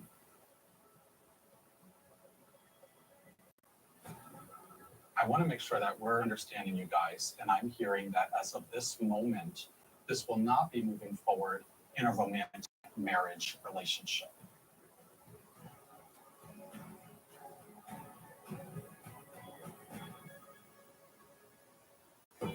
Hi, Betty. Hi, Ron. I think I have a great news today, but I'm not sure I want to share that anymore. This is another lie. It's another lie. She cheated on me. You know that? What are you talking about?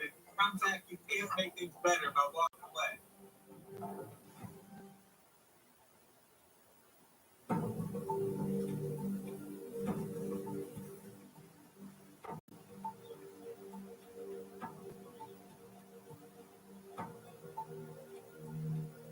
So this will not be moving forward with a romantic marriage.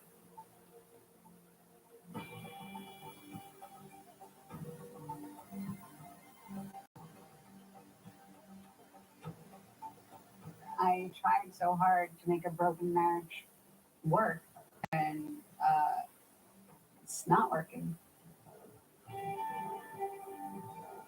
So, yes, that's how I feel. Yeah. I know it's painful for us, but we know we can fix the whole situation. We've decided that we're going to be getting a divorce and we're leaving the resort. And I have mixed emotions. I'm happy because, I'm finally free in some sense from all of these burdens and problems and stress. And on the other hand, it's sad because it'll be starting all over again. Maybe we stop fighting and we will be focused on like more on son. Maybe that's one thing. We're going to make sure that we have resources for you guys too, To be right? able This to do isn't that. just saying this is over. I think we're going to talk about continued tools. How do we continue with the goal of friendship, co-parenting, and getting through this in the least complicated way, right? Everybody when it's separate, it's everybody's sad. And for her, it's like she's a lovely person. It's better like building focus on building friendship. She helped me so many things. I want to help her too.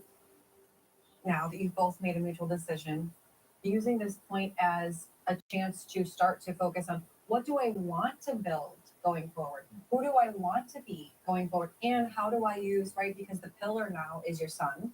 This is really about what's best for Abby. So, but at least we can start there, right? Thank you. Thank you so much. Thank you for coming. Thank you for every time you guys you help us. Yeah. Thanks so much. Of course, I don't know. I have a tendency to feel like I failed at things. I feel like I failed at my marriage. I feel like I failed at the resort. In a lot of ways, I'm ready for the relationship to be over. But I'm sad because it was like 5 years together. So, and mostly I'm sad for my son.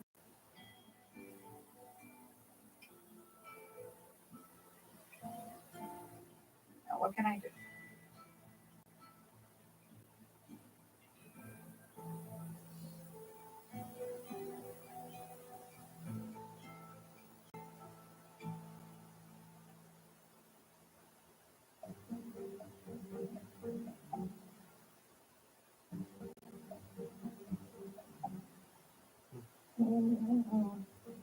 Oh, God, my head.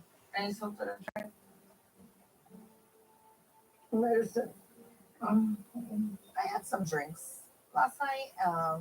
Also, I had drinks in months because I had my, health scare. So, it kind of went straight to my head really fast. Just give me food. Just give me food. I need food. I need like hangover food.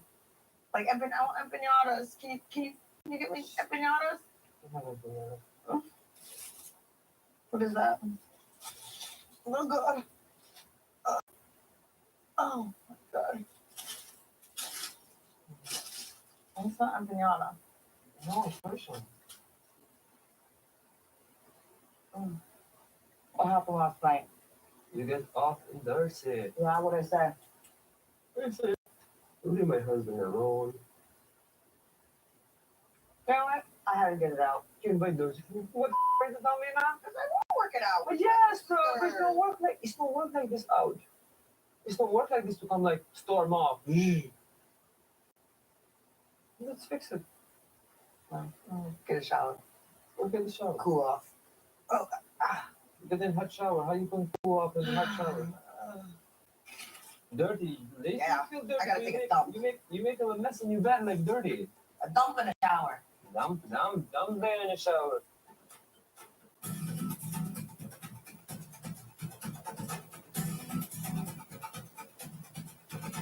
Come on, Rob, you got it. I almost lost a leg. Oh, shoot. Keep going. If I can do it, you can do it. This bike is riding me, let me tell you. You're lucky you just got here. Yeah.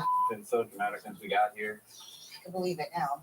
I didn't expect it coming in, but Oh yeah, it's I can only imagine. like who can outdrama the next. What's up, guys? How are you guys? Mind if I join? Getting our spin on, yeah. All right. So since our big fight at the camping trip, like I've been trying to, give myself some space, give Natalie her own space, because we're not getting along. It is a relief that we are staying in separate rooms because she just keeps wanting to fight with me. I mean, I'm ready to actually get over this. I don't need anything from Natalie but to just act normal. That's all I need her to do is just, understand we're at this resort. Josh, We're that's trying how I to work feel. our issues out with each other. Like, I just need her to focus on that and work with me. I just need working her against to me. act normal. How are you? I'm okay. Sorry about last night. The drama of Stacy and I. Oh, no, No. it's fine. So, Trust me, I've been dealing with a lot more than that, so it's okay. yeah. Has this been happening the whole time? Like, on the trip or During like the camping thing, like Natalie's just like attacking me constantly. I've literally been called so many names on this trip. I know I'm a good person, I'm a giver, and I just can't keep being called these names and like having her cut me down when I haven't done anything She wrong. apologized? I mean, No. obviously she should know she shouldn't be saying those She is things. not. But She is not. what do you think she wants from you? I mean, she wants more of me, and like she wants to be in my house. She wants to be with my kids. She wants, to come to my job and like be around my employees, and like She's unpredictable. she's unpredictable, and I can't bring that into my home. So all these girls are like ganging up on all of us. I feel like one of the guys. Hey, that's what we feel like too. I got thrown into it. Stacy was kind of getting in my face at the room. I Oh, was like, wow. don't come at me like that. Yeah. She is. Okay. So yeah, we're Wow. Okay. That's I was cool. looking for you. Oh, okay. Hi, Natalie. Nice to meet you. Yes, good to see you last night. Yes, I was a little workout. You Join us. You good? I'm good.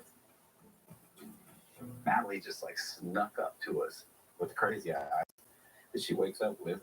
Oh, I should have known. If she wasn't right there, she'd probably be on the roof or something and listening. She's listening. She's always somewhere close by. And I'm wishing I could ride off. Like, I'm wishing the wheels worked. Like, can I just get out of here? This is just so weird. It's not a comfortable place to be between Natalie and Josh. Oh, this is good. Oh, it's probably turned I up. think you gotta I have to turn that you gotta turn the knob. That one. Turn left. Yeah. And then the wheels. Can you help me? Yeah. Josh, help me. As far to the left as you can. That's what you have. Yeah. Just pedal the bike. Yeah, I had Why trouble do you with it so too. much? Pedal this way. Why There do you you go. so There it much? goes, yeah. There you go. Here. Got it. Careful. Yeah, you're athletic. Yeah, I am ready. Oh wow, it's cool. You're right. Josh ignored me. He came to good relationship with me, and he doesn't even like in 1 hour of his time to me. Yeah, and she tells people nice stuff about me.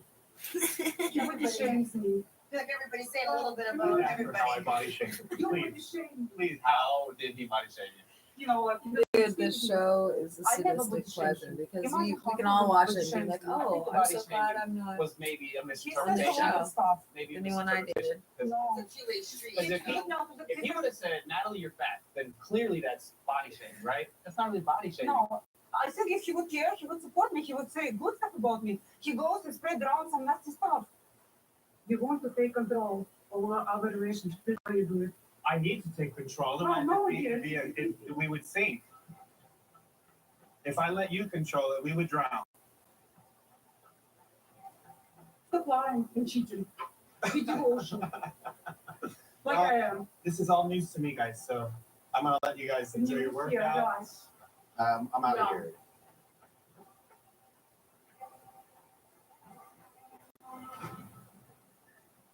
I don't even get why he came back because he already left and went to He Florida came or cute with this whatever. and he came relationship, back. but he's not. He always says something. I don't know. She's where my favorite. Natalie's I hope getting she all gets of a good these guy. ideas. She just needs to date somebody who doesn't have kids and doesn't want kids. Magic mirror on the wall. She's high maintenance. Far beyond the castle, lost inside the wild. A lovely maiden I now behold. What did you say? Somewhere in the woods.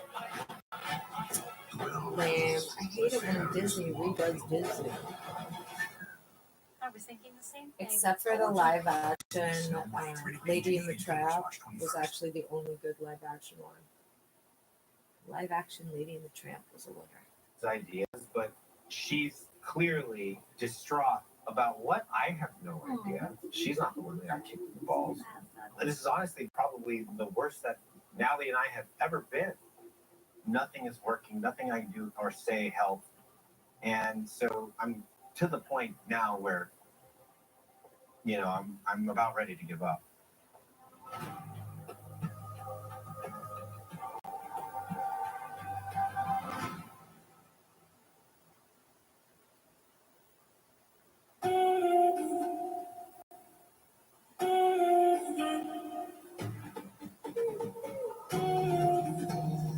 Hi.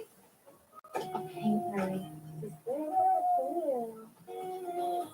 Today I requested a one-on-one session with Eva because Gino and I are still standstill when it comes to our intimacy. He even refuses to be affectionate to me, and on top of that, he doesn't agree to an open marriage. So I'm very hopeful that Riva, as an expert, will actually guide me about what to do next because I really feel lost. So, during our last session, you said that you guys haven't been intimate. No, Have you been intimate at all during your stay here? no, he wouldn't. There is no way on earth. And I feel like I'm in the wrong for expressing out loud that I desire my husband, that I want to be intimate with him. He makes me feel like that is something bad. So I hear you saying that physical intimacy is an integral, necessary part for your romantic relationships. And if sex is not the thing that connects you two, which it doesn't seem like it is, No. right? Then what is holding this relationship together?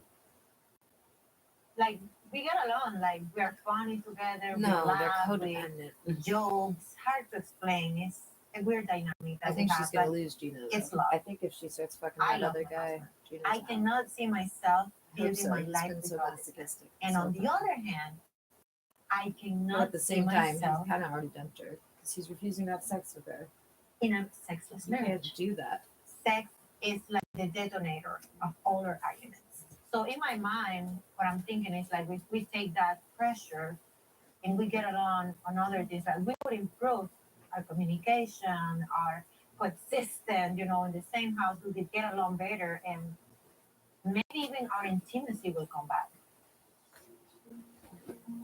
I hear you like kind of exploring open marriage and ethical non-monogamy as like How a do you say way ethical non-monogamy. So it's just when you are with more than one person and everybody knows about it, right? And everybody's okay with it. Now the issue is that when we did have this conversation, Gino mentioned that having an open marriage was a deal breaker for him. He was very angry about it. Like the idea that he has of open marriage is like, I gonna be every dude you can. And that's the idea he has for open marriage. I have tried to explain it to him. There are rules. We wouldn't do anything that, like we set the rules. Every open marriage relationship is different. So I am a person who practices ethical non-monogamy, and I'm married. What? Yes, my husband and I have been married for 9 years. 9. Yes, and we practice ethical non-monogamy all 9 years. And you look so calm, so happy. Gino's gonna die. Gino's gonna die. The way that our agreement started is not the way that it is now, right? We've gone through many iterations of what it looks like for us to be ethically non-monogamous. It's not all like sunshine and rainbows, right? It takes a lot of conversations. It takes really good conflict resolution skills, and it does take a lot of self-awareness and a lot of confidence and a lot of connection for something like this to happen and to succeed. Well, it could be Gino and me. It could be. Why not? Yeah. But I'm not going to tell you to blow up your life or your marriage for ethical non-monogamy, to have an open marriage, right? This is a conversation that you and Gino need to have before you guys decide to recommit. The whole point of the open marriage is that eventually my husband will be able to satisfy my sexual needs. I don't want to have a third person in a permanent way. I want this to be temporary. But I won't cross any sexual boundaries unless Gino and I come to that agreement. I need it now. Okay. It's now or never, because I cannot recommit if this is still what's going to happen. Yeah.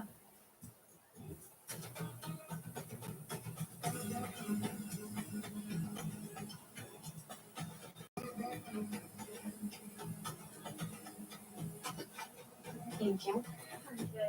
Hey, Hi. Hello. How are you? I'm glad we have some time. Yes, How you doing? finally. Good. Sit down. Let's get into it. What's happening, guys? How have you been? It's cute. It's been upside down so far. It's cute. Yeah. And upside down? I mean, for you, it's down. You've been up? After that camping trip, I feel like our marriage is not getting worse, but is not getting better. I feel like we have a lot of different issues in our relationship. So today, we are going to do family therapy because me and Betty, Brandon's mom, we are like nuclear war. There's a big issue in our marriage right now, and I really want to figure out how to change that. A lot of different things happening. Yes, I'm and glad we're thank you so much. Of course, we're going to use this time, and we're going to use this time to meet with your parents. I'm excited to see them. I really am. I miss them so much. Yeah, I'm excited to meet them. You're taking a deep breath. What's going through your brain? A little nervous. Yeah? Mm-hmm. What are you thinking about? And we in a one place together, we always fight. We always have like, hey, You're shaking your head. You're like, this is true. It is true. me and Brandon mom, we have competitions. We have competitions for attentions, for being right. I feel like Julia creates this Them are competition, imagines this competition. Your mom have this competition since day one. I just feel like you're making it up. I feel like she's not competing with you. We are better at our since Stacy. And you are not better than Florian, who doesn't choose. What do you mean? I couldn't tell you who's most important in my life. My wife. Yes, but before you can't say that. No, If your I've mom- always told you that. In the front of your mom? I don't want to hurt mom's feelings, you know? So I'm going to invite them in. We'll have a family therapy session, and we'll just kind of see what comes up, and we'll talk about where the two of you are and just kind of the dynamics and the roles that's been happening with this family. Does that sound good? Yes. Okay, sure. Let's do this.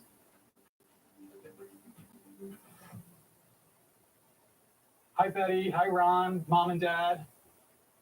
Hello, how are you? guess just tell me what's it like with mom and dad in your world? I love having mom and dad in the world. And if you knew what amazing people they were, you'd understand why we're so close and why I would consider them friends. Aw, that I is love so that sweet. there's a special. Oh, thank you, Brandon. Of course. We care about you and Julieta, and we want to be there for both of you. No, I think you guys care more about only Brandon, not about me. No, we care about both of them. We do. Julia, something kind of clicked in your brain to say, I don't know, they don't treat me the way they treat Brandon. What do you think about? Brandon always say how horrible I am, how like we have like arguments in the home, and then only listen his side, but then never listen my side. I'm never gonna have support like that because Brandon number one. I sort of don't get that. We try.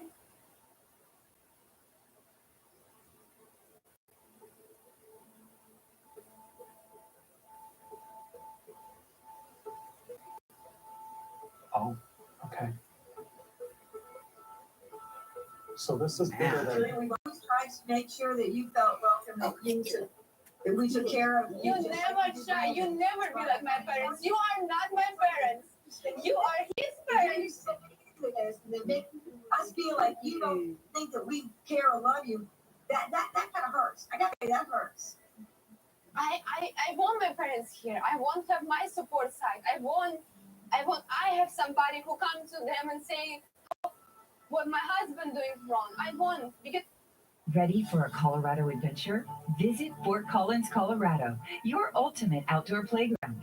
Hike more than 280 miles of trails through natural forests and open space. Paddle through pristine waters, or just relax in one of Fort Collins' 50 parks with amazing mountain views. Winter fun?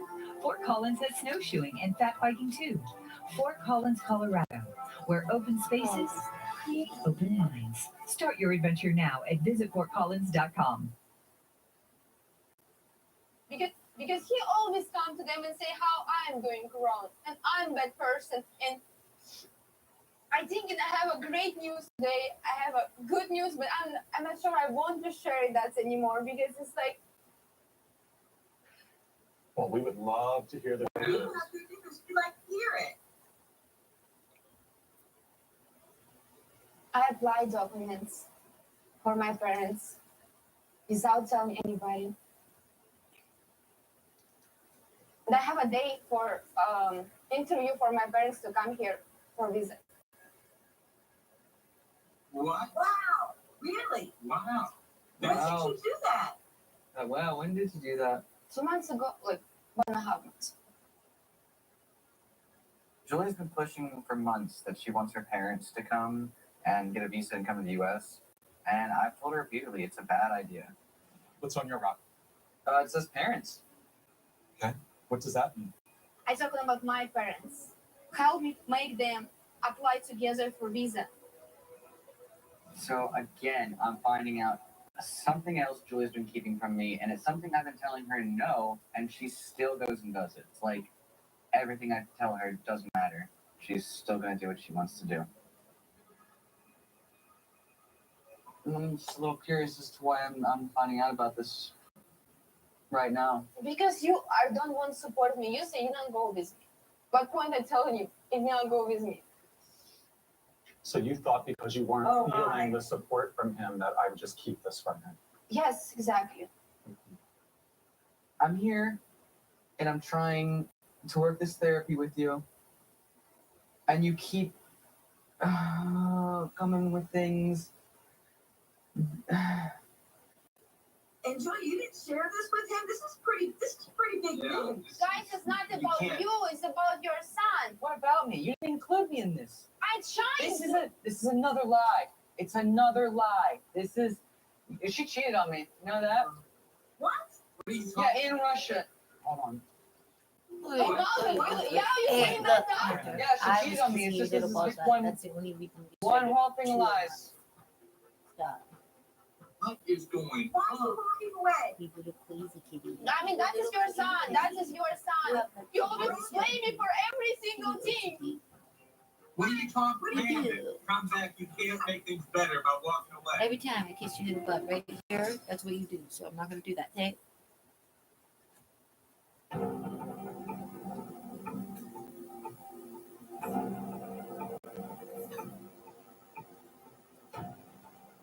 This is what he's doing. He always run away. I'm frustrated because Brain handled all of this situation like that. He just deciding to run away. I'm doing everything for make this marriage succeed. Brandon, won't give up. Brandon, can I talk to you for a sec? We gotta make this as productive as possible. And I know you're going through a lot. I want something to come out of this for you. I don't know what's gonna. More lies are gonna come out of this. I don't want any more to come out of this. No. I'm tired of finding out lies. You've done so much work with her so far. I've tried, but I'm the one who keeps getting hurt. It's not fair. He looks just like his mom. Look at his face and his mom's face. I don't want to do this anymore. I'm tired of it. I have no idea. What's going on. He don't want to. I know it hurts you. I know it hurts you. This thing about lying. We're trying to figure what is all this about? And the distrust. Yeah, this is all hitting us blindsided too. This guy, he come here to this therapy, and I say open. I open for me, and he just shuts down every single time. But you don't hurt our son. You divide him, please. This is like so tearing us apart because there was something special between you two. Please don't give up on this.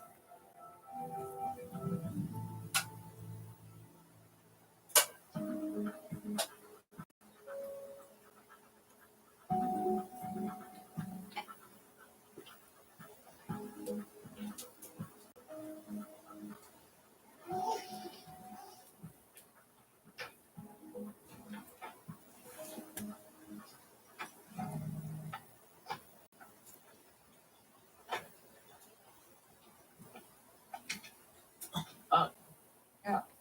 Let me hug.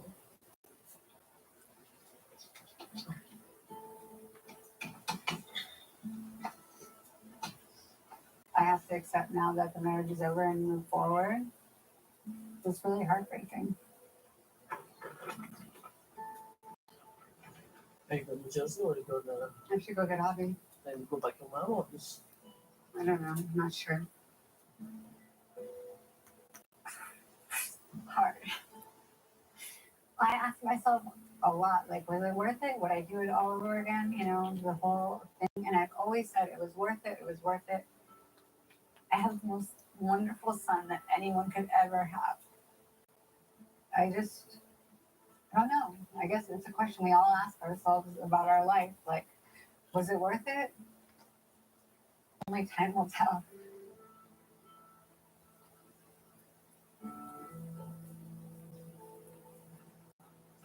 I feel so bad for her, but she's crazy. Because you know what she did? She took all of his social media accounts, changed the password, which is what crazy people do. And especially crazy people who are listening to me right now. The only thing I ever wanted for you was success, happiness. That's something you've done. Peace. I wanted to make your life better and give you a better life. That's all I've ever wanted for you. I still want that for you now.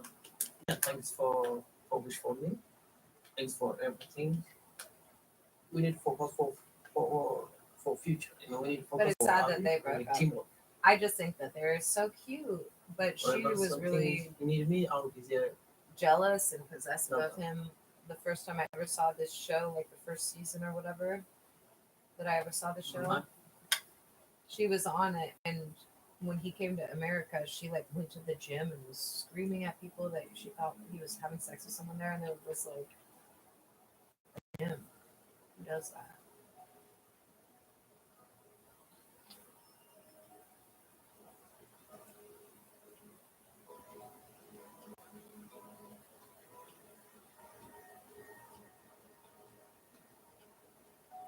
I'm sad. Since Ari leave, I tried my best, like for Harvey, but but it didn't work. She's not my wife anymore now. That's very hard to think about.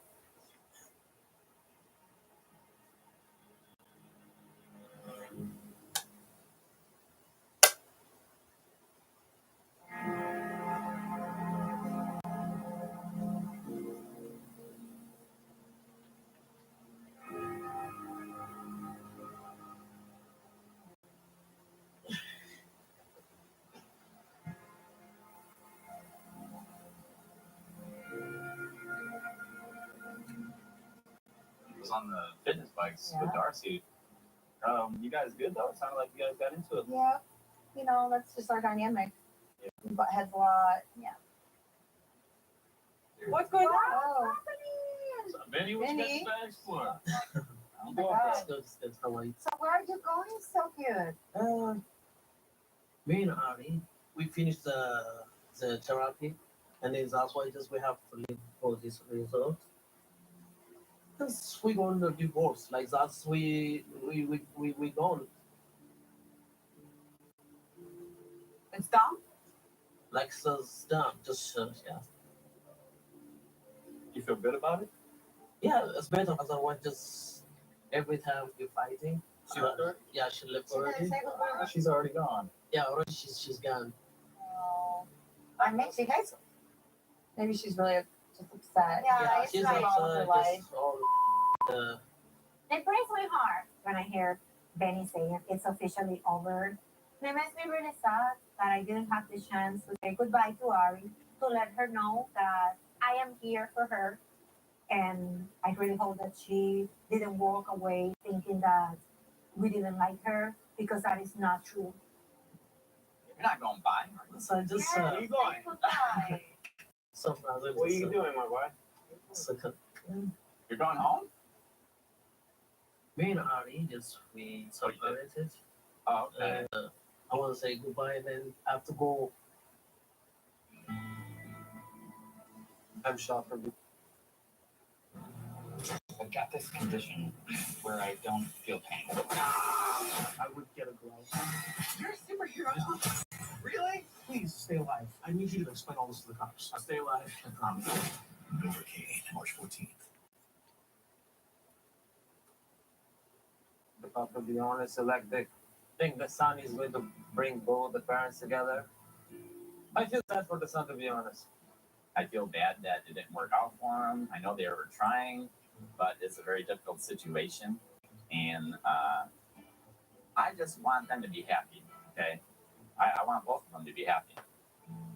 Everything when I learn all the new therapy, everything, all the tools I can use. You know, you know what I'm saying? I learned for you, both of you guys. I know both of you guys. What you learn from Gino? I'm curious. I learned for Gino's hats. Yeah. Gino, baby. Time, man. That's why Fedora Brothers. I very sad to leave this result. This is all situation, like all the divorce. Like it's not easy for me, but here in the resort, like everybody, like we support each other. We build it like in a family. Thank you so much. I love you guys. Please contact me. I love you guys. You know, like the Mike Tyson. Yeah? Wish you and Ari and your son the best. Yeah. Bye, guys. Good luck. Bye. Okay. Bye. Love you guys. Wow, so sad. Scary. It's very real to come in here with hope and leave not together. Right? You came as a couple and look at them, how they're living separately. You know, I've been through divorce before, and it's one of the hardest things you'll ever have to do. And Lauren, I hope we never have to go through that, because their life has changed forever, and they have a child involved. And I know they both love the child. It's just they'll be connected for life. It's very tough because I feel like if anybody had the most to fight for, it was them two, because they have a kid together. Yeah. So, and if they can't work theirs out, Yeah. There are some things that even therapy cannot fix. It's like an eye opener Like if Gino and I don't make things work, I don't want to get divorced. I love my husband, but this could be us.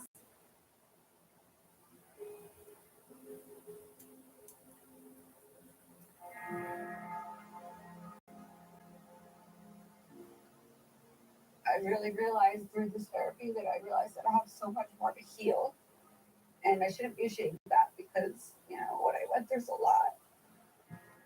But for now, I need to love myself and I need to stop trying so hard to fix others and to focus on others. And I need to really focus on myself.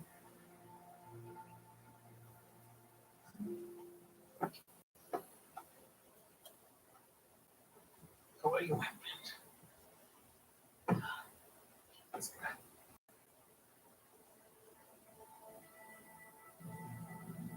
For years, I'm fighting for my son's happiness. But if you have the worst marriage, it is not good for my son too. Like me and her will split. I think it's the best thing for my son. Life is short. Just find your happiness and then enjoy it. That's very important for your life. I'm not long died for a long time. Just I want to be happy. I do believe that when you marry someone, you commit to them. And even when it's hard, you're not supposed to give up. And I feel like I've failed. And I have to forgive myself. Oh, I feel bad for her. I have to forgive myself.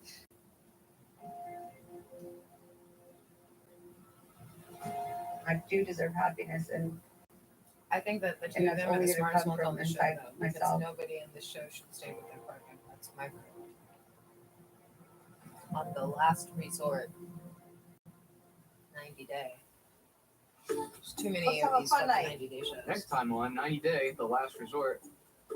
Well, we have the most beautiful girls in this family. It's just been really hard for me to give up on that. I'm hoping that we can try some new things and see what happens. I'm here just actually to discuss the parameters in our own open marriage. That's cheating. And I don't want a cheater in my life. Enjoy Okay. your life. Okay, perfect. Have a good one. Okay. Bye. How the heck proposing ethical, non-monogamous marriage is cheating?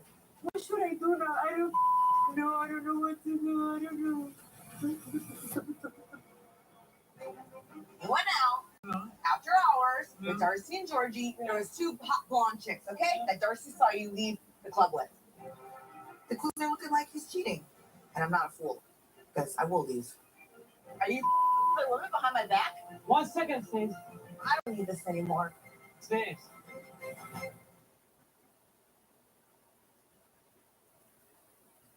I thought that was the last episode. It was just called The Last Judgment, I guess, because the one couple decided to divorce. How many fucking episodes are there going to be of this one? I don't like this one as much as 90 Day The Single Life was the best one. But I guess nobody else liked it because they've got like a gazillion shows, and that's not one that I ever see a new season on.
He had travelled to England to study, and there had been employed by a group known as the African.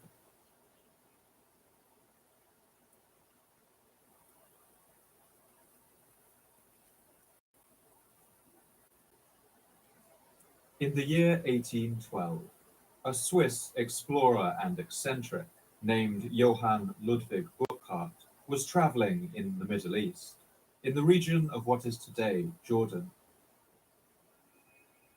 Burckhardt was a strange and colourful character.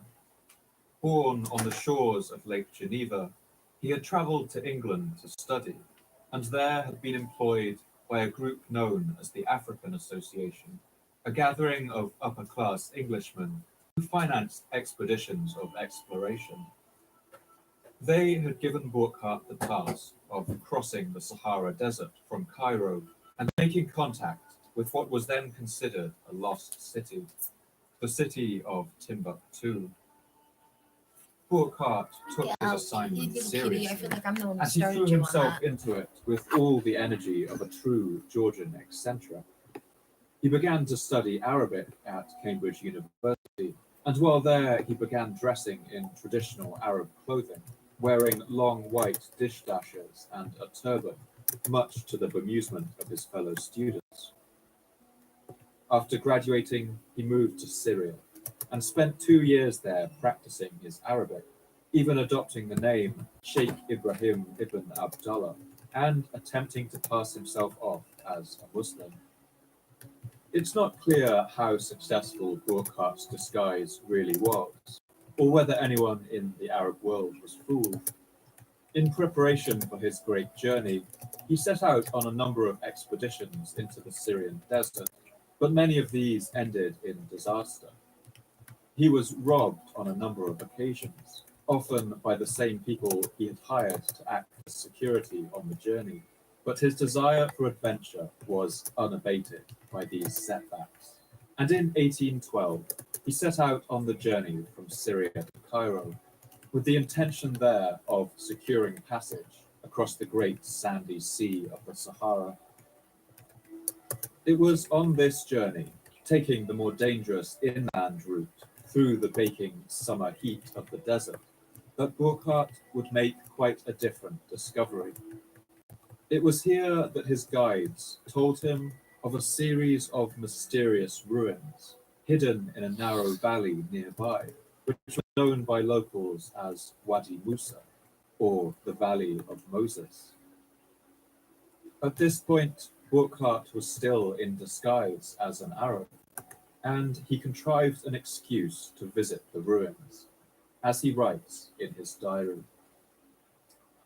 August 22nd, 1812. I moved the mouse to type into the box, and I'm moving the box back over here, putting the mouse back on top. And as I just wrote in the chat, I'm going to go and try and go back to sleep. Will I be able to? Probably not. But it would sure be nice. If the mouse moves or anything is selected on the laptop, know that I didn't do it, unless you hear me telling you I did it. As Burckhardt travelled with his guide down into the dry valley, he began to feel increasingly fearful that someone would see through his disguise and his ruse would be discovered. In following the rivulet of LG westwards, the valley soon narrows again, and it is here that the antiquities of Wadi Musa begin. Of these, I regret I am not able to give a very complete account, but I knew well the character of the people around me. I was without protection in the midst of a desert where no traveller had ever before been seen, and a close examination of these works of the infidels, as they are called, would have excited suspicion that I was a magician in search of treasures. Future travellers may visit the spot under the protection of an armed force, and the antiquities This recording's also been going for like 5 hours. Once it gets to 6.5 to 9, they get so desperate they do anything possible. Burckhardt's guides led him towards what, from a distance, appeared to be a sheer cliff of brilliant red sandstone. But as he drew closer, he saw a well-concealed ravine opening up in the stone wall, from which a sparse stream was flowing. The valley seemed to be entirely clothed by high rocks, but upon a nearer approach, I perceived a chasm about 15 or 20 feet in breadth, through which the rivulet flows westward in winter. The precipices on either side of the torrent are about 80 feet in height. In many places, the opening between them at the top is less than at the bottom, and the sky is not visible from below. As Burckhardt travelled down this shady chasm, his sense of excitement gradually grew to wonder as he came upon the sight of an enormous tomb carved into the very rock of the red sandstone mass around him. In continuing along the winding passage, an excavated mausoleum came in view, the situation and beauty of which are calculated to make an extraordinary impression upon the traveller. After having traversed for nearly half an hour such a gloomy and almost subterraneous passage as I have described, the natives call this monument Kostra Faru, or Pharaoh's Castle, and pretend that it was the residence of a prince, but it was rather the sepulchre of a prince, and great must have been the opulence of a city which could dedicate such monuments to the memory of its rulers. It's clear that the sight of this hidden wonder had an enormous effect on Burckhardt, and he writes breathlessly in his diary about the sight of this enormous edifice. It is one of the most elegant remains of antiquity existing in Syria. Its state of preservation resembles that of a building recently finished, and on closer examination, I found it to be a work of immense labour. The colonnade is about 35 feet high, and the columns are about 3 feet in diameter with Corinthian capitals. The colonnade is crowned with a pediment, which consisted of an insulated cylinder crowned with a vase, standing between two other structures in the shape of small temples, supported by short pillars. The entire front, from the base of the column to the top of the ornaments, may be 60 or 65 feet. Johann Burckhardt would be the first European in modern times to set foot in a city that for much of the previous millennium had been only a legend. This was the ancient city of Petra. For centuries, it had been the heart of a powerful trading kingdom that controlled the flow of spice and incense coming across the desert from the lands of the east. Its people had built vast constructions, carved with immaculate skill into the sandstone bedrock of the desert itself, and tamed one of the harshest environments to be found on planet Earth. They had fought and traded with empires, and played a starring role in many of the historical dramas of their age. They were called the Nabateans. As Burckhardt wandered through the gullies and chasms of that lost city, he must have wondered how such a society had flourished out here in the harsh landscape of the Arabian desert. And if so great a civilization had arisen here, what had happened to empty its temples and streets and leave it to be buried in the wandering sands of the desert?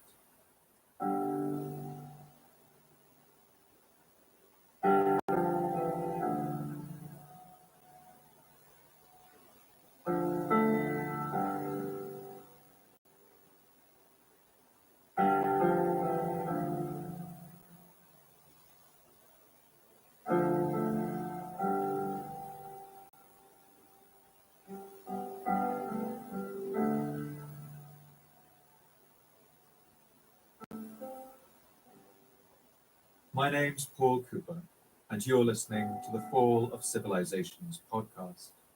Each episode, I look at a civilization of the past that rose to glory and then collapsed into the ashes of history. I want to ask, what did they have in common? What led to their fall? And what did it feel like to be a person alive at the time who witnessed the end of their world? In this episode, I want to look at one of the most remarkable stories of civilizational survival to come down to us from the ancient world. the story of the trading empire of the Nabateans. I want to explore how these once humble traders rose to become masters of the desert sands and to defy empires. I want to show how the city of Petra flourished to become the crossroads of the world. And I want to explore what happened to finally bring down the empire of Nabatea.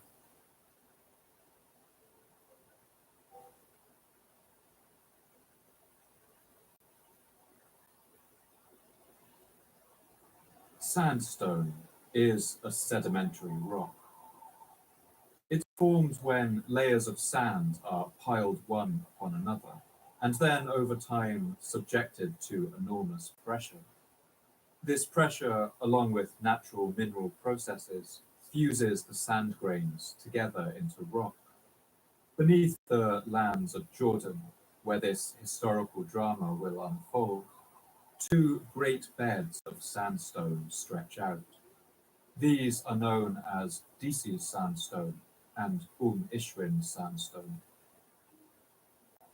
Disi sandstone is the youngest and uppermost layer. Sandstones can be any color, depending on the kinds of grains that went into forming it.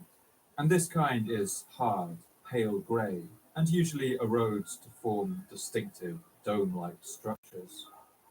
But beneath this layer is a layer of older sandstone, at least 20 million years older. This is Ishrin sandstone, and it's easily recognizable by the beautiful patterns it forms, and due to its composition of iron, hydroxides, and manganese oxides, it is famous for its color, woven with rich oranges, purples, and deep rosy reds. The winding, interlaced patterns on these stones were formed by the shapes of riverbeds that ran across this landscape as much as 500 million years ago, in the middle of the period known as the Cambrian. During this period, the planet Earth would have looked like a very alien place, almost like the surface of another planet. There were a few plants, like mosses and lichens, but no leaves or trees, and no animals on the bare, rocky land. The sea levels were high, with little or no polar ice, and so large areas of the continents were flooded with warm, shallow seas, filled with some of the largest forms of life to yet have evolved, crustaceans and arthropods like trilobites. Over the hundreds of millions of years that followed, an enormous amount of sand was deposited on the floors of these oceans, as their waves ground away at the rocks of the planet crust, as rainwaters flowed down through rivers, bringing silt and dust along with them. Today, the Ishrin layer of sandstone is more than half a kilometer thick, and in most places it is buried by sheets of younger grey limestone. This rosy sandstone would have remained buried if it weren't for the unique plate tectonics of the Arabian Peninsula. The Arabian plate is currently being crushed by the other plates around it, the much larger African and Eurasian plates. It's being pushed north at a rate of 15 millimeters a year, or about as fast as your fingernails grow. As it does so, these enormous forces have thrown up mountain ranges in Turkey, Syria, and Iran. And this vice-like pressure has caused the landmass to tilt. All of the rock layers in Jordan now slope gently towards the northeast. The upper limestone layer became exposed to the powerful forces of the wind and sand. In places like Wadi Rum, Danar, the eastern shore of the Dead Sea, and at the site of Petra, these grey sandstones eroded away, and the long-buried layers of Ishrin sandstone came into view in all their rich red glory. And it's here, in this landscape of rosy red stone, that the story of the Nabateans would begin.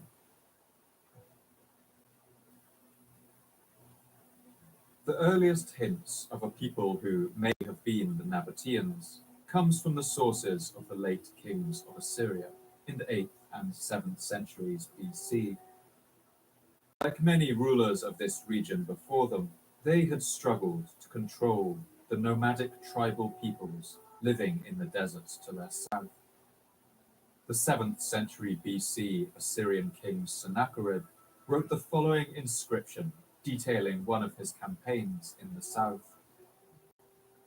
In my first campaign, I accomplished the defeat of Merodach-Baladan, king of Babylonia, together with the army of Elam, his ally, in the plain of Kish. On my return march, the Tamuna, the Yabulu, the Damanu, the Nabatu, who were not submissive at all of them I conquered. Sennacherib's grandson, the king Ashurbanipal, also wrote of encountering these desert peoples. The Nabatu live in a far-off desert place where there are no wild animals, and not even birds build their nests. Today, many scholars dismiss the similarities between the name of the ancient Nabatu and the later Nabateans as a simple coincidence. But what we do know is that since the earliest history of this region, people have lived in this kind of nomadic manner in the deserts of Arabia. These people would have no fixed towns or cities, no houses or temples, but they would move with their herds, constructing tents wherever they went, and moving as restlessly as the desert sands. They would survive by raising animals like goats, sheep, and cows, which could provide meat, milk, and wool. They would forage and hunt what they could from the environment, and would perhaps plant orchards that they would return to each year on their wandering routes. It seems that during their early history, the Nabateans would also act as pirates and bandits, using their knowledge of the desert to outmaneuver the slow-moving trade caravans that passed through their territory and along their coast. The 1st century Roman writer Strabo recounts that the Nabateans even dabbled in sea-borne piracy. Nabatea is a country with a large population and well supplied with pasturage. They also dwell on islands situated off the coast nearby, and these Nabateans formerly lived a peaceful life, but later, by means of rafts, went to plundering the vessels of people sailing from Egypt. But they paid the penalty when a fleet went over and sacked their country. Soon it seems that the Nabateans discovered that it was more profitable not to rob the trade caravans, but to offer them protection to pass through their territory for a price. And from there, it was only one small step to organizing the caravans themselves. By the end of the 1st millennium BC, the Nabateans had pushed out their rivals and now dominated the business of transporting goods across the deserts of Arabia.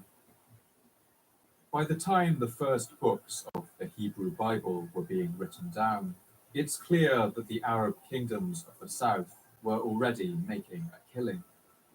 In the Book of Kings 10:15, the following account is made of the wealth of the 10th century King Solomon, with particular mention of the wealth of the Arab kingdoms. Now, the weight of gold that came to Solomon in 1 year was 666 talents of gold. Beside that, he had of the merchantmen, and of the traffic of the spice merchants, and of all the kings of Arabia, and of the governors of the country. The first truly solid account of the Nabateans comes second-hand, from around the year 312 BC, and the Greek writer known as Hieronymus of Cardia. Hieronymus wrote an apparently detailed description of the Nabatean people, expounding on their history, their culture, and their way of life. But unfortunately for us, that text hasn't survived into the modern day. But he was used as a major source for other later scholars, like the Greek historian Diodorus of Sicily, writing more than 300 years later. In his work, Diodorus gives a lengthy description of the Nabateans, based on the earlier observations of Hieronymus of Cardia. He paints a picture of an uncompromising nomadic people who refused the comforts of settled society out of a desire for independence. For the sake of those who do not know, it will be useful to state in some detail the customs of these Arabs, by following which it is believed they preserve their liberty. They range over a country that is partly desert and partly waterless, though a small section of it is fruitful. They live in the open air, claiming as native land a wilderness that has neither rivers nor abundant springs from which it is possible for a hostile army to obtain water. It is their custom neither to plant grain, set out any fruit-bearing tree, use wine, nor construct any house. And if anyone is found acting contrary to this, death is his penalty. They follow this custom because they believe that those who possess these things are, in order to retain the use of them, easily compelled by the powerful to do their bidding. Diodorus also recounts the great wealth that the Nabateans had amassed due to their control of crucial trade routes for spices and incense. Some of them raise their camels, others sheep, pasturing them in the desert. While there are many Arab tribes who use the desert as pasture, the Nabateans far surpass the others in wealth, although they are not much more than 10,000 in number, for not a few of them are accustomed to bring down to the sea frankincense and myrrh, and the most valuable kinds of spices which they procure from those who convey them. Frankincense and myrrh are the resins of two different plants in the Burseraceae family, gnarled and stunted trees that grow on the Arabian Peninsula, in India and North Africa. When the bark of these trees is damaged, they have evolved to release resin from their wounds, which forms a glassy seal, protecting the plant's delicate insides from further harm. But trees are also susceptible to bacterial infections, just like we are. And as an extra line of defense, these resins are filled with volatile compounds that kill bacteria and fungi, similar to our own immune system. It's these volatile chemicals that also act in interesting ways on the human sense of smell. And for at least the last 5,000 years, these resins have been used for their antibacterial properties in medicine and for their striking aromas when burned. Frankincense releases a sweet and woody scent with notes of lemon, while myrrh releases a smell that is more like spice, bitterer, with floral overtones. At harvest times, farmers slice gashes into the barks of the trees and collect the milky resins that ooze from within. Once exposed to air and sun, myrrh dries and hardens to reddish-brown, pea-sized chunks, while frankincense dries to pale yellow, tear-shaped droplets. Diodorus of Sicily even claims that the smells were so strong that sailors traveling up the coast of Arabia could smell them as they sailed past. A group of Greek sailors who ran out of supplies on the Arabian coast around the year 300 AD landed on the shore in search of water and stumbled upon a plantation of these trees. They were later interviewed by the botanist Theophrastes, who wrote down everything they told him about the methods of extracting these resins. They said that on the coasting voyage they landed to look for water on the mountains and saw these trees and the manner of collecting their gums.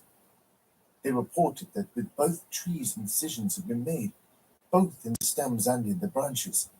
Also that in some cases the gum was dropping, but that in others it remained sticky to the tree, and that in some places mats woven of palm leaves were put underneath, while that which remained sticky to the trees they scraped off with iron tools. The cultivation of these trees was veiled in secrecy, and this secrecy gave rise to outlandish myths. The historian Herodotus, writing in the 5th century BC, recorded the process for harvesting these incenses, along with an account of a supposed race of monsters that guarded them. Arabia is the furthest of the inhabited lands in the direction of the midday, and in it alone of all lands grow frankincense and myrrh. These are got with difficulty by the Arabians, for these trees which produce frankincense are guarded by winged serpents, small in size and of various colours, which watch in great numbers about each tree, and they cannot be driven away from the trees by any other thing but only the smoke of the storax. We will never know whether this was a simple legend or whether it was a purposeful piece of disinformation spread by Arab frankincense farmers to scare others away from their lucrative industry. If this latter was the case, then it seems to have worked. The stories of venomous flying snakes were repeated by a number of other ancient Greek writers, and few of those who explored the coast of Arabia by sea were ever brave enough to venture inland to see the incense plantations for themselves. And it's not hard to see why these commodities were so sought after. Towns and cities of the Bronze and Iron Age would likely have been a potent mix of pungent smells. Even in the most refined cities, sanitation was in its early stages, if it existed at all, and little centralized planning would often mean that waste would build up close to where people lived and worked. With no refrigeration, food would spoil quickly, and industries like leather tanning used dung and urine to produce their products. All of this would have combined to create a heady assault on the noses of all the people who lived there. And for the rich, alleviating this discomfort was something they were willing to pay for. Aside from this obvious use, the burning of incense also took on a significant spiritual dimension. Temples and places of religious worship wanted to create a clear divide between the inside of the temple, a holy, sacred space, and the dirty, smelly world outside. And incense was one of the best ways to do this. Since ancient times, people had noticed the connection between bad smells and illness and death. Our sense of smell evolved in part to protect us from harmful bacteria in waste and decaying matter. And so naturally, people noticed that those who lived close to foul-smelling places, like sewers and waste heaps, would get sick more often and even die. Since the earliest texts have been recorded, it's clear that people considered the presence of bad smells to be evidence of the existence of evil spirits, invisible to the eye but lingering in the air, waiting to cause disease and misery to the people around them. A large part of the responsibility of a temple was to give people comfort from the daily horrors of disease and misfortune. And to do this, they would need to create a space where these putrid smells and the evil associated with them were not allowed entry. This use of incense to create a sense of holy space is truly ancient. It was mentioned as part of rituals in Homer's Odyssey, and the book of Exodus even describes a particular blend of frankincense and other spices to be ground and burnt in a sacred altar before the Ark of the Covenant. and even goes so far as to forbid its use for any other purpose.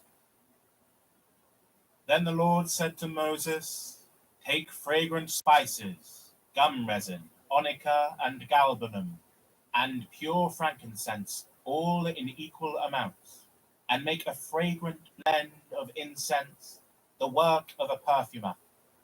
It is to be salted and pure and sacred.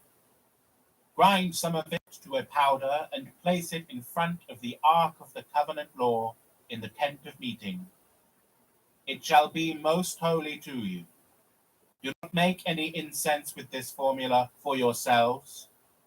Whoever makes incense like it to enjoy its fragrance must be cut off from their people." From this connection to the divine, incense would soon become integral to the function of royalty. Myrrh was used in the anointing rituals of Hebrew queens and in the embalming process for the mummies of Egyptian pharaohs. In the Christian New Testament, the Gospel of Matthew describes a group of wise men who travel from the east to attend the birth of Jesus and who bring him the traditional offerings given to royalty: gold, frankincense, and myrrh, gifts designed to reinforce his claim to being born as King of the Jews and the descendant of King David. In other words, incense around this time was serious business. These fragrances were not simply frivolous luxuries, but they were essential tools in the way that religious authority and the power of the state were constructed. As societies became more centralized and these institutions grew in power and wealth, the demand for incense would only increase. As the 2nd and 1st centuries BC passed by, the Nabatean people found themselves at the very heart of this crucial industry. Camels would soon lumber across the Nabatean roads with boxes of frankincense and myrrh from Oman, sacks of spices from India, and bolts of cloth from Syria, as well as sugar and ivory from Africa. And all of this would pass through a city that sat at the crossroads of multiple trade routes, a place that would come to hold a semi-mythical reputation around the known world. To the Nabateans, this city was known as Raqam, but to the people of the wider world, it would come to be known by the Greek word for rock, the element from which it was carved. This was the city of Petra.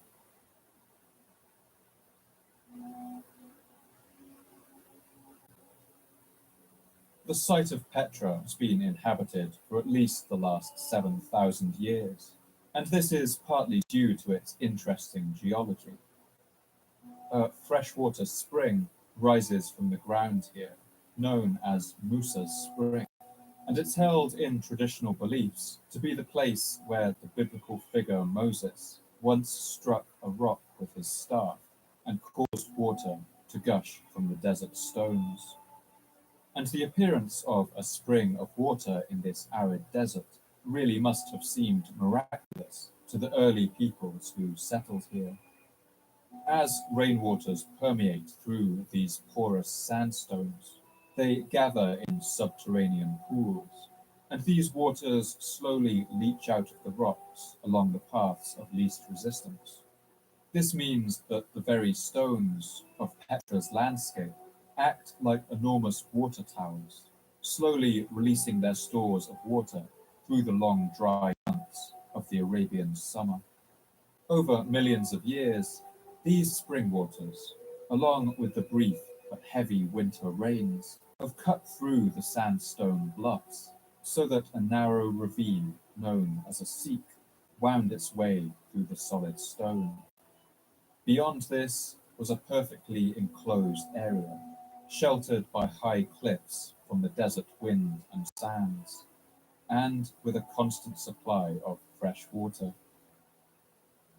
The 1st century Roman author and naturalist Pliny the Elder gives one early account of of the city in his work, Natural History. The Nabateans inhabit a town named Petra. It lies in a deep valley, a little less than 2 miles wide, and is surrounded by inaccessible mountains with a river flowing between them. At Petra, 2 roads meet. Its distance from the town of Gaza on the Mediterranean coast is 600 miles, and from the Persian Gulf is 635 miles. This naturally occurring spring water was enough to support a small population, but as the city's importance grew and the trade caravans got larger, the strain on its supply must have grown and grown. To enhance the natural water systems of the region, the Nabateans began to build complex water control systems, cutting aqueducts into the sandstone of the mountains, and even building underground plumbing systems out of terracotta pipes to divert the water of several nearby springs directly into the heart of the settlement. And they also learned techniques for gathering rainfall that they used to enormous effect. Although the climate of the region wasn't quite as arid 2,000 years ago as it is today, this landscape was still a desert. Rain in these parts came extremely rarely, and the so-called rainy season, around January, could consist of just 1 or 2 spells of rain in a year. In the height of summer, rainfall stops entirely. And so the Nabateans worked tirelessly to maximize the amount of water they could gather during these few rainy spells. Rainwater would naturally gather in depressions and hollows, and for centuries herdsmen have taken advantage of these natural pools. But sandstone is a porous rock, and the water would naturally drain away over time. To fix this problem, the Nabateans worked to line these natural pools with hard stucco plaster, meaning that the water would remain and could be used long into the season of drought. They built large dams across the valleys to gather rainwater into reservoirs and also reduce the flooding that occurred each year as rainwater followed the well-worn channels that had cut for millions of years through the red rock of the valley. The Nabateans' expert control of scarce water resources meant that Petra was able to grow to eventually house as many as 20,000 permanent residents, and to support the constant arrival of large trading caravans, many of them made up of hundreds of people and camels, arriving thirsty from the long desert roads. And soon the water was even abundant enough that it could be used for more luxurious purposes. The citizens of Petra would soon be able to bathe, make wine, cultivate fruit, and stroll through their streets in the shade of palm trees. Archaeology shows that Petra was not just a city of tombs. In its time of flourishing, it was sprawling with lush gardens and pleasant fountains, enormous temples and luxurious villas. The Roman writer Strabo gives some glimpse of this. The metropolis of the Nabateans is Petra, as it is called, for it lies on a site which is otherwise smooth and level, but it is fortified all around by a rock, the outside parts of the site being precipitous and sheer, and the inside parts having springs in abundance, both for domestic purposes and for watering gardens. Outside the circuit of the rock, most of the territory is desert, in particular towards Judea. And some of the Nabateans' own inscriptions clearly reference gardens existing within the city. The following inscription from a tomb at Petra illustrates some of the flourishing plant life that once stood here, and which may have belonged to a temple. And its description stands in stark contrast to the barren sand and stones that today stretch out around it. This tomb and the large burial chamber within it, and the small burial chamber beyond it, the enclosure in front of them, and the porticos and the runs within it, and the gardens and pleasure gardens, and the walls of water, and the cistern and walls, and all the rest of the property, which in these places are sacred, and dedicated to Dushara, the god of our Lord, and his sacred throne, and all the gods. Outside the city, in the surrounding countryside, water control was even more crucial. Even with enough water, the Nabateans still needed to eat. And to do so, they would employ a unique style of farming that maximized the potential of the difficult terrain. They would contour a large area of the land, digging it out into a shallow funnel, sloping down to a single point. And at this point, they would plant a single fruit tree. When the rains came, the water would drain down to this central point, and the tree could survive. To plant an orchard of trees using this method, you need about 50 times the normal space, but it was an effective technique. And out here in the desert, one thing the Nabateans had no shortage of was space.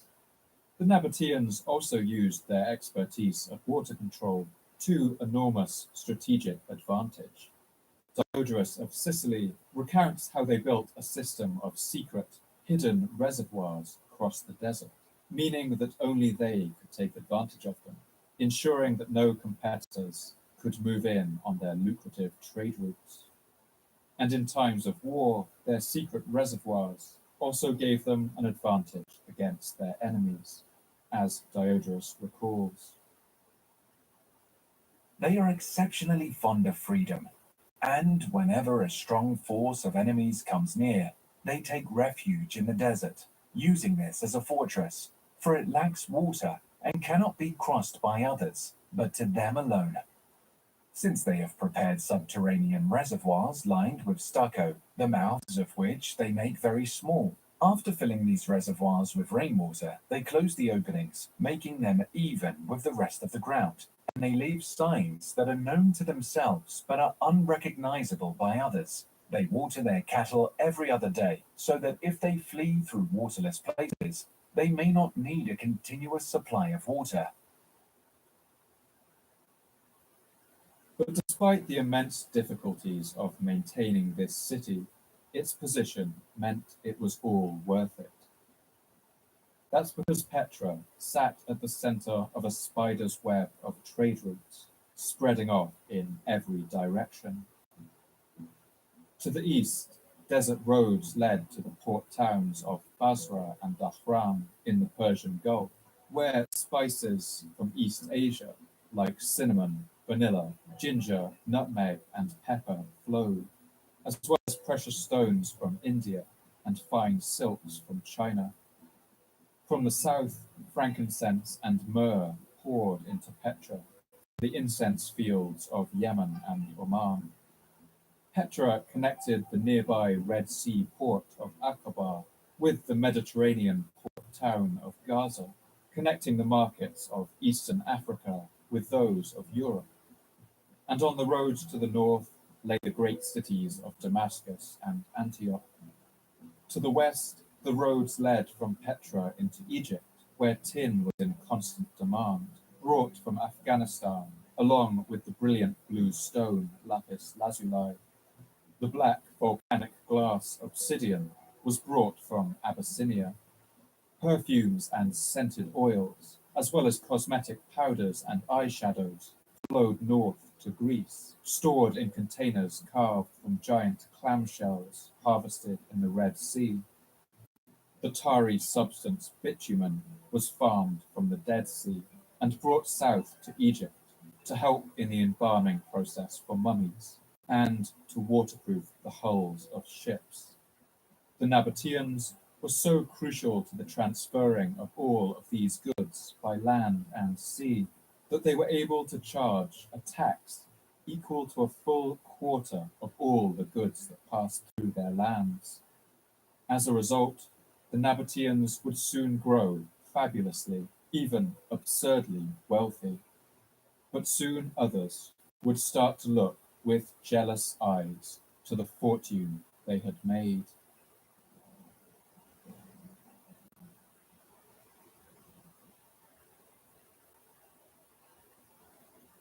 The Nabateans were not a warrior people, and it seems that they preferred, wherever possible, not to fight. But they were more than capable of defending themselves when attacked, as one colourful episode from their history shows.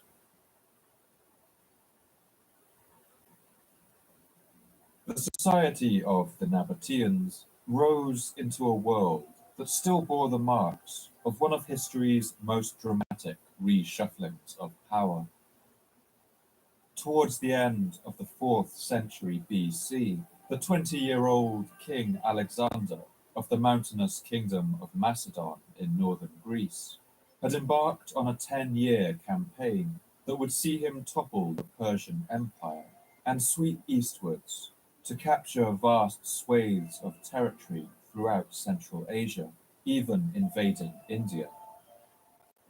Alexander died in the year 323 BC in the city of Babylon, and his empire immediately disintegrated. He left in his wake a series of large Greek kingdoms stretching from Pakistan to Egypt, and each of these began fighting with one another over who would rule the remnants of the empire. One of these kingdoms was ruled by a king Antigonus, who had been a general under Alexander and who had served him as governor of much of the Middle East.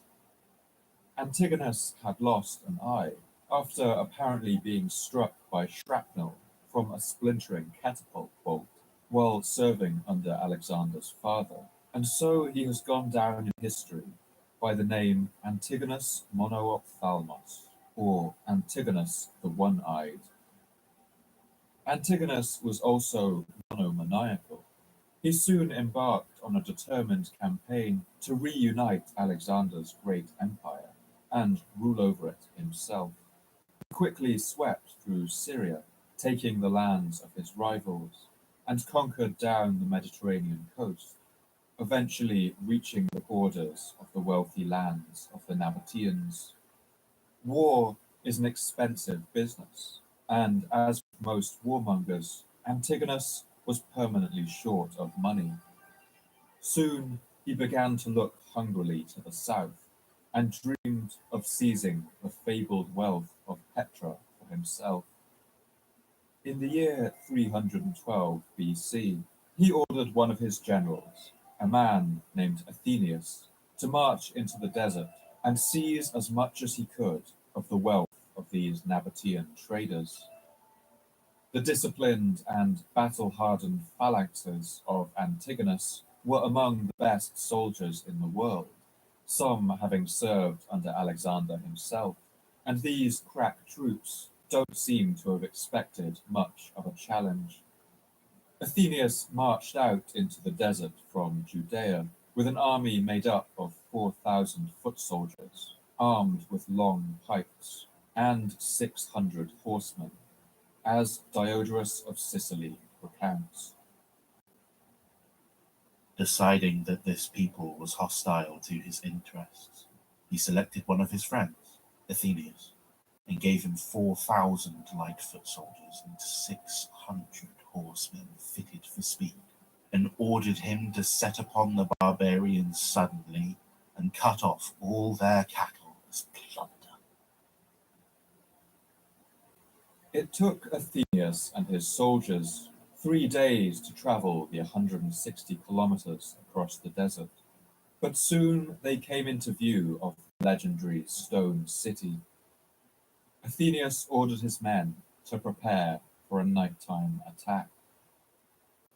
We can imagine the sight of the Greek army waiting and watching as the shadows stretched long over the rosy stones of the city and the sun set in a purply haze over the Jordanian desert.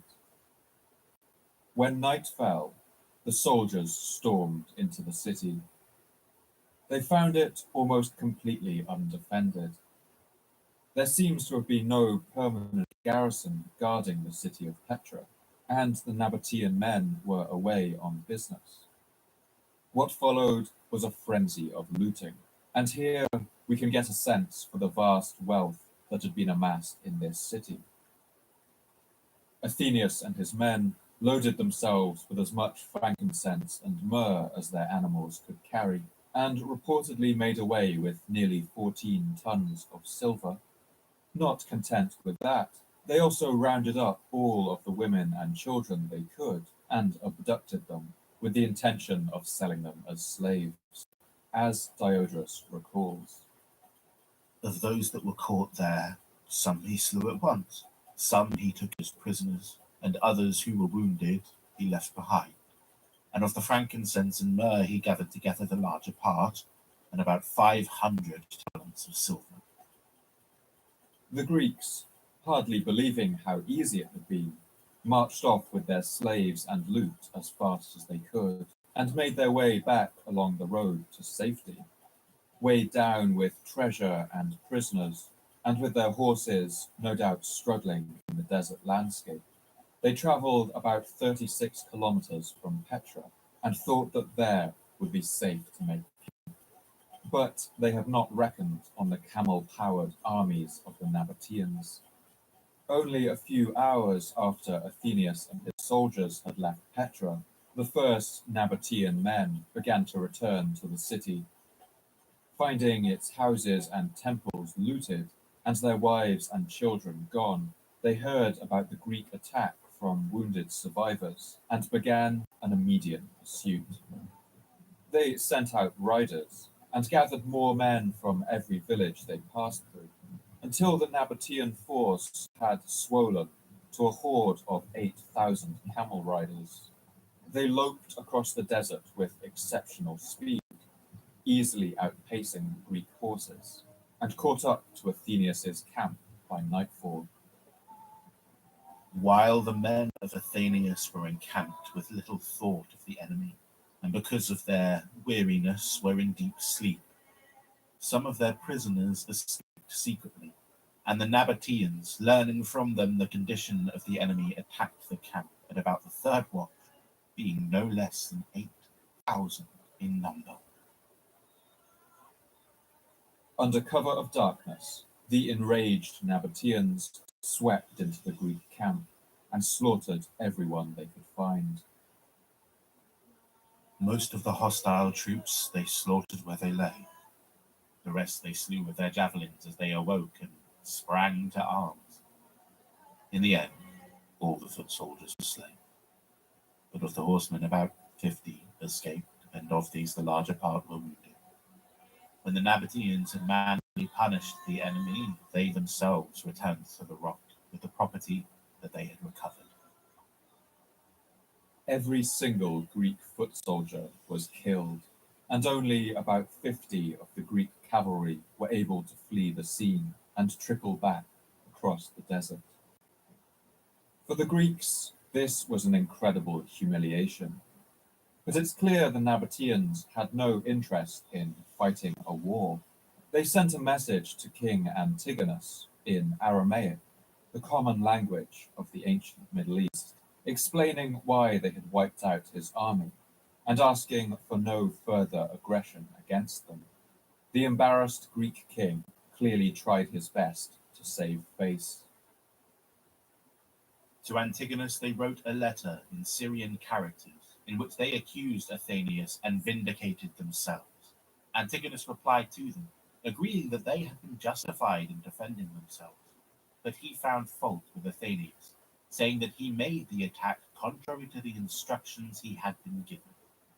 He did this, hiding his own intentions and desiring to delude the barbarians into a sense of security. The Arabs were highly pleased because they seemed to have been relieved of great fears, yet they did not altogether trust the words of Antigonus. Regarding their prospects as uncertain, they placed watchmen upon the hills from which it was easy to see from a great distance the passes into Arabia. This final act of caution seems to have been completely justified. In fact, King Antigonus had no intention of maintaining the peace, or accepting defeat at the hands of a people he considered to be barbarians. He ordered his son, Demetrius, to march back into the Nabatean lands and accomplish what Athenius could not. this time with another 4,000 foot soldiers and a much larger force of 4,000 cavalry. But Demetrius would not have much more success. The watchmen that the Nabateans had placed along their borders quickly spotted the advancing Greeks and lit warning beacons on the hilltops. The desert people scattered their flocks, hiding them away in narrow crevices and hidden places, and took all of their precious goods, women and children, with them. They all fled to a stony fortress, possibly a flat-topped mountain named al-Biyada, the tallest point around the city of Petra.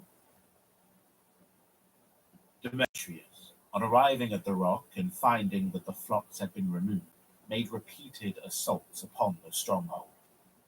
Those within resisted stoutly, and easily had the upper hand because of the height of the place. And so on this day, after he had continued the struggle until evening, he recalled his soldiers by a trumpet call. The Greek general Demetrius was clearly frustrated.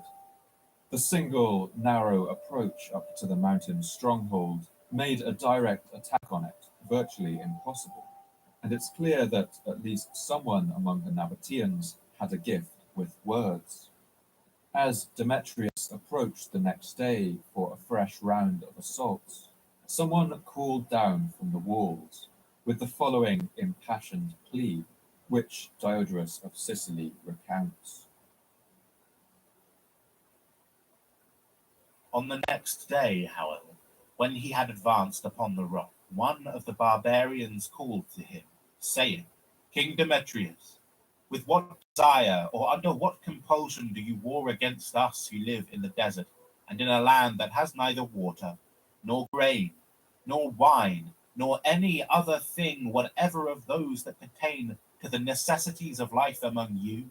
For we, since we are in no way willing to be slaves, have all taken refuge in a land that lacks all the things that are valued among other peoples, and have chosen to live a life in the desert, harming you not at all. We therefore beg both you and your father to do us no injury, but after receiving gifts from us, to withdraw your army and henceforth regard the Nabateans as your friends. For neither can you, if you wish, remain here many days, since you lack water and all other necessary supplies, nor can you force us to live a different life." Here we can see the Nabateans deploying both of their great strengths. Their strategic control of the water, secreted away in hidden reservoirs, meant that any protracted siege of the city was impossible, and their enormous wealth often meant that they could simply pay off their enemies. Demetrius must have sensed that the siege was hopeless. He agreed to accept a payment from the Nabateans and marched back to his lands, not exactly victorious, but at least a good deal richer. His father, King Antigonus, seems to have been quite angry at his son's decision, as Diodorus relates. Antigonus, when Demetrius returned and made a detailed report of what he had done, rebuked him for the treaty with the Nabateans, saying that he had made the barbarians much bolder by leaving them unpunished, since it would seem to them that they had gained pardon not through his kindness, but through his inability to overcome them. This episode gives us a marvelous glimpse of the unique survival strategy that the Nabateans employed, and shows how they built an empire not out of conquest and death, but out of the trickle of fresh water from the desert rocks, and the endless clinking of silver pieces moving across the desert from hand to hand.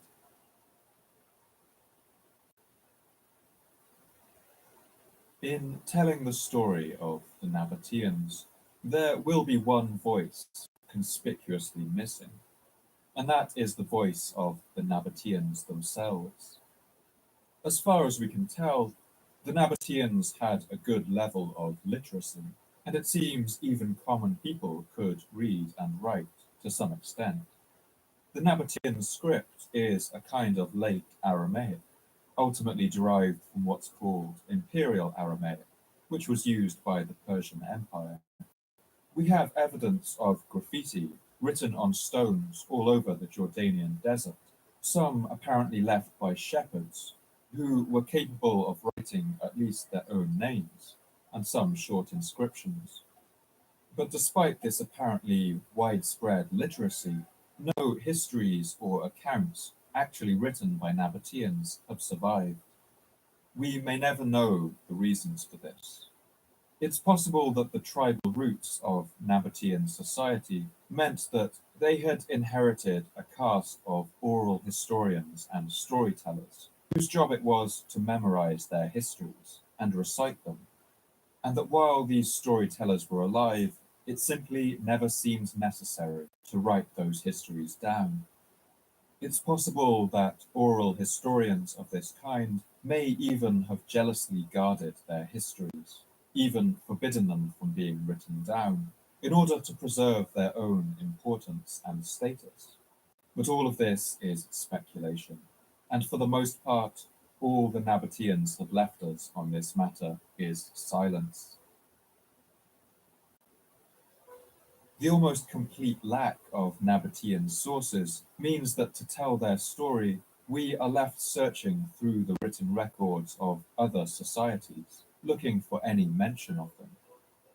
These mentions are often brief and fragmentary, and form instantaneous, flashbulb moments in which the Nabateans appear suddenly in the historical record and then disappear again into darkness. About 50 years after the incident with Antigonus the One-Eyed and his two failed invasions of Nabatea, we get a colourful account from the papyrus archives of an Egyptian politician named Zenon, a right-hand man to the Minister of Finance in Ptolemaic Egypt around 259 BC. One papyrus gives the account of a chariot driver who had seen two of his colleagues have an uncomfortable run-in with a group of Nabateans. These two Greek chariot drivers had apparently been moonlighting as human traffickers, transporting slave girls and selling them in the cities they visited. Memorandum to Zenon from Heraclides the charioteer, regarding what was done by Driminus and Dionysus to the slave girl, abusing her and handing her over to a border guard. Returning from there, he encountered the Nabateans, and when there was a shout of protest, he was put under guard and placed in shackles for 7 days. Concerning further details, if you question me, you will learn the entire truth. This remarkable and enigmatic entry leaves us with a lot of questions, but it shows that the Nabateans were already familiar figures right across the Middle East. It's not clear what caused the Nabateans to utter their shout of protest and imprison these men. Perhaps it was some personal insult or a dispute over trade, but some historians have wondered whether it shows that the Nabateans were offended by the men's treatment of the women in their captivity and decided to dole out some justice of their own. Nabatean culture seems to have held women in high regard, with queens appearing alongside kings on certain coins, and with tomb inscriptions describing women acting as the heads of households. And so it's not far-fetched to imagine that the Greeks' treatment of these women may have offended the Nabateans' cultural sensibilities. Another tantalizing flashbulb comes from the records of the Roman Jewish historian Flavius Josephus in his account of the Jewish Maccabee revolt against the Seleucid Empire nearly 100 years later.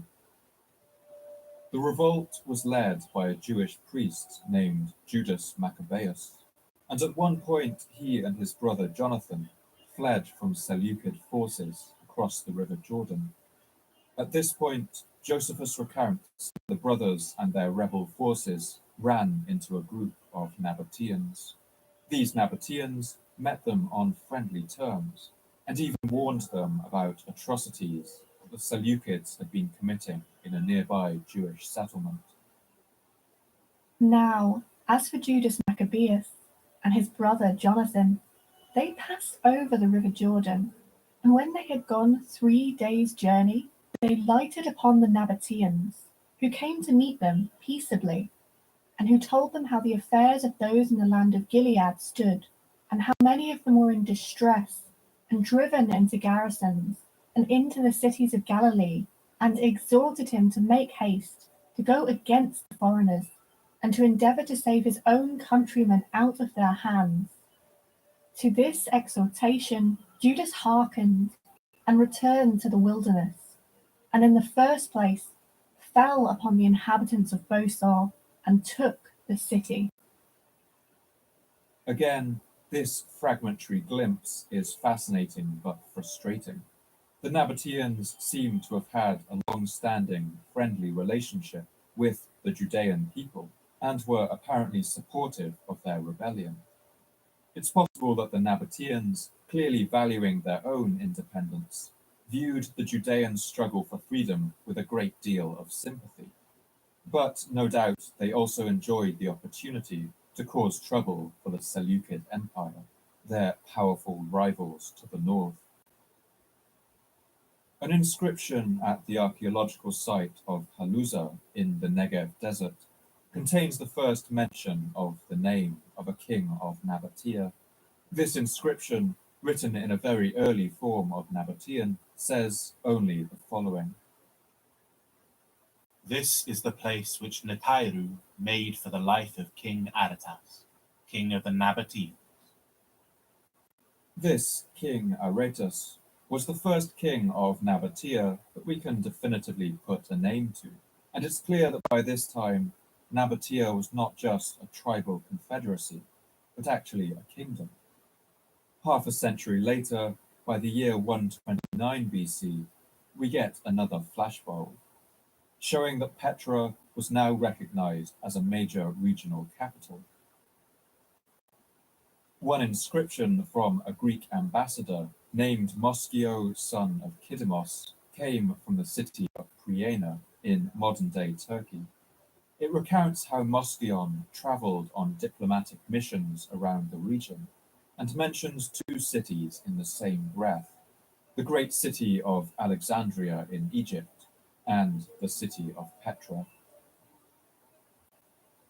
He acted as an envoy on behalf of the people on many occasions, both to kings and to cities, and he performed all the embassies to the advantage of the people.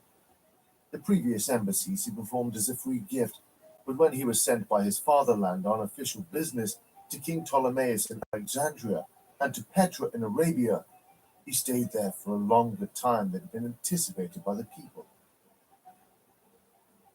It's clear that by this time, the tribal peoples of Nabatea had grown into a true regional power and gained the respect of their neighbors. They now directly controlled territory across the Arabian Peninsula, into the Negev desert and across Palestine, but their zone of influence stretched even further. Their caravans arrived in countless cities laden with goods, and crossed the seas to trade with faraway lands. And as the power of the Nabateans grew, so did the magnificence of their stony capital. Petra was now a hive of construction, with its people carving temples and tombs directly imitating the architectural styles of their powerful Greek neighbors. And it's around this time, during the 1st century BC, that the people of Petra would construct the most impressive monument from their unique culture of sandstone carving. That's the enormous edifice known today as the Chazne, or the Great Treasury.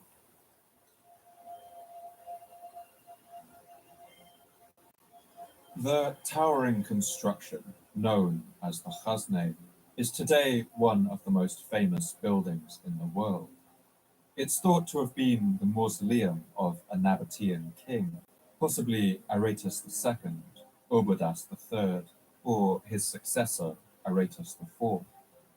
But no inscriptions stand beside this enormous carving to explain its purpose or who built it. Today, the Chasneh stands as a silent testimony to the golden age of the Nabatean kingdom, and it seems at every point to have been designed for maximum impact on those who saw it. Ancient visitors to Petra would walk along the narrow gully of the Sikh, winding through the towering walls of sandstone, and finally emerge into this spectacle of sheer visual drama. The towering colonnades and galleries of the facade, a sight that still has its intended impact on modern tourists to this day, more than 2 millennia after its designers walked the earth. At the time it was built, the ground level beneath the Chasneh was about 4 meters lower than it is today, and a steep staircase led up to its pillared doorway. The design of the Chasneh marries the Nabatean art of stone carving with Greek architectural styles, depicting Nabatean gods alongside Greek deities like Tyche, god of fortune and cities, and Egyptian gods like Isis.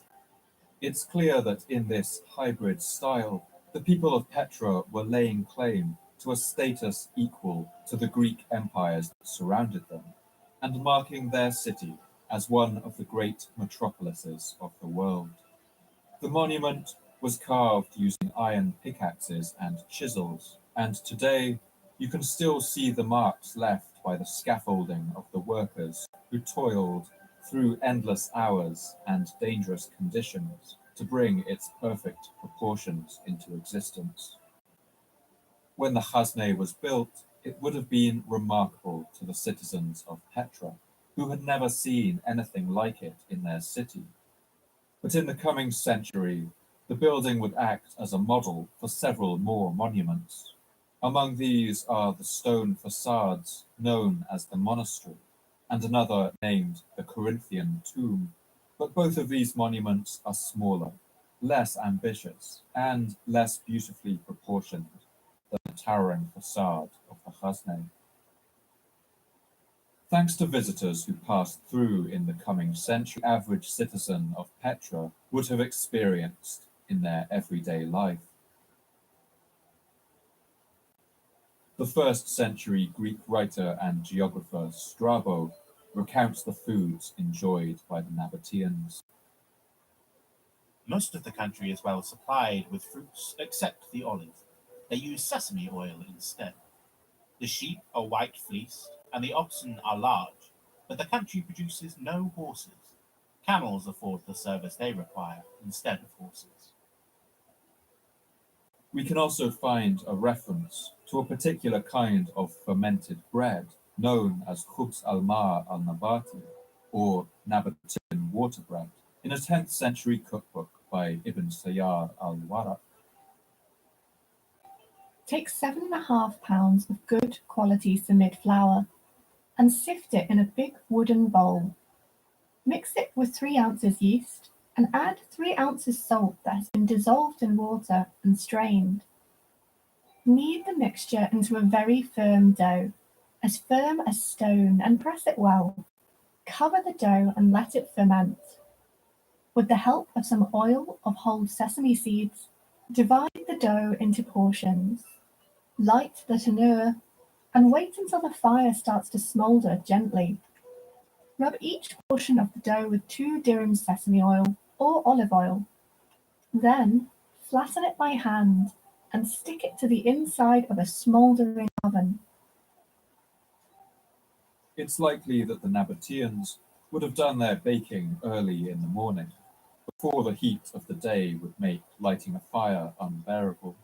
We can imagine the smoke of these fires drifting through the shaded gullies of the city in the cool desert mornings, the smells of baking bread, yeast, and sizzling sesame oil filling the air.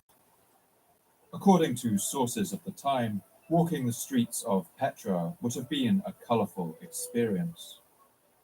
The writer Strabo recounts the many coloured clothes of the city's inhabitants and the many smells that would have wafted through the streets.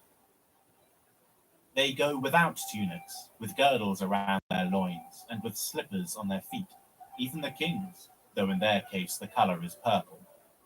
Some things are imported wholly from other countries, but others not altogether so, especially in the case of those that are native products, as, for example, gold and silver and most of the aromatics, whereas brass and iron, as also purple dye, styrax, crocus, castalia, embossed works, paintings, and moulded works are not produced in their country. Nabatean religion revolved mostly around the worship of a god named Dushara, a kind of father god like the Greek Zeus, who was responsible for justice and seems to have been associated with the sun. He was often represented by simple square-shaped blocks of stone, and there seems to have been some anxiety about representing him in any other fashion. Nabateans would apparently offer animal sacrifices to Dushara and would give him offerings in the form of Petra's most abundant trade commodity, incense. They worship the sun, building an altar on top of the house and pouring libations on it daily and burning frankincense.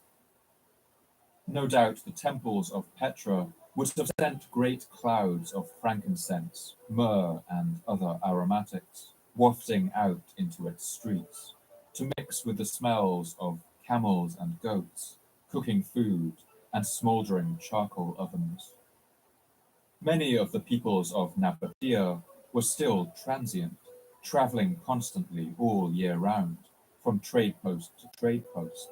But in order to maintain a sense of community, it seems they did all gather every year for a kind of festival, part market, part ceremony, and part feast, where the disparate tribes of the Nabateans would come together to exchange goods, talk, tell stories, and of course drink wine.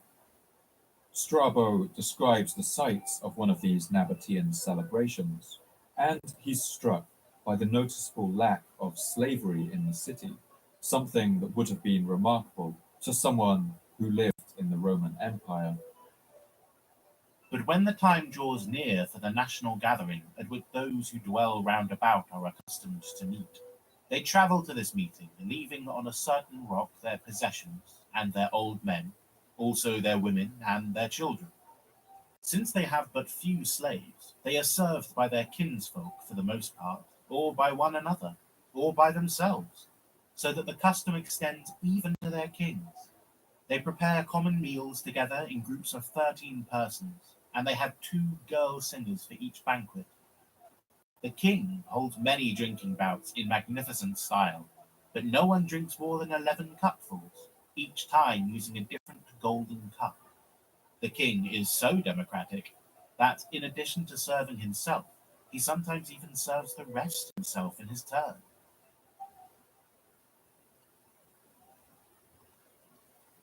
The fact that we have to largely rely on the accounts of others when recreating the daily lives of the Nabateans is frustrating for any scholar of the period. But in fact, the Nabateans did leave behind one great body of literature. That's the inscriptions carved into the stones of their great tombs in their own distinctive script. Many of the most complete of these can be found at the site of Hegra, now in the northwest of modern Saudi Arabia. Hegra was founded by the Nabatean king Iaptop IV in the final years of the 1st century BC, and he named it the kingdom's second capital. In some ways, its carved tombs are more dramatic and impressive than those at Petra, since they can be seen from great distances, looming on the horizon of the flat desert plain. The most famous of these is known in Arabic as Qasr al-Farid, or the Lonely Castle. It is as finely carved as anything found at Petra, and it forms a particularly haunting monument to the city that once stood here, now buried beneath the sands. The tomb inscriptions of Hegra are remarkable texts. Many of them are extremely weathered, since they have been exposed to the desert winds for more than 2,000 years. But many are also perfectly clear and legible. These tomb inscriptions often contain warnings of curses from the gods that would land upon any tomb robbers, but they were also binding legal documents, ensuring that the tomb remained the property of a single family down the generations, with infractions punishable by fines. This inscription from one Hegra tomb is a prime example of this hybrid form. This is the tomb and platform and enclosure from which Poshabu, son of Nafiu, son of Al-Kuf the Temanite, made for himself and his children, and Habu his mother, and Rufu and Aftiu his sisters and their children.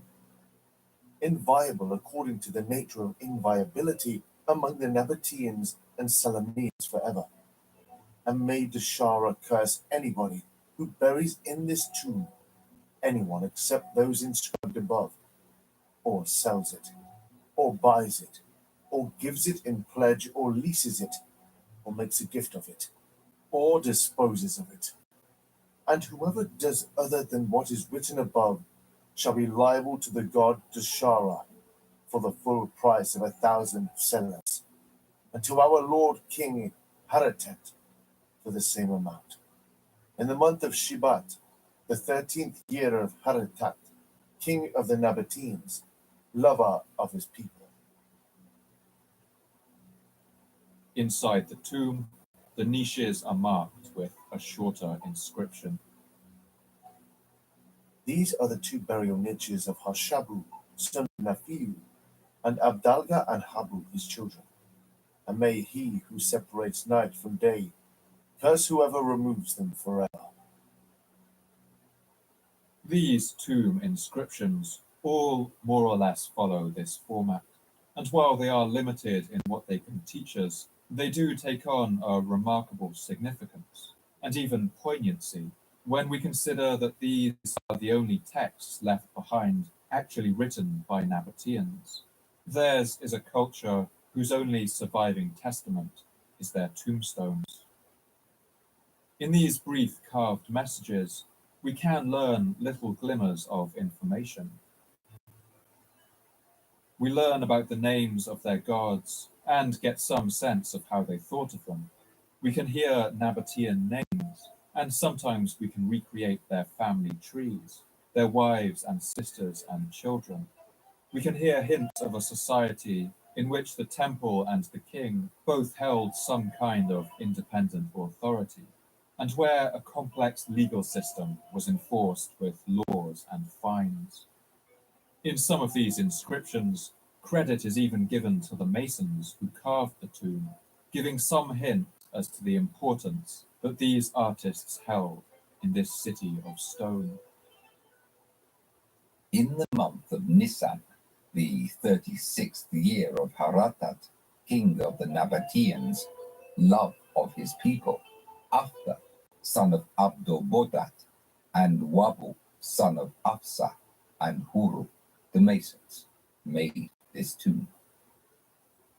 Since the professions of the people buried in the tombs are usually listed, we also get a wonderful account of the variety of ways that a Nabatean could make their living in the cities of Hegra and Petra. Malkian, the omen diviner. Sule, the governor. Adu, the prefect. Manotu, the exorcist priest. Kalan, the physician. Sadalahi, the centurion. All of these people lived full lives in the streets and markets and houses of these cities. They had friends, families, lovers, secrets, and dreams. And now all that is left are the faded inscriptions in stone, slowly disappearing under the desert winds and rain.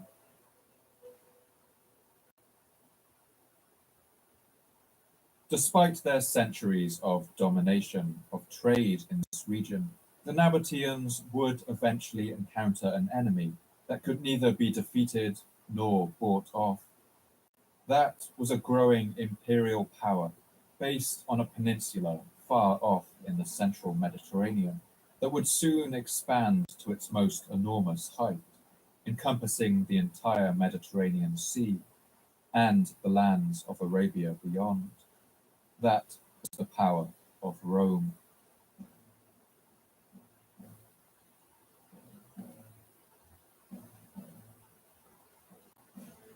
By the end of the 1st century BC, the Roman Republic had given way to the Roman Empire, a confident, expanding military power. By this time, Rome had conquered Judea and installed a tyrannical puppet king, Herod the Great, to rule it as a colony. In 30 BC, Rome also conquered the Greek kingdom of Ptolemaic Egypt and brought Roman legions to the banks of the Nile. And then, like so many empires before them, the Romans began to look hungrily east to the rich lands of Nabatea and the incense fields of Arabia. Rome was an enormous consumer of incense. Roman temples burned frankincense and myrrh as part of their rituals, and with the rapid growth of the empire, these temples would now stretch across all of Europe, from Tunisia to Scotland, from Morocco to Mesopotamia. At the height of its trade, it's estimated that each year well over 1 million kilograms of frankincense was imported into the Roman Empire.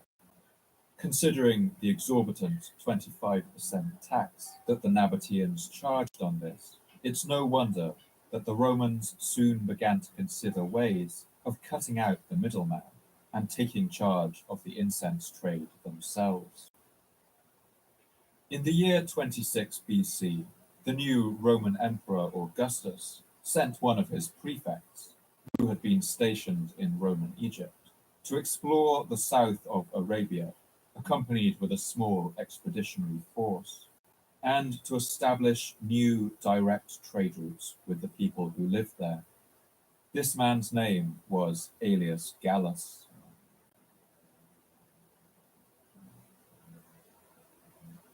The geographer Strabo recalls the purpose of this expedition. Aelius Gallus conceived the purpose of winning the Arabians over to himself, or of subjugating them. Another consideration was the report, which had prevailed from all time, that they were very wealthy, and that they sold aromatics and the most valuable stones for gold and silver, but never expended with outsiders any part of what they received in exchange, for he expected either to deal with wealthy friends or to master wealthy enemies. Curiously, the Nabateans seemed all too eager to help the Romans on their expedition. They even offered to send one of their own people as a guide. It was encouraged also by the expectation of assistance from the Nabateans, since they were friendly and promised to cooperate with him in every way. Considering that the Nabateans stood to lose a great deal if Gallus's expedition was a success, the Romans should perhaps have been more suspicious of these offers of help, but apparently they were not. The guide that the Nabatean king sent to help this Roman expedition was a man named Sylleus, a cunning politician high up in the Nabatean establishment. Sylleus faced an unenviable task. He had to appear to cooperate with the Roman expedition so as not to arouse the anger of the mighty empire, but the Nabatean king had made quite clear that the expedition must be a failure. Trapped between the Romans and his own king, Sylleus must have experienced sleepless nights as he guided the Roman army through the deserts of Arabia. Strabo recounts how the mission unfolded. Gallus set out on the expedition.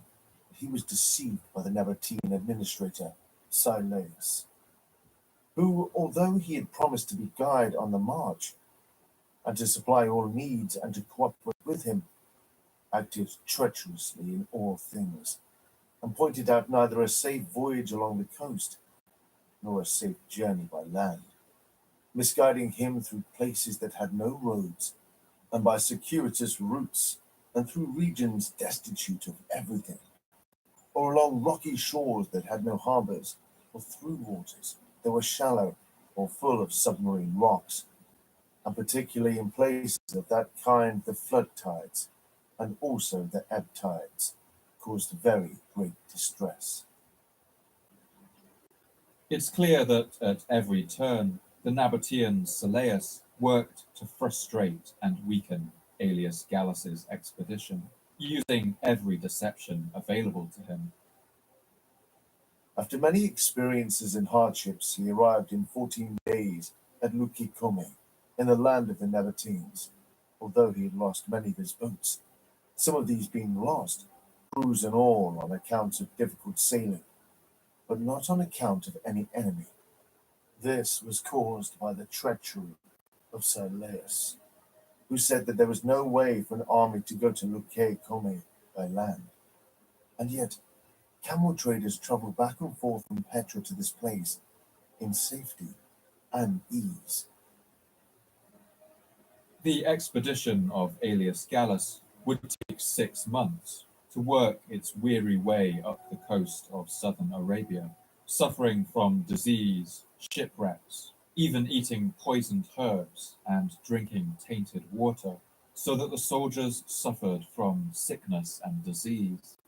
They would travel around in circles across the stony desert wastes and take the longest possible routes along rough terrain, baking in the searing Arabian sun, suffering from heat stroke and fatigue. Finally, with only a fraction of his original force remaining, Gallus was forced to admit defeat.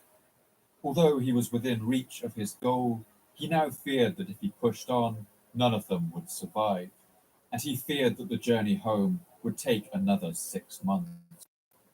He ordered his men to turn around and march back along the desert roads, and it's only on the way home that he realized the trick that had been played on him.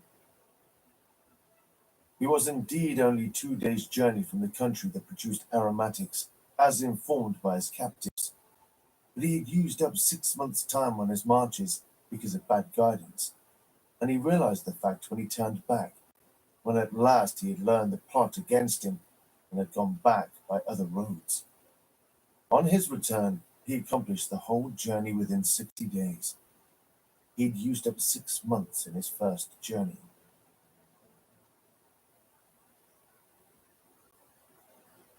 It's not recorded whether Silas stuck around to face the anger of the Roman commander, or whether he slunk away in the night. Strabo recounts the sorry sight of the expedition as it returned to its base in Alexandria, empty-handed. Thence he carried his army across the Myus harbor within 11 days, and with all who had been fortunate enough to survive, landed in Alexandria. The rest he had lost, not in wars, but from sickness and fatigue, and hunger and bad roads. For only 7 men perished in war. For these reasons, this expedition did not profit us to a great extent in our knowledge of these regions.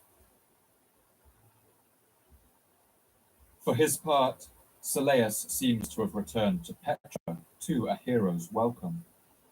The failure of this disastrous expedition set Rome back significantly. The empire would soon be convulsed by civil wars, and was soon far too distracted to think about expanding any further into Arabia. Silas's actions would buy his people more than a century of independence. But Rome's civil wars would not last forever, and for the kingdom of Nabatea, the writing was on the wall. As the first millennium BC became the first millennium AD, Rome officially absorbed Judea, Mesopotamia, and Syria into its enormous empire. Nabatea gradually found itself surrounded by this overwhelming power, and the era of its existence as an independent kingdom was soon to come to an end.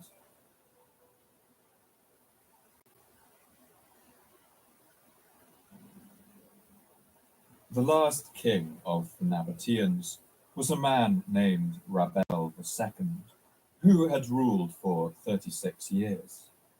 When he died in the year 106 AD, the Roman Emperor Trajan ordered 2 legions to march into the region and capture the lands of Nabatea. There doesn't seem to have been any particular pretext for the invasion. Rabel had a legitimate heir named Obodas, who was ready to take the throne, but it's clear that Rome didn't want to waste its opening. The man who led this campaign was the Roman governor of Syria, a man named Cornelius Palma. Under his command, the 3rd Cyrenaica Legion moved north from Egypt into Petra, while the 6th Ferrata Legion, a Syrian garrison unit, moved south to occupy the town of Bostra. As far as we can tell, the Romans faced little resistance. In fact, the campaign was so underwhelming that the Roman historian Cassius Dio, normally a colourful and detailed writer, had only the following to say about it. About this time, Palma, the governor of Syria, subdued the part of Arabia around Petra and made it subject to the Romans. This sparse report is wedged in between colourful accounts of Trajan's campaigns against the Dacians and his spectacles involving 10,000 gladiators. Even the Roman coins minted to celebrate the victory seem to reflect the understated nature of the campaign. They were marked with the words Arabia adquisita, rather than the more normal capta. For the Romans, Arabia had not been captured, but simply acquired. Some units of the Nabateans' elite royal guard do seem to have resisted the invaders, but for the most part, the regular troops saw no point in fighting the inevitable. Roman legions marched into Petra, and the age of Nabatean independence finally came to an end. Rome would name the province they founded there Arabia Petraea, after the great city, and the period of Roman Petra began.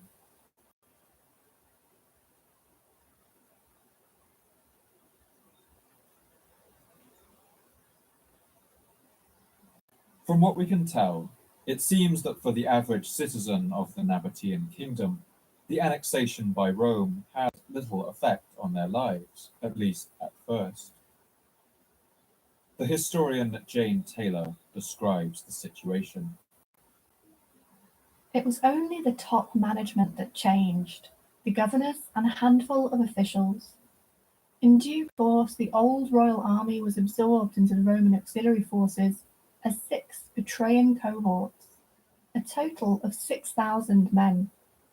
As for the non-military majority, landowners, stonemasons, ceramicists, scribes, priests, musicians, jugglers, or minor officials, most stayed where they were, paid their taxes to the new authority, and pursued the accustomed daily pattern of their lives, more or less unchanged. Usually when Rome captured an area, they would set about immediately building new aqueducts and water systems. But conspicuously in Petra, they left the Nabatean water system virtually untouched. This suggests that they saw little room for improvement to the already skillful engineering. To ensure the security of their new conquest, and perhaps with bitter memories of Aelius Gallus's expedition still in their minds, the Romans built a highway through the entire territory. They named this the Via Nova Traiana, or Trajan's New Road, a 400-kilometer highway connecting Petra and Bostra to the seaport of Aqaba on the Red Sea. The road was lined with forts, ensuring a permanent control of the trade routes to the rich incense fields of the south, and meaning that the Romans could now move their forces with ease. One Roman citizen, alias Aristides, who lived during the 2nd century AD in the Roman province of Asia, wrote the following description of the times, and shows that the Romans believed that the uncontrollable lands of Arabia had finally been pacified.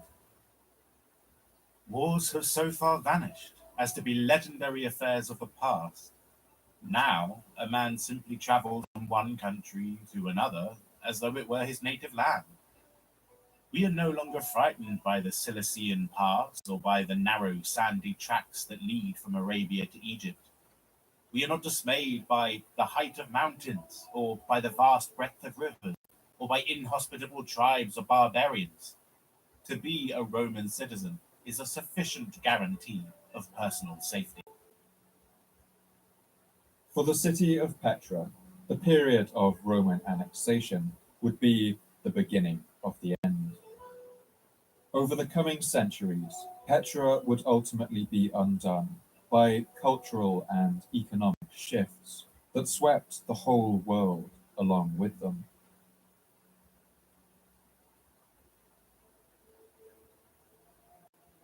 In the 3rd and 4th centuries, the Roman Empire would undergo some dramatic changes.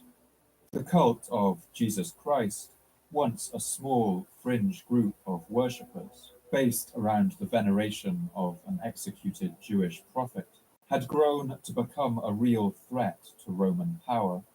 For a time, Christianity was outlawed in the empire, and during the reign of the Emperor Diocletian, records show that the Christians of Petra were punished for their refusal to sacrifice to Roman gods.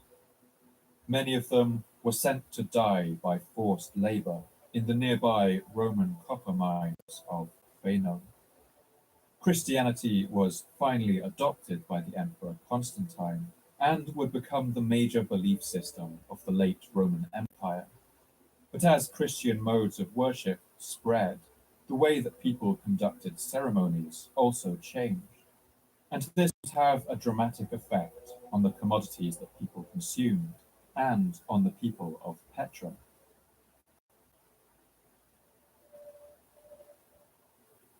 Well, today we think of incense as an integral part of worship in the Catholic and Orthodox churches. Early Christians were keen to emphasize the difference between themselves and the old pagan temples. For this reason, Christians at this time did not use incense in their ceremonies. As pagan temples were shut down, demand for incense crashed, and the price began to fall. This broader cultural and economic change came at the same time as Egyptian ports began to supersede the land-based trade routes for incense, spices, and silks. As an independent kingdom, the Nabateans had jealously guarded their source of frankincense. But with Nabatea conquered, the Romans began extracting incense by the more efficient route, carrying goods by sea to Egypt rather than on the arduous desert roads by land. As a result, the very thing that the Nabateans had feared came to pass. The importance of Petra as a trading hub began to fall.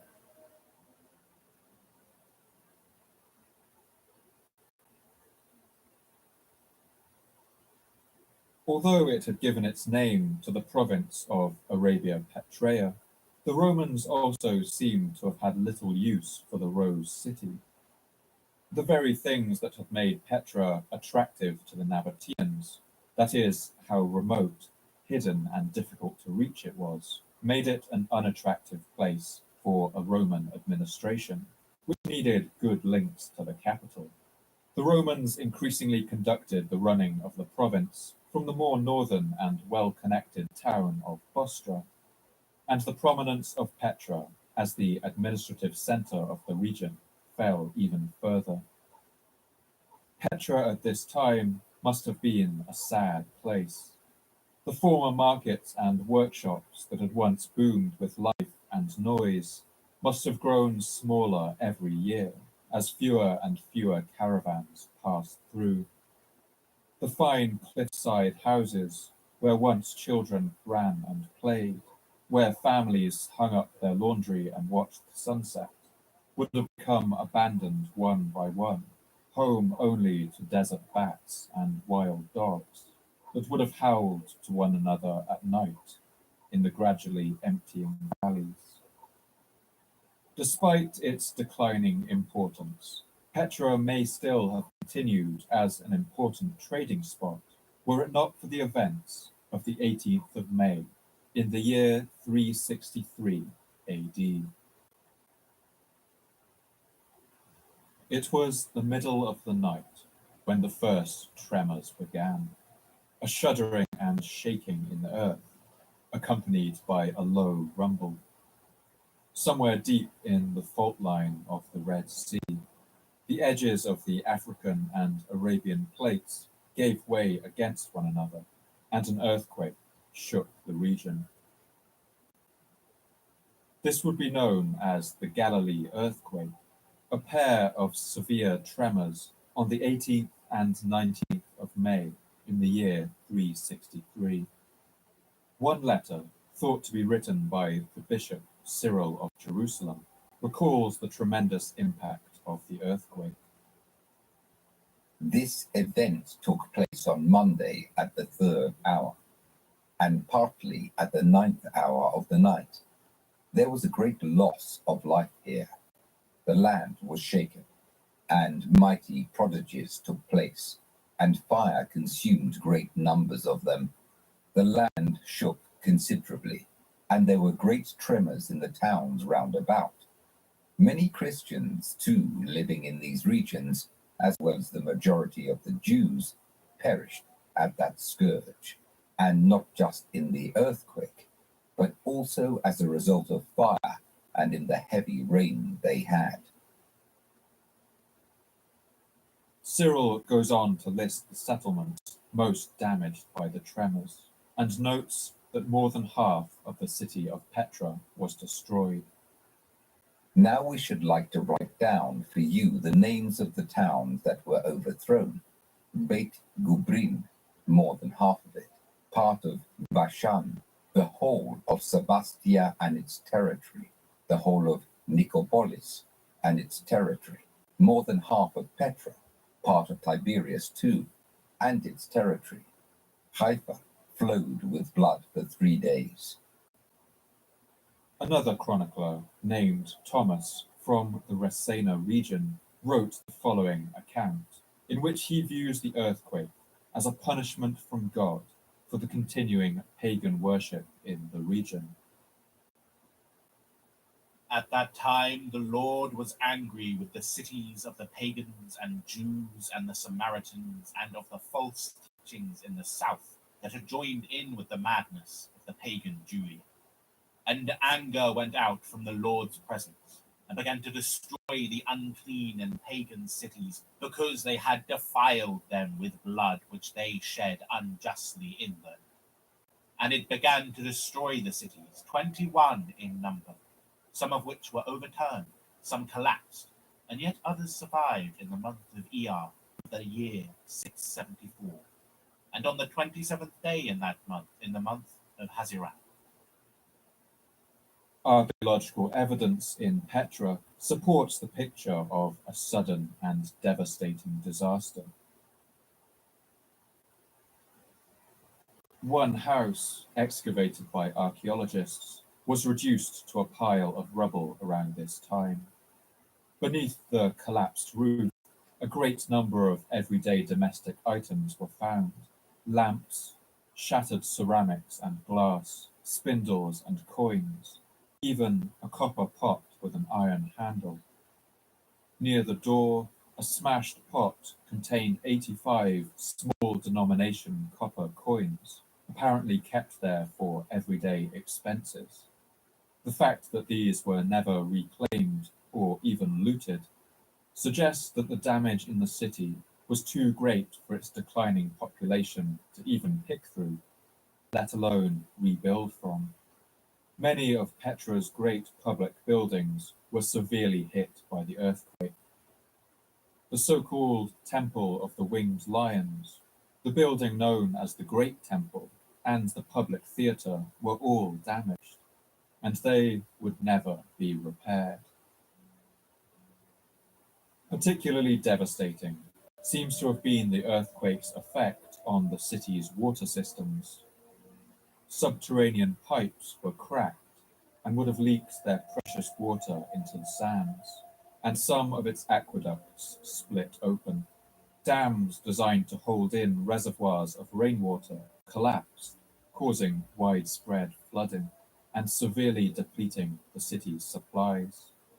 Petra's capacity to support life was directly linked to its capacity to store water, and with the complicated system now coming apart at the seams, its water and the city's remaining life would now leach away into the dust of the desert. It's clear that some of Petra's people did creep back to repopulate the city after the earthquake.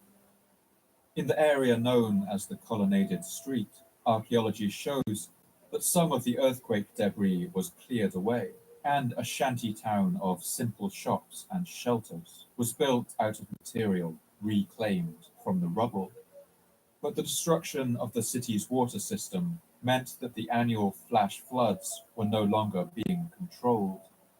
We can see the evidence of these floods in the buildup of silt and sand in the floors of these humble buildings, as the waters crashed down from the rocks in the rainy season, flooding everyone's homes, and then giving way to months of punishing drought.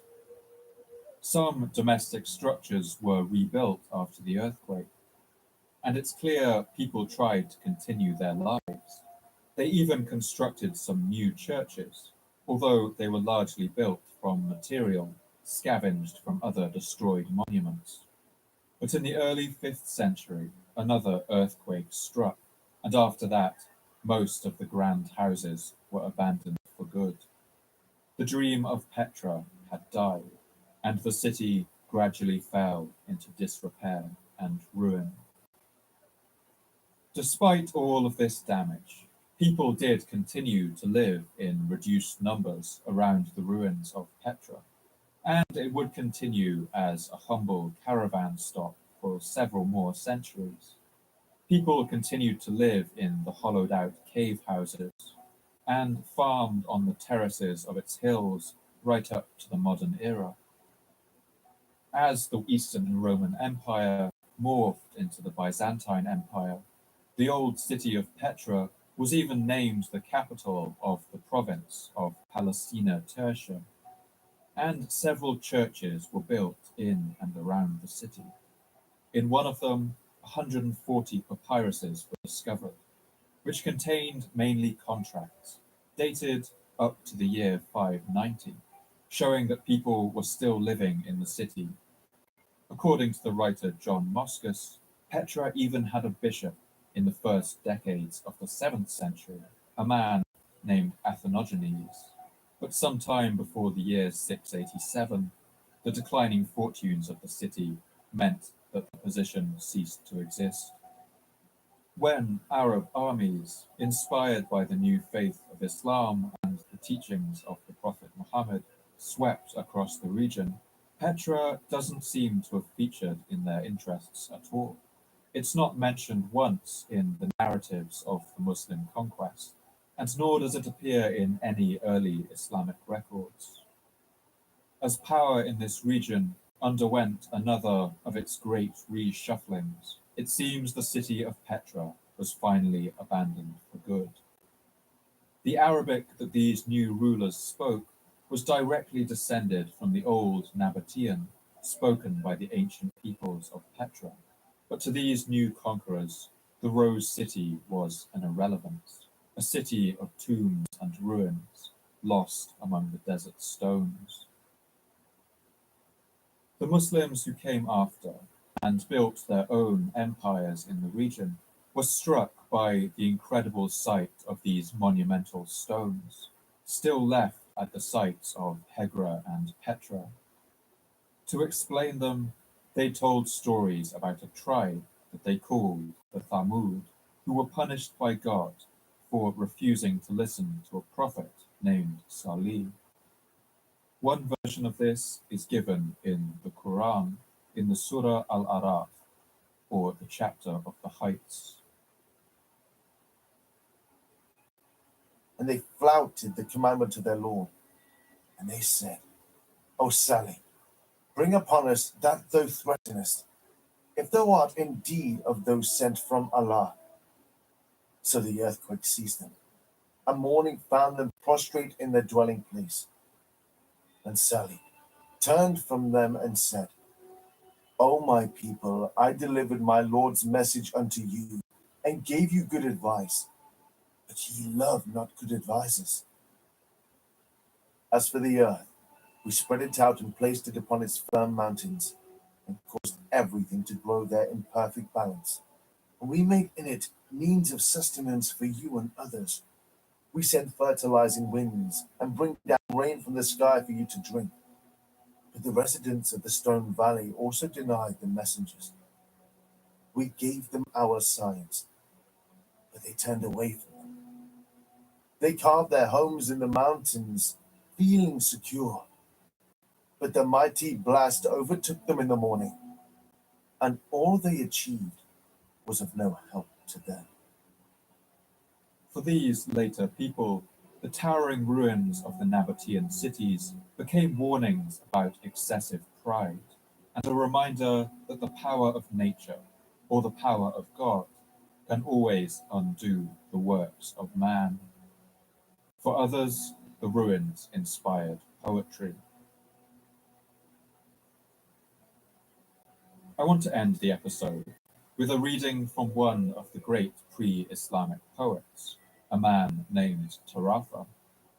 He wrote poetry that responded to the ruined sites that littered the horizon of the Arab Peninsula, left by peoples like the Nabateans. In this poem, he describes how the sight of these ruins leads him to think about the transience and the injustice of life. As you listen, imagine what it would feel like to live in the great city of Petra during its final days, to watch the life slowly ebb from the city around you, as the caravans arrived in fewer and fewer numbers across the sands. Imagine the earthquakes cracking the great stones of the city, the feeling of hopelessness as the water systems broke, and no one left knew how to repair them, as people departed across the desert to begin new lives in other places. Imagine watching the sands creep in to cover the streets, the homes and markets, the stables and the workshops, finally leaving nothing in the city but its tombs. The ruins Howler left on the mottled flatlands of Tamar appear and fade, like the trace of a tattoo on the back of a hand. There my friends halted tall camels over me, saying, "Don't lose yourself in grief, man, endure." A man's soul flies to his throat in fear, and he imagines impending ruin, though no one stalks his evening journey, waiting. Death does not miss the brave. Its slackened ropes around him, hand around the twisted coils. A generous man quenches his soul while he is still alive. I see the tomb of the hoarder, panting for his wealth, like the tomb of the wasteful evil-doer, both the same. Two heaps of earth with silent slabs of hard death stone piled up upon them. I see death choose the generous and the noble, while picking over the best part of the hardened rich man's spoil. I see life, a treasure, shrinking every night, shrunken by days and time, then gone.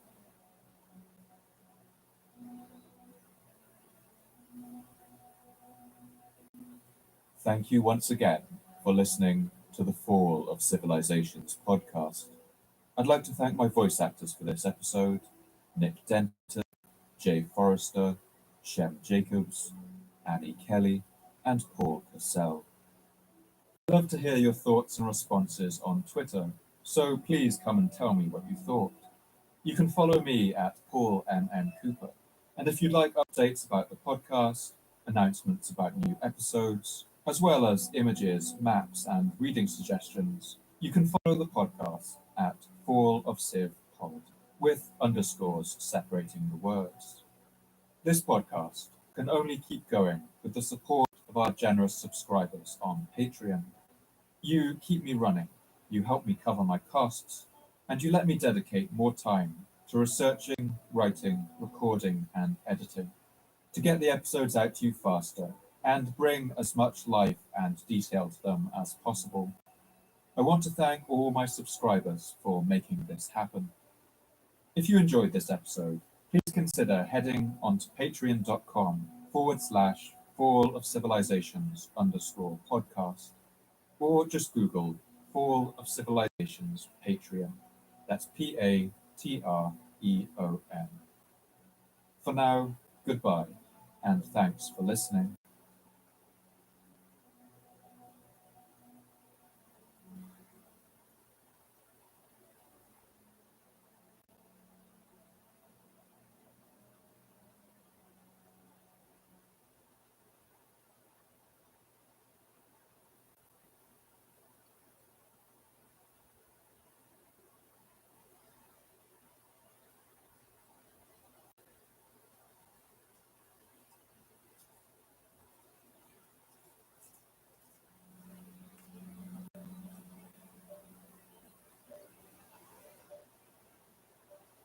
Towards the end of the 13th century, around the year 1293, the Venetian explorer and adventurer Marco Polo was traveling through Southeast Asia, in the region of what is today Myanmar or Burma. Marco Polo had spent much of the last 20 years traveling around the Asian continent in a remarkable series of journeys along the ancient route known as the Silk Road, and recently he had come into the employment of the Mongol Emperor of China, a man named Kublai Khan. Impressed by this foreign visitor, the emperor had appointed Marco Polo an ambassador, and he was now traveling through the forested mountains of southwestern China that now stand on the border of Myanmar. He passed through these jungle hills, thick with bamboo forests and shaded groves, and then down into a wide river valley full of wild animals. Leaving the province of Cardandan, you enter a vast descent, which you travel without variation for 2 days and a half, in the course of which no habitations are to be found. You then reach a spacious plain. Beyond this, in a southerly direction, towards the confines of India, lies the city of Miyen. The journey occupies 15 days, through a country much depopulated and forests abounding with elephants, rhinoceroses, and other wild beasts, where there is not the appearance of any habitation. In this country were found many elephants, large and handsome wild oxen, with stags, fallow deer, and other animals in great abundance. But finally, after more than 2 weeks, Marco Polo came across a large city, and it was a city that, despite all he'd seen on his travels, still stood out to him for its size and magnificence. A city where more than 4,000 golden temples sent their spires lancing up into the afternoon air over the flat pan of the river valley. After the journey of 15 days that has been mentioned, you reach the city of Miyen, which is large, magnificent, and the capital of the kingdom.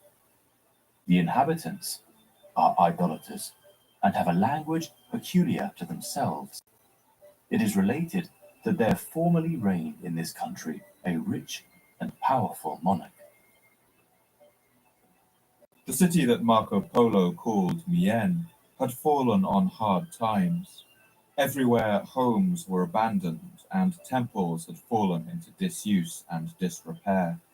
There would have been the signs of war, hungry and displaced people on the streets. But over these sorry sights, the golden shrines of the city towered and attested to its former magnificence. And of all of these, two enormous temples stood out in particular. When his death was drawing near, the king gave orders for erecting on the place of his interment, at the head and foot of the sepulchre, 2 pyramidal towers, entirely of marble, 10 paces in height, of a proportionate bulk, and each terminating with a ball. One of these pyramids was covered with a plate of gold an inch in thickness, so that nothing besides the gold was visible, and the other with a plate of silver of the same thickness. Around the walls were suspended small bells of gold and of silver, which sounded when put in motion by the wind. The whole formed a splendid object. Years later, he would return to Italy and fall on the wrong side of a war between the city-states of Genoa and Venice, and he would be thrown in prison by the Genoese. He would share his jail cell with a writer named Rustichello Pisa, who was greatly impressed with Polo's tales of his travels. While waiting in prison for the war to end, the pair of them worked to clarify Polo's memories and write them down in vivid detail, with what many scholars consider to be a surprisingly high degree of accuracy and authenticity. Together with the writer Rustichello, Marco Polo would become the first outsider to write a description of a city at the heart of an empire that today we know by the name Bagan. For centuries, it had united the lands of Myanmar and presided over a boom in art and architecture, constructing one of the most striking collections of religious buildings that the world has ever seen. The Empire of Bagan flourished and survived, and then in a flash, its golden age had ended, its people had left, and its grand temples had fallen slowly into ruin.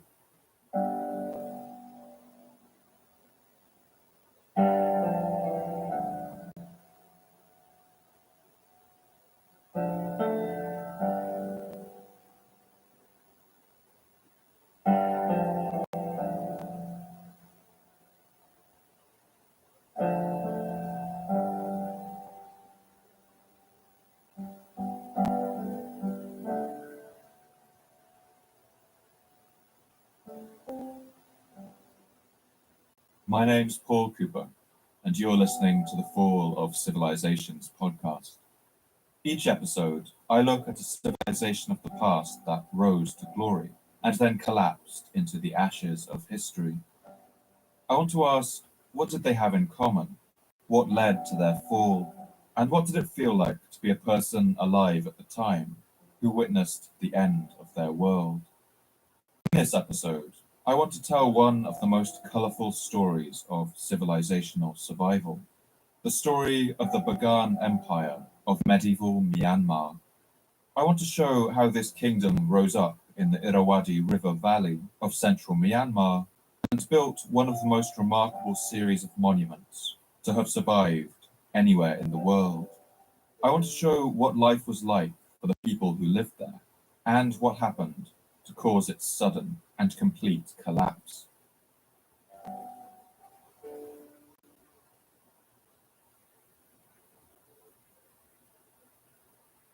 The modern country of Myanmar is today the largest nation by continuous landmass in Southeast Asia. It's the size of Texas and nearly 3 times larger than the United Kingdom. Myanmar borders India in the west and China in the east, and its lands stretch between the mountain ranges, the Arakan, the Pegu, the Chin, and the Shan Yomar. Between the bony peaks of these mountain ranges, that run like a series of spines north to south down the whole country, flow the rivers Chindwin, Shueli, Namai, and Ma Li.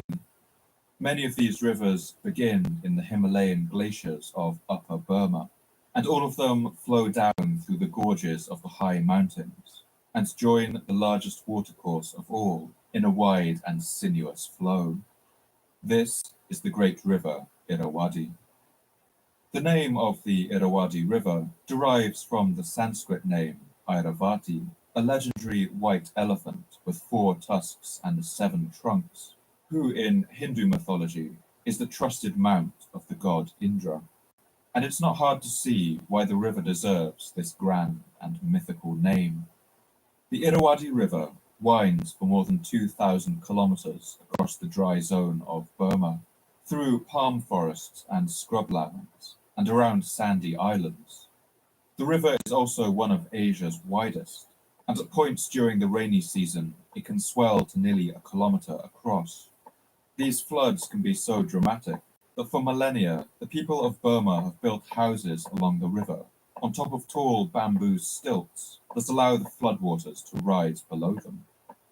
At the end of the river's journey, the Irrawaddy branches out into a wide delta of mangrove forests, marshes and meandering streams, where it finally empties into the Southern Ocean. The general center of the river's course is an arid heartland that's known as Myanmar's dry zone, since it receives a relatively small amount of rainfall every year. The mountains that surround this wide basin on 3 sides soak up much of the moisture, holding back the clouds like a great wall. But the rain falls instead in the hills, and this rainwater then flows down through the great river Irrawaddy. This means that so long as you stay close to the river, the dry zone is actually never short of water. Since humans first arrived in Myanmar, people have flocked to the banks of this river to make their livelihoods, to farm their rice, and to build their towns.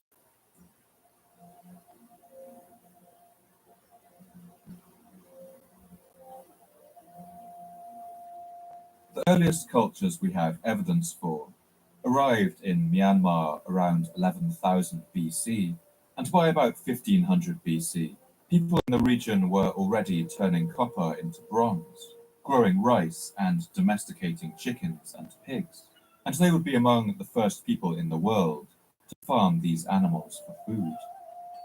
By around 500 BC, iron was being worked in the region. Since the earliest history, the rivers have also been highways. The people of Myanmar have always built watercraft, often rafts made out of the strong and light Burmese bamboo that grows everywhere along stream banks and in the lower hills, or more refined barges made of teak wood. The teak tree has adapted to contain a large amount of natural oil, giving it an exceptional water resistance. The teak growing in Burma is so abundant that it has been used to make enormous constructions, like bridges, that have lasted for nearly 200 years. One famous bridge, named U Bayin, spans more than a kilometer across Taung Taman Lake, and is made up of more than 1,000 teakwood pillars driven into the lake bed. The people here even build floating island gardens that rise and fall with the water level, and for centuries have turned the surface of the lake into productive agricultural land. If people wanted to travel south, they could easily float their boats downstream, but the prevailing winds also blew south to north, meaning that it was also possible to sail against the current, making travel in both directions along the river relatively easy. The Irrawaddy River was so conceptually important to the history of this region that people in Burma would rarely talk about the country in terms of north and south, but rather use the words Anya and Akye, upstream and downstream. One traditional Burmese poet describes the coming of summer in the landscape of the Irrawaddy Valley.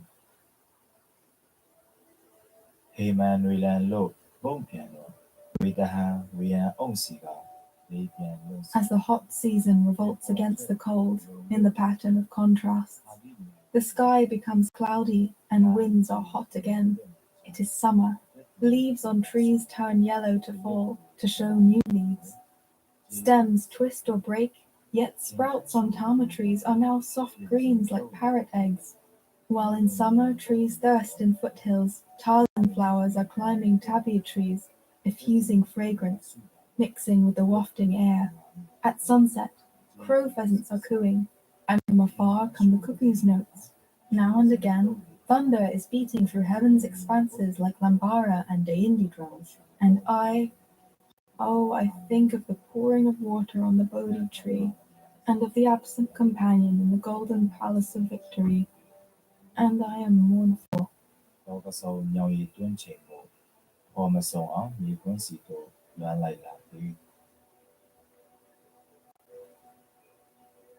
Like many languages in Southeast Asia, the Burmese language has different levels of register, depending on how polite or formal you need to be. And the land itself has different names, depending on the register you're using. In everyday speech, people most commonly use the name Burma to describe the country and its people, while the grander and more poetic name is Myanmar. Both of these names have been used alongside each other for centuries. When the country became a British colony, the colonial government used the informal name Burma, which is the name that British people first heard being used by common sailors and traders.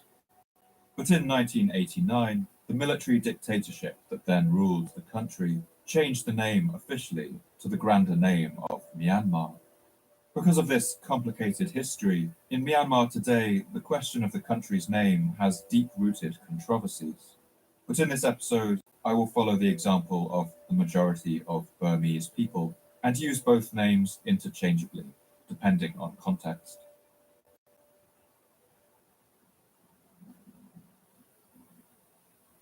And so it's on this geographical stage that the story of the Bagan Empire would play out, in the dry zone of the country, surrounded on all sides by mountains, and watered by the great river highway, the Irrawaddy. For much of this region's history, whoever controlled the dry zone controlled the rest of the country, and so it was also a land soaked in the blood of conflict.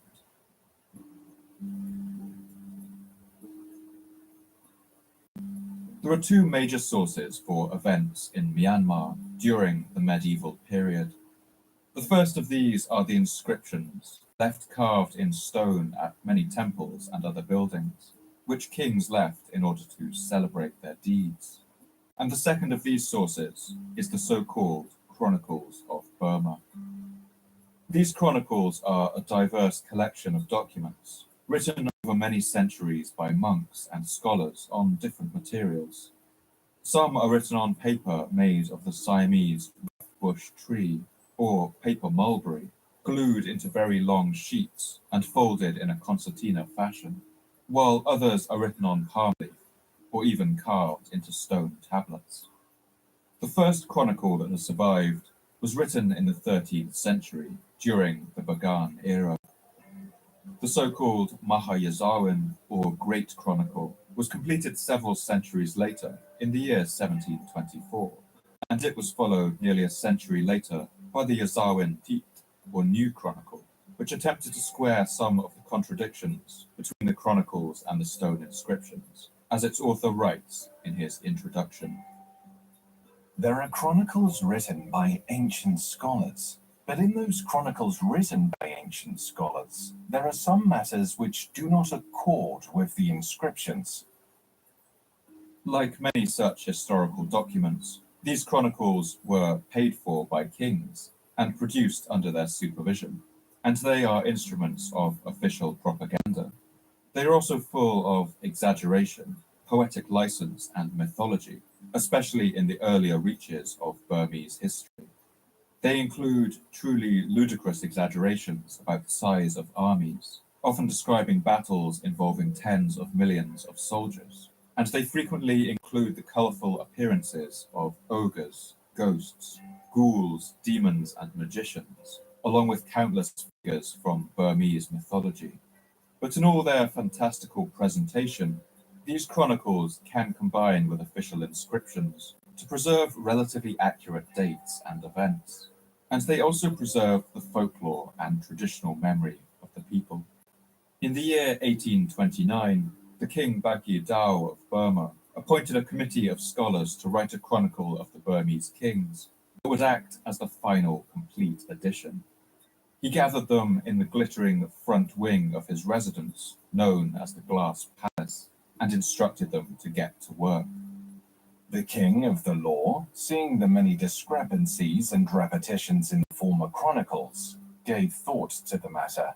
Being convinced that a chronicle of kings should be the standard, and not a thing of conflicting and false statements, he assembled his ministers and ecclesiastical teachers in the front chamber of the palace, which was variegated with divers gems and a fit place for the most exalted personages, and caused the chronicle to be purified by comparing it with other chronicles and a number of inscriptions, each with the other, and adopting the truth in the light of reason and the traditional books. This document, full of tangents and footnotes, would become known as the Glass Palace Chronicle. Despite its complicated nature, it's a remarkable text that gives us a real glimpse of how the people of ancient Bagan felt and thought about their lives and the world around them, as well as the birth of their empire.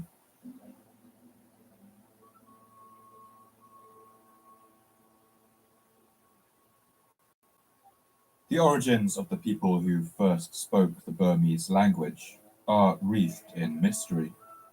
The Burmese chronicles claim a line of kings going back to the 2nd century, but modern scholars and archaeologists consider this to be extremely unlikely.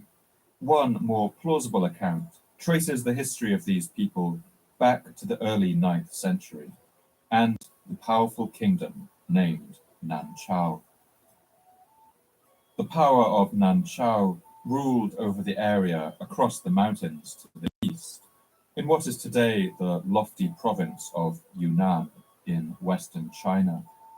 For years, the kings of Nan Chao had set their sights on the rich river valley of the Irrawaddy.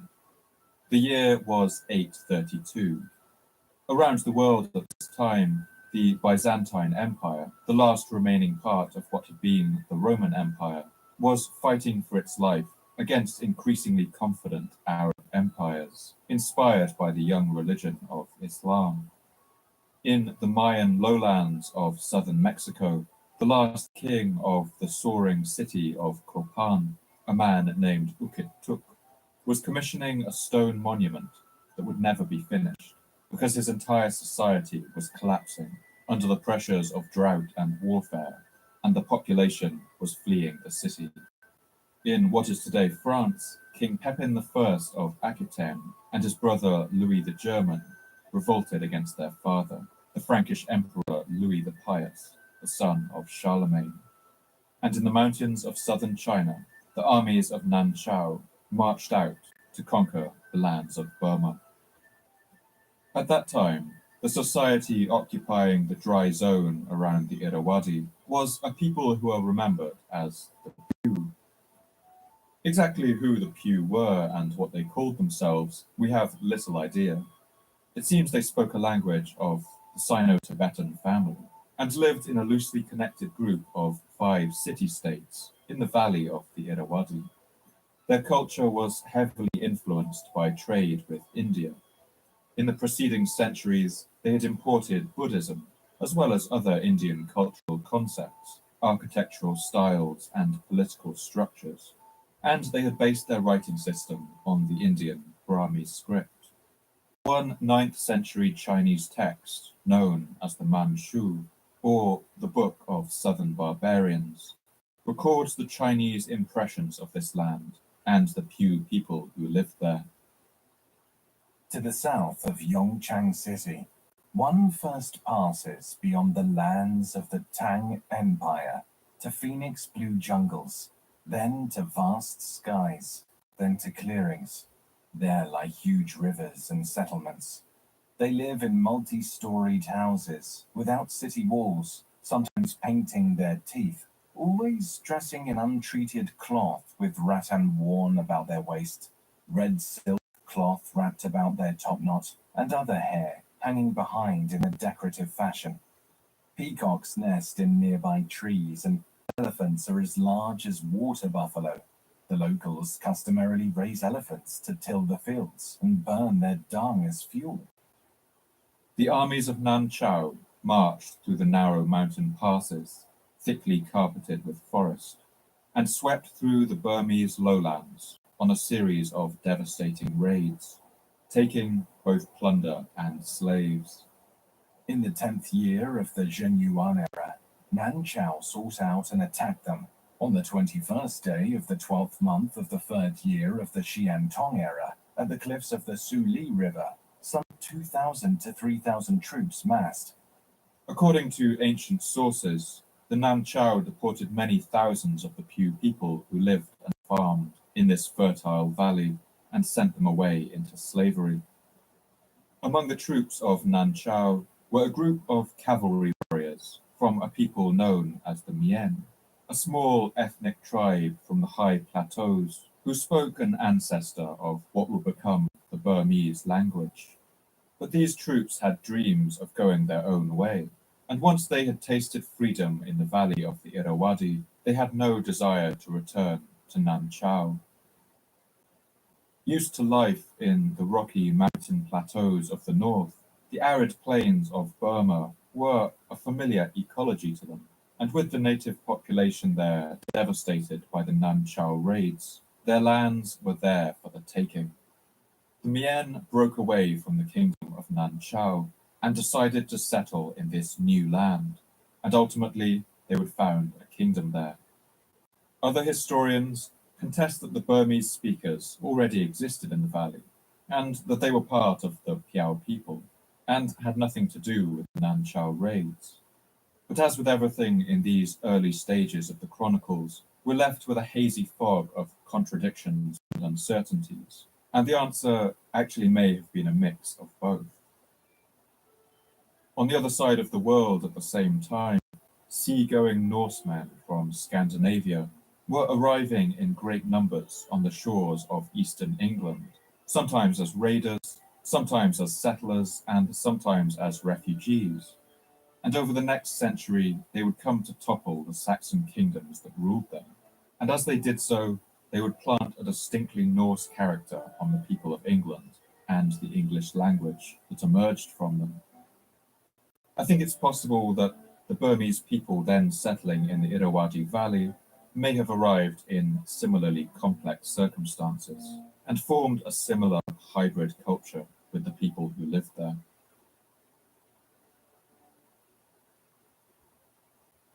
With much of this matter concealed in the fog of history, what we can say with some certainty is that around the year 849, just 17 years after the date given to the Nan Chao raids, the Mien built a walled fortress at a place on the eastern bank of the Irrawaddy River, a place that would later come to be known as Bagan.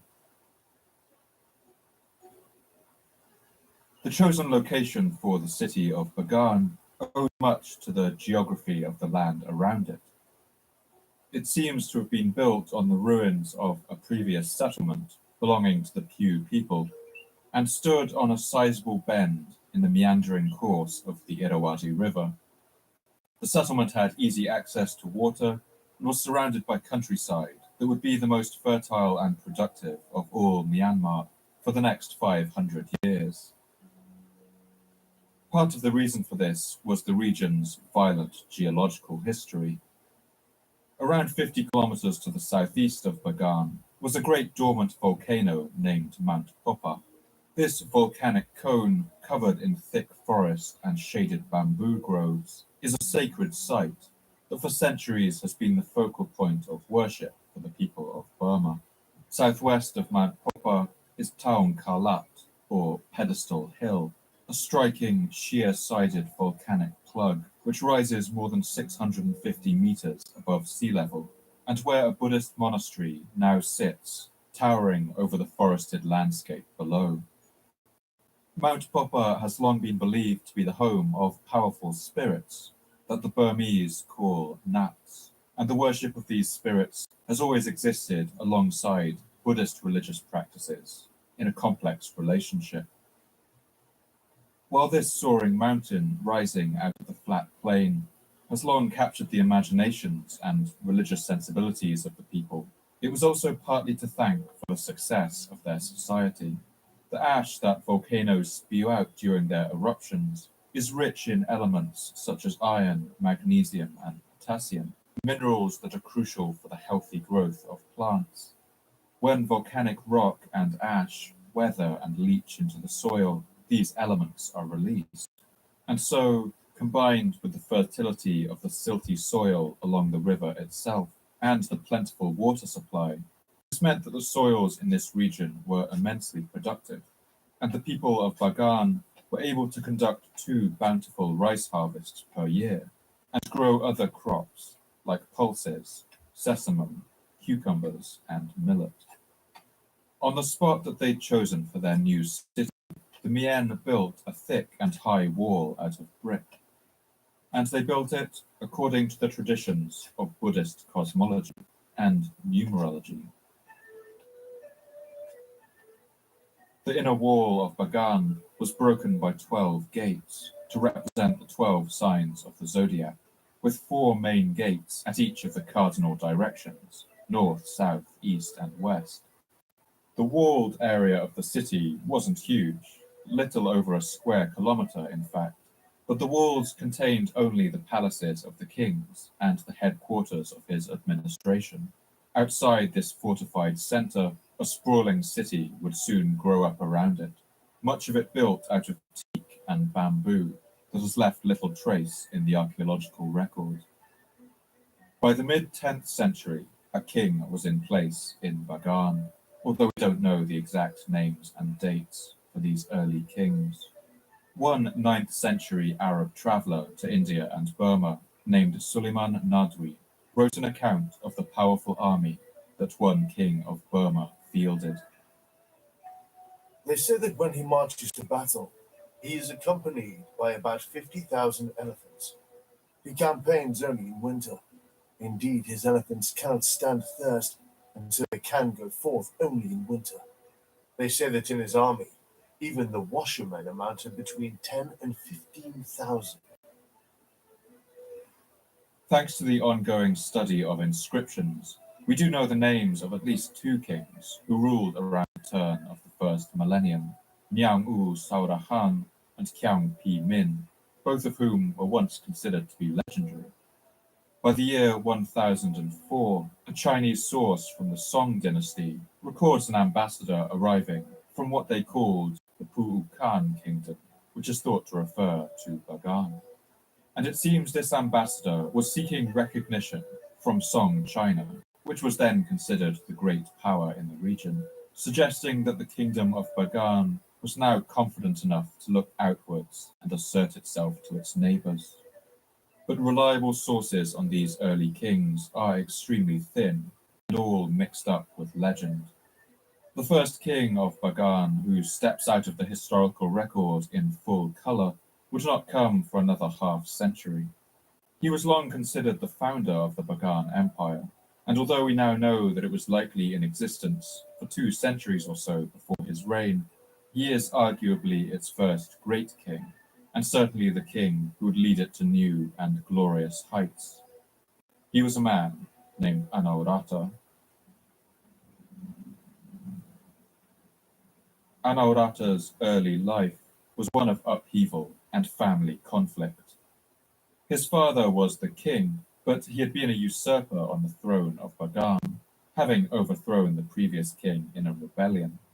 And like most usurpers, Anaurata's father lived in constant fear of one day being overthrown himself. Anaurata grew up as a prince in the palace with his 2 older stepbrothers, men named Kizo and Sokate. These brothers were actually the sons of the previous king, but Anaurata's father had adopted them and raised them as his own, and so they grew up together. But his older stepbrothers, Kizo and Sokate, always treated the younger Anaurata as though he were an inferior. something that must have rankled the young prince. And it's clear that these two brothers also dreamed of one day reclaiming some of the glory that their adoptive father had stolen from them.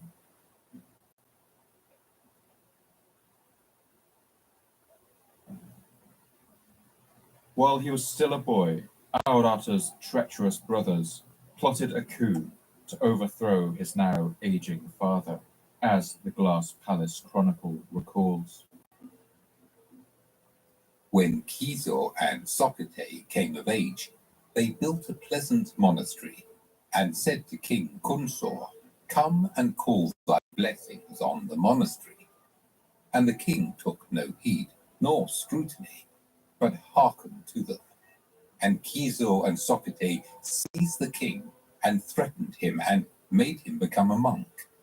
And they spread the rumor far and wide that the king, in his zeal for bliss hereafter, had become a monk. This palace coup must have scandalized the royal court, and despite the relative commonness of coups of this kind, the historians of Burma are clear in their view on it.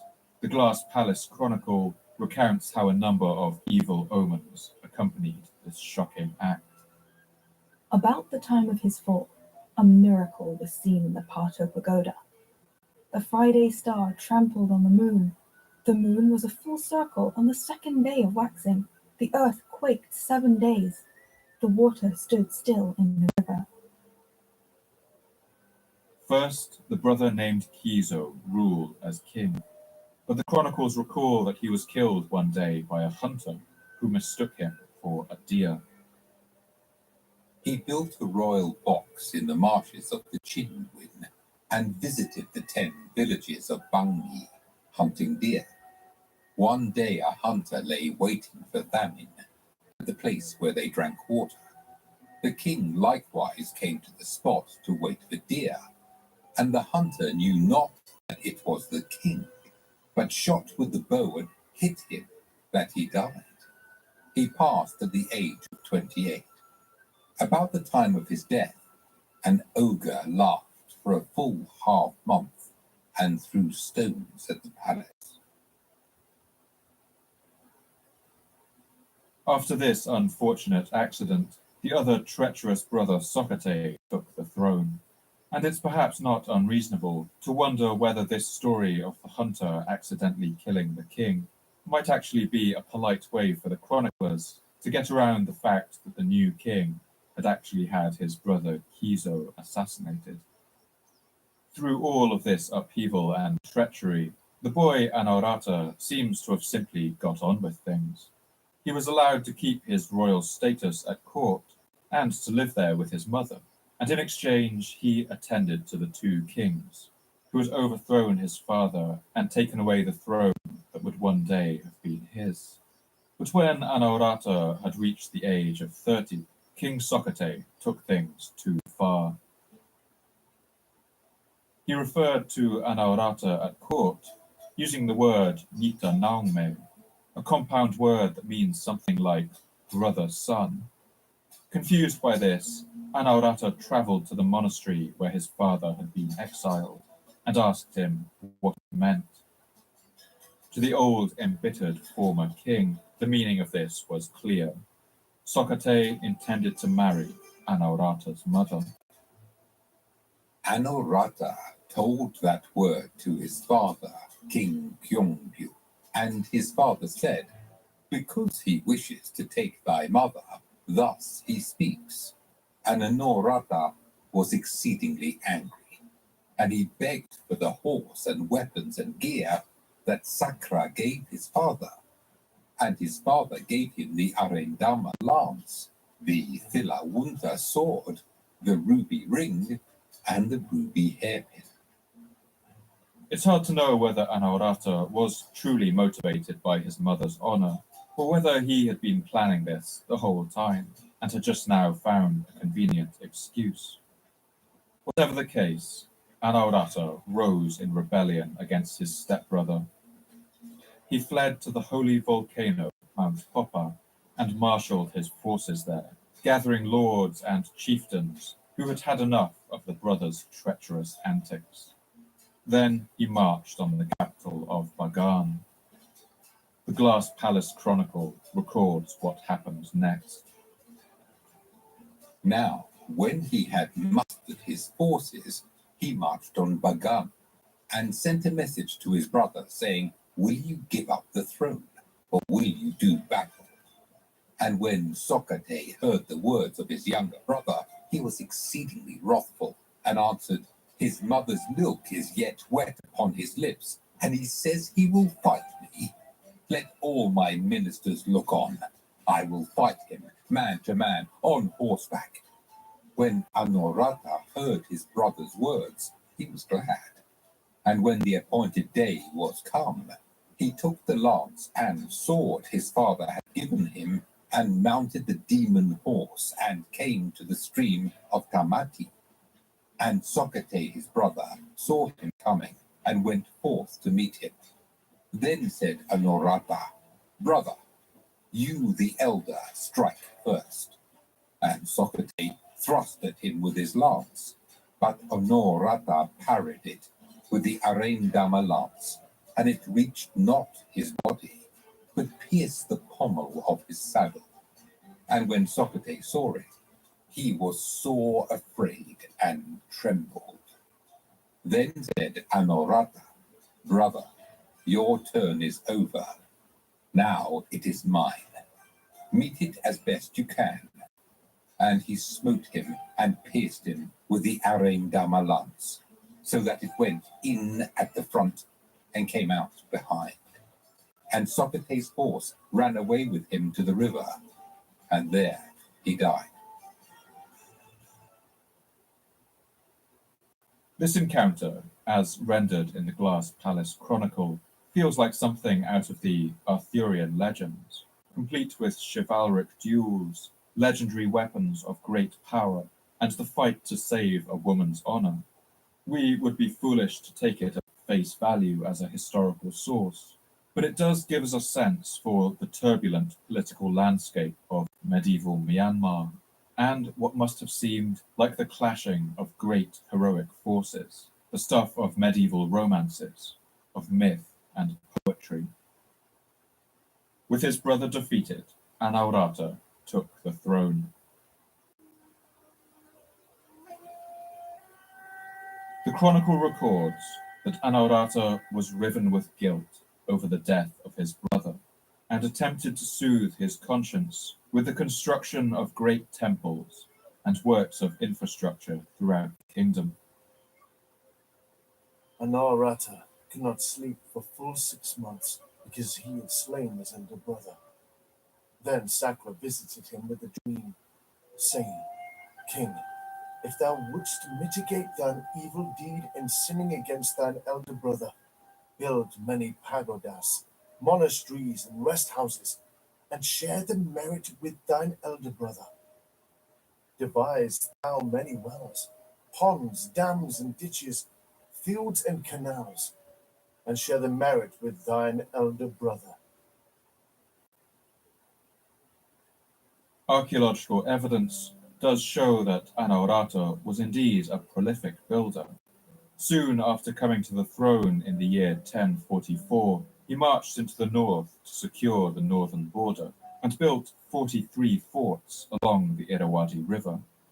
The north was traditionally the gateway to Burma, the lands through which all potential conquerors had previously marched, and so it's clear he was keen to secure his land from invasion.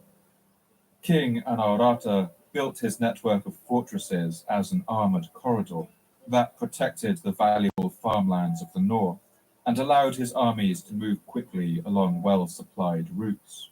He also fortified many of the towns in this region, building strong city walls and garrisons. While in the north, he also built extensive irrigation canals and improved the existing water infrastructure to get the most out of the land's potential, and many of the canals and reservoirs that he built are still in use today, nearly 1,000 years later. Having secured the north to his satisfaction, King Anaurata turned his attention to the south.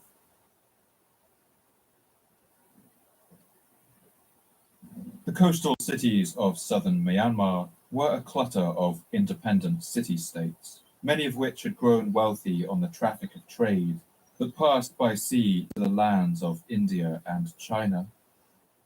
Passage through the mountains that surround Myanmar was difficult, and so most goods that came into the country flowed through these port towns.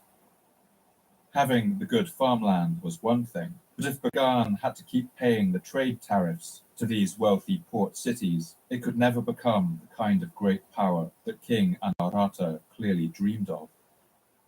According to the chronicles, he marched south and first besieged the city of Tha-Ton, as the Glass Palace Chronicle records, although it's worth noting that in its typically exaggerated style, it's probably multiplying the size of the army by at least a factor of 1,000.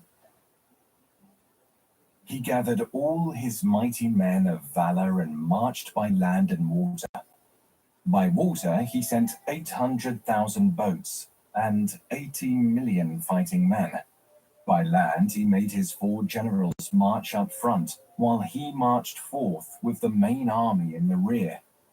His land force, it is said, contained 800,000 elephants, 8 million horses, and 18 million fighting men.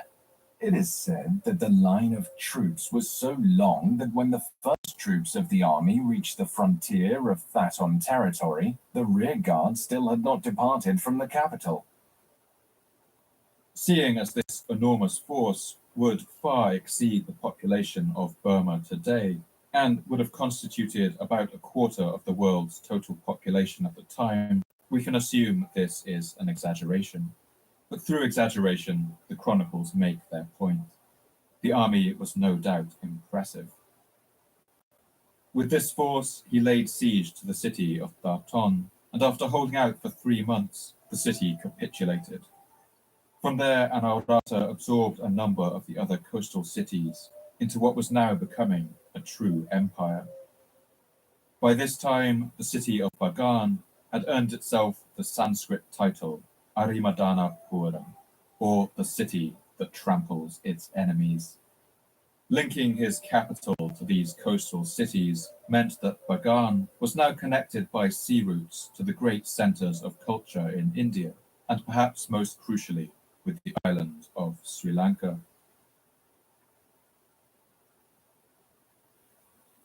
Sri Lanka is a nation off the coast of southern India, and for much of its history it has held on to a distinct cultural character. While Buddhism in its homeland of mainland India had mostly died out by this point, it had survived in Sri Lanka, and this island nation had become the heartland of an ancient and austere form of Buddhism known as Theravada. These new cultural links would transform the culture and religion of Myanmar and bring it into contact with new forms of religious thought. And for King Anawrahta, freshly returned from the battlefields of the south, they would provide an irresistible opportunity. That was a chance to take on some of his oldest rivals. Not an enemy kingdom or empire, but an institution at the heart of his own kingdom, the Buddhist Church itself.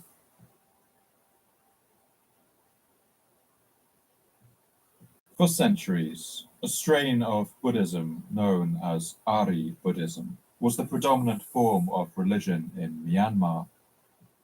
Ari Buddhism was a hybrid form of Tibetan Buddhism and drew heavily on traditional Burmese beliefs. As a result, their practices were quite different to how we might picture a Buddhist monk today. Unlike in most strains of Buddhism, the Ari monks grew beards and had long hair. They wore blue-black robes dyed with indigo, drank alcohol, and practiced a form of martial arts similar to boxing.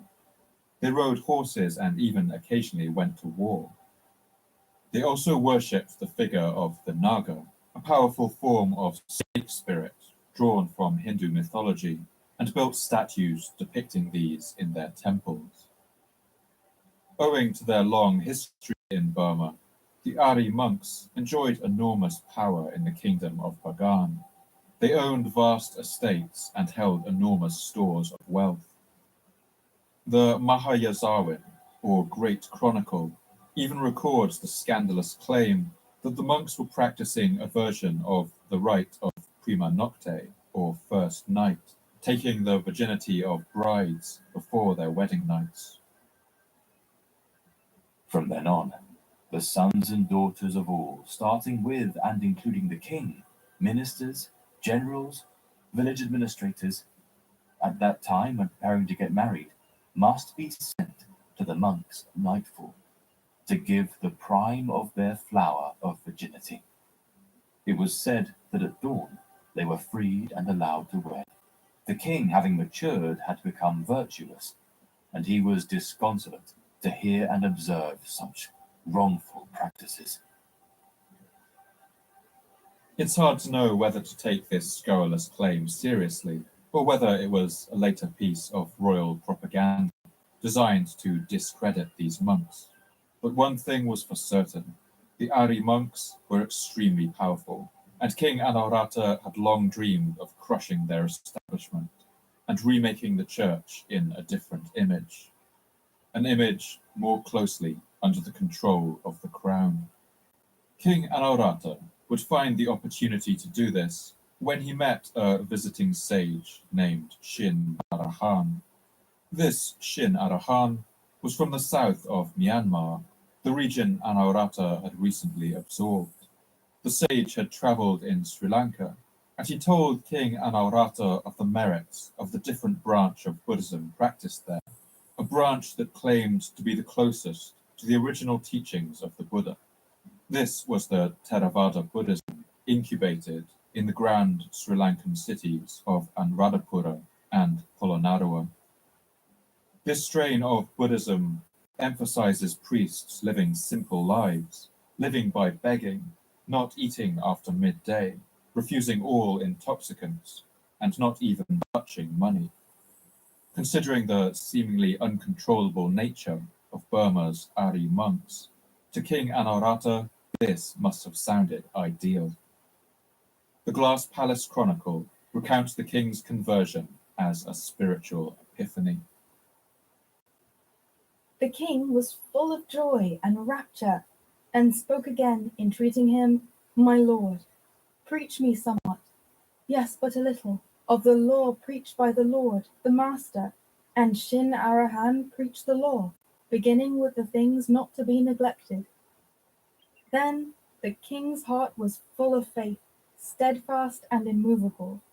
Faith sank into him as oil filtered 100 times soaks into cotton 100 times teased.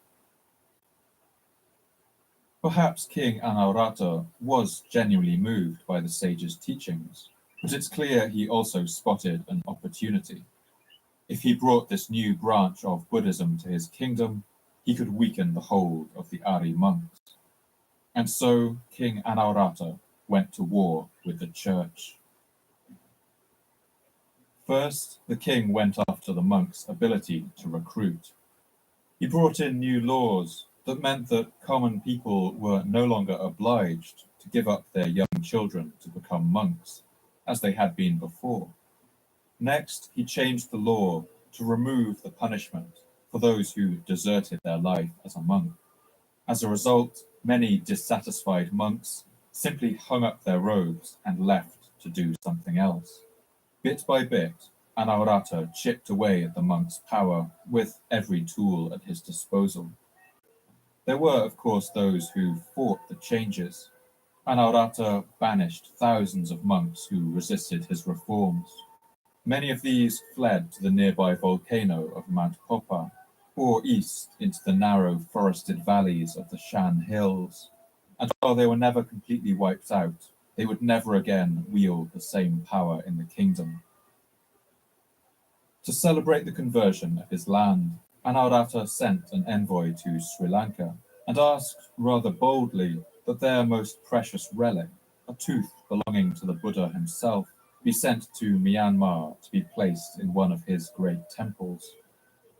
The Sri Lankans understandably refused, but at the last moment they remembered that they had a spare. and the envoy was sent back to Burma with what they were told was another tooth of the Buddha.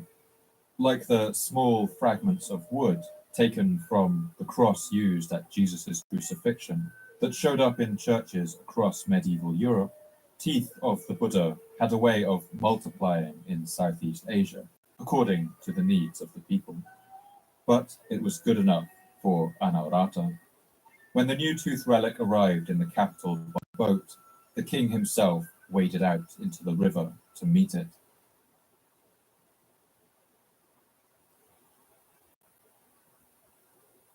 Anaurata was an effective ruler, but at times he could also be uncompromising and harsh.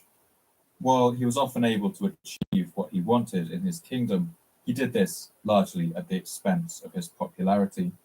And this is nowhere more apparent than in the story that is remembered as the tragic romance of his son, Kyansita. Kyansita was a great general, and had led his father's armies into battle many times. And when the people in the region of Pegu complained about raiders destroying their homes and stealing their animals, the king sent Kyansita to deal with the situation. The story goes that the prince saw off the raiders, and the people of Pegu were so grateful that they sent him home with various gifts for the king, gifts of gold, hairs belonging to the Buddha, and a beautiful young woman named U Kin, intended to be offered to the king as a bride. But on the journey home, Prince Kyansita and U Kin fell in love. When Anaurata found out about this Arthurian betrayal, he exiled his own son, who was forced to flee across the countryside of Myanmar and go into hiding. This story, with its forbidden love, betrayal, and dramatic finale, has proved irresistible to generations of playwrights, songwriters, and poets in Myanmar. But ultimately, it seems that this uncompromising nature would finally lead to the downfall of King Anaurata. On the 11th of April, 1077, the king was riding through the outskirts of Bagan on the back of his elephant. The chronicles record that a tree spirit that the king had previously displeased appeared in the guise of a wild buffalo and gored him to death, and then demons took away his body, so that it was never found. Much more likely is that the king's unpopularity finally got the better of him, and he was ambushed and killed by a group of rivals who ensured that no evidence remained of their crime. The chronicles recall his death with great sorrow. Thus this noble king, full of glory, might of arm and dominion, who for full 33 years of royal prosperity had advanced the welfare of the religion, his own welfare, and that of the generations of his sons, grandsons, and great-grandsons, died at the age of 75. About the time of his death, bees clave to the throne door of the palace. An ogre laughed from the top of the Taraba gate, and luster of the royal sword faded, and a vulture alighted on the palace. After the death of the great king Anaurata, his son Saulu took the throne at the age of 26. Although not particularly young by the standards of royalty, he would soon gain the title Min Lulin, or the Boy King, on account of his inexperienced and naive style of ruling. After only 5 years of mismanaging the kingdom, he faced a rebellion in the south, among the Mon people who lived in the coastal cities that his father had conquered. For not the first time, the chronicles recall a quite unlikely sounding version of events. In this version of the story, the king Saulu lost at a game of dice with one of his nobles, a childhood friend of his named Yaman Khan, and in a fit of sore losing rage, he dared the noble to rebel against him. One day the king and Yaman Khan played at dice, and Yaman Khan won, and he rose up and clapped his elbows. Said King Sulu, "You have won a mere game of dice, and you dare to arise and clap your elbows. If you are a man, rebel with Pegu your province." In truth, asked Yaman Khan. We kings, said the king, should we utter anything but truth? According to the chronicle, Yaman Khan promptly returned to Pegu and started a rebellion, as the king had suggested. While this account may not exactly be true, it probably does contain some truth about the character of King Saulu, who by all accounts had a petty and childish nature, and seems to have treated the business of ruling as though it were little more than a game. Now facing an open rebellion, the childish King Saulu turned to someone that his father had long ago exiled for the crime of falling in love with a woman promised to him. That is, his half-brother, the romantic hero of songs and poetry, the man named Kyansita. Kyansita came out of exile and agreed to help the childish king lead his armies against the rebellion in the south. But King Saulu would prove to have no better judgment on the battlefield than off it, and he would be fooled one day by a devious ploy. King Saulu and Kyansita encamped when they reached the island of Pai Dorda, saying, "It is too late today. Tomorrow we shall fight." Then in the dim moonlight, Yaman Khan came forth and provoked them to do battle. So they followed and fought without heed or observation. And the king Saulu, thinking that an elephant figure sat in the mud was a real elephant, set forth to fight, and the royal elephant he was riding fell into the mud and stuck. And King Saulu climbed down from his back and ran, and entering a hole in the banyan tree in the forest, hid there. And his elephant was captured, and the whole army was despoiled and fled. There was none to stop them. Saulu was soon found hiding in the banyan tree, and was taken into captivity by the rebel Yaman Khan. According to another slightly fantastical episode in the Chronicles, Saulu did actually have one chance to escape, when the hero Kyansita personally snuck into the enemy camp to rescue him. But Saulu feared that Kyansita secretly wanted to kill him, and he refused to go with his rescuer. He believed that the rebel Yaman Khan, who had been his friend, and who he had played many games of dice with, would not harm him. And he stole him from the place where he was kept. Now while Kyansita bare him on his shoulder, Saulu thought, "Kyansita is one whom my father has injured, whom I have injured. I fear he steals me away to kill me. But Yaman Khan is son of my tutor. Surely he will not kill me." Saulu yelled out, "Kyansita is stealing me." Kyansita exclaimed, "Then die, you fool. Die the death of a dog at the hands of these scum," flung him down and ran for his life. He swam across the Irrawaddy and eventually made back to safety. But like many of his other calculations, Saulu's gamble didn't pay off. Fearing more escape attempts, Yaman Khan had the king killed in April of the year 1084. In the game of life, it seems the king Saulu was always rolling ones. After the death of Saulu, Kyansita continued to lead the royal armies of Bagan against Yaman Khan's rebellion, and the rebel leader fled south on the river on his opulent golden barge. Kyansita sent a hunter named Yasin to follow him and to kill him if he could. The chronicle recounts what happened next. And Yasin the hunter caught him up below Yawatha, and he climbed a fig tree and uttered lovely notes like the voice of a bird. When Yaman Khan heard that sound, he opened the door of the golden raft and looked, saying, "What bird is that, uttering notes so sweet and wonderful?"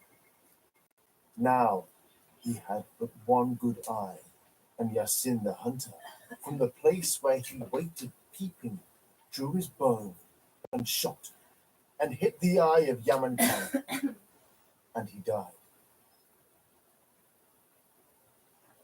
Now the once exiled Kyansita was the only person in line for the throne.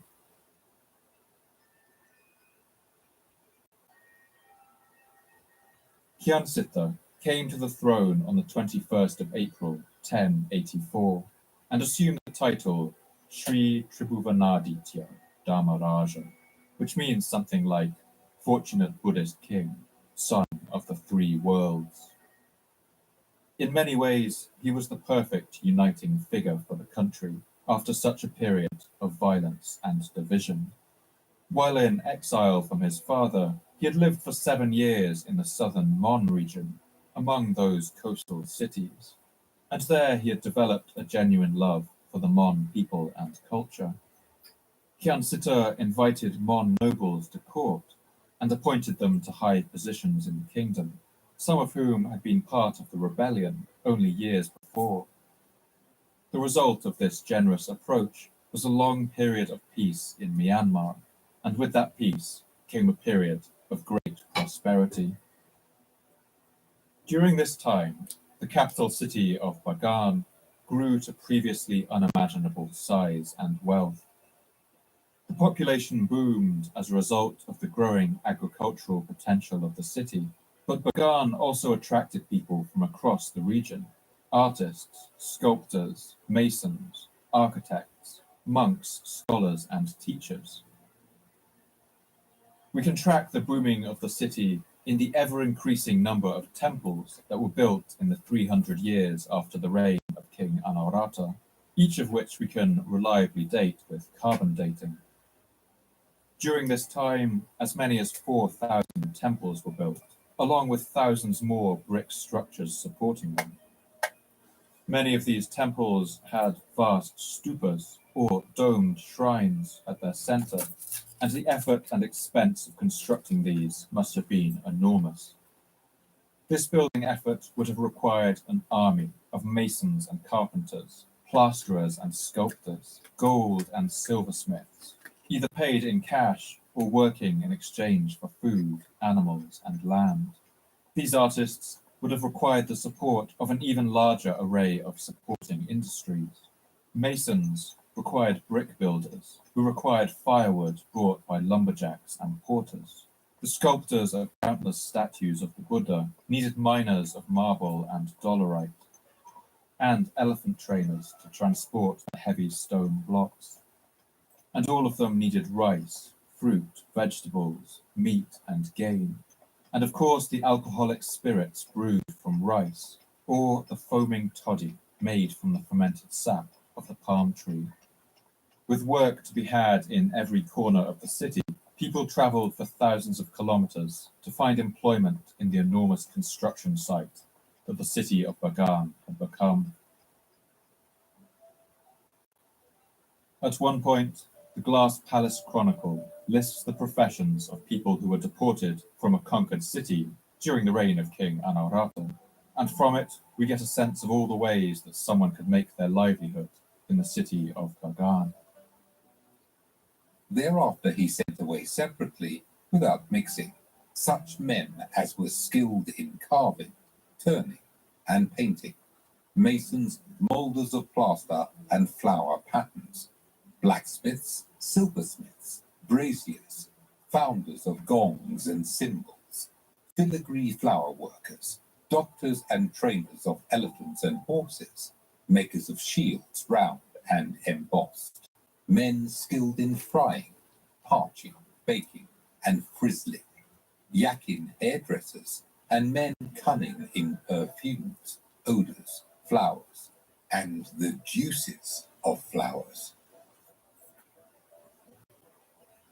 From the small fortress capital that it had once been, Bagan expanded to fill an area of more than 100 square kilometres, or more than twice the size of ancient Rome. Estimates for the population around this time range as high as 400,000 people living in the city alone. During this time, many of the largest temples were constructed, and the largest of all is the temple known as the Tat Bien Yu Temple. Consecrated in the year 1144, The vast spired pagoda of this temple rises to a height of over 61 meters, or more than 20 stories. Another temple nearby is called the Ananda Temple, and it rises to a height of 51 meters. This temple served not only as a place of worship, but also as a monastery and a library. The temple's first and second floors were used as the residence of monks, while the third floor was used to hold images. The fourth floor was used to store manuscripts and books, and the fifth and top floor stored the precious relics. The building of temples in Bagan was seen as the ultimate form of devotion that a king could engage in. When one later king, Alaung Situ, dedicated the completing of the Sri Gugi Pagoda, he spoke the following prayer, in which he envisions the temples as a kind of grand infrastructure of the soul, as a bridge across samsara, or the endless cycle of rebirth, and towards eternal enlightenment. By this abundant merit, I desire here nor hereafter no angelic pomp of Brahmas, Suras, Maras, nor the state and splendors of a monarch, nay, not even to be the pupil of the conqueror.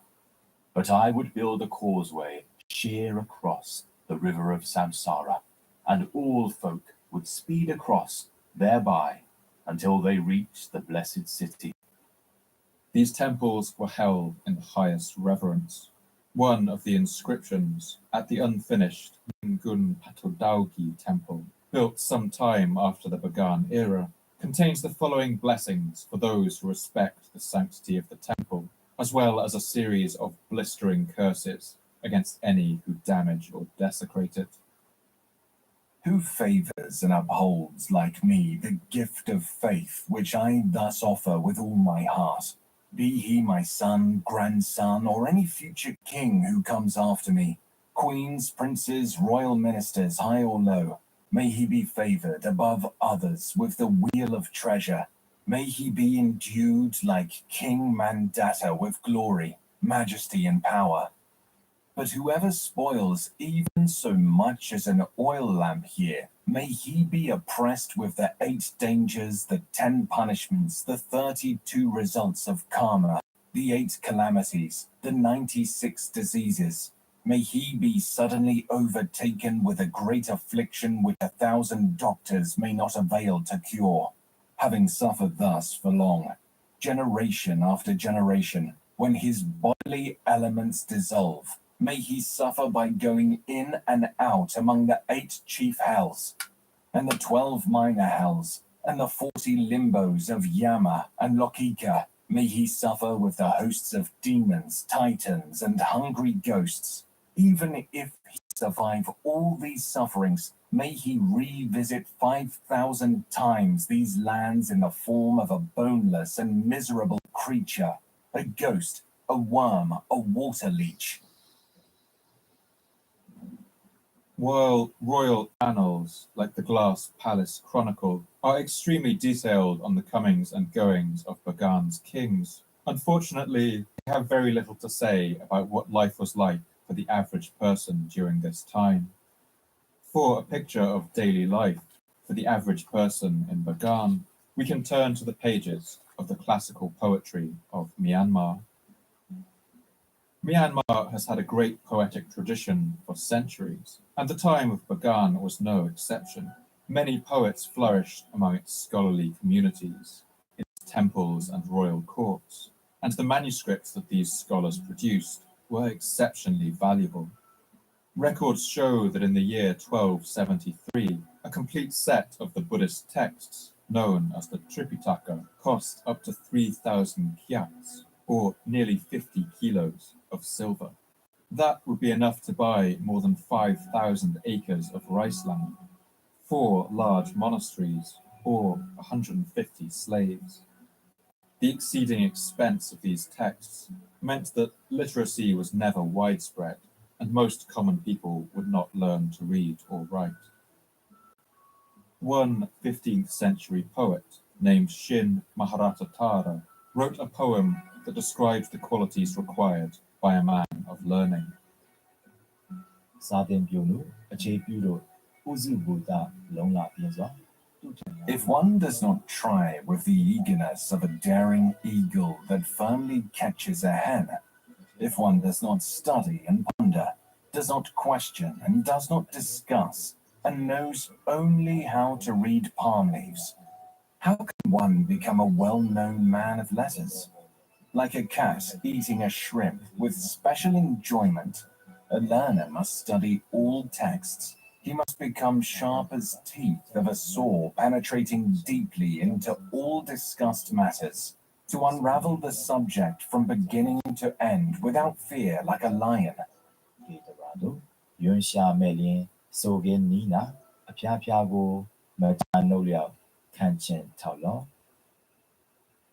One area that these poets can really educate us about is in the realm of food.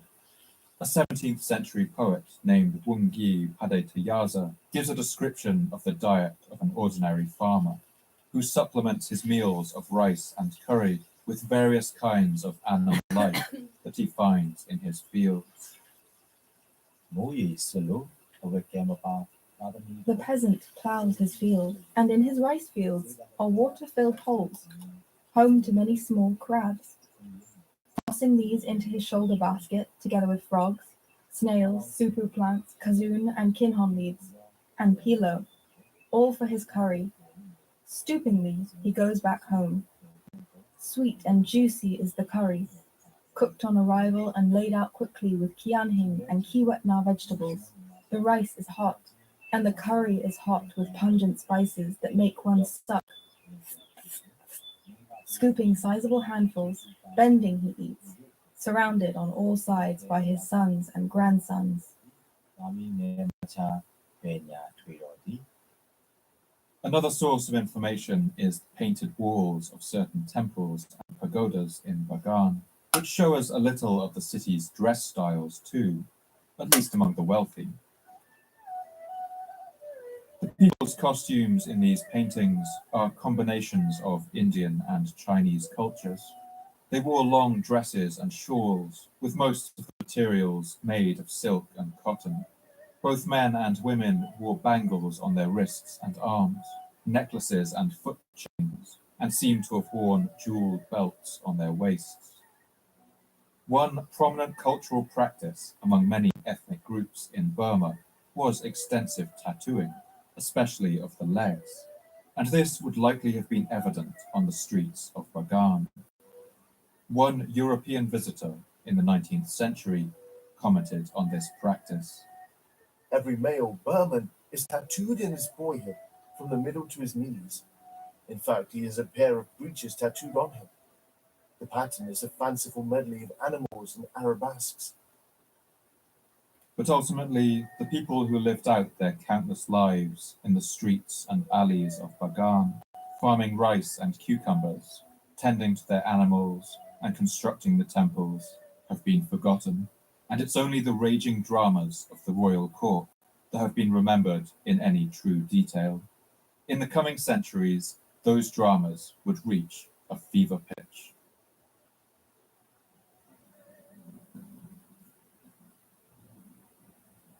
Throughout his reign, King Kyansita struggled to have a son, so much so that he almost lost hope. Without a son to provide a clear line of inheritance, the kingdom could be thrust into civil war. When a son was finally born to him in the year 1090, he was so overjoyed that he immediately crowned the baby boy king and stepped down to serve only as his regent. The boy was called Sittu. Kyansita would die 22 years later, and his son Sittu took the throne with no opposition.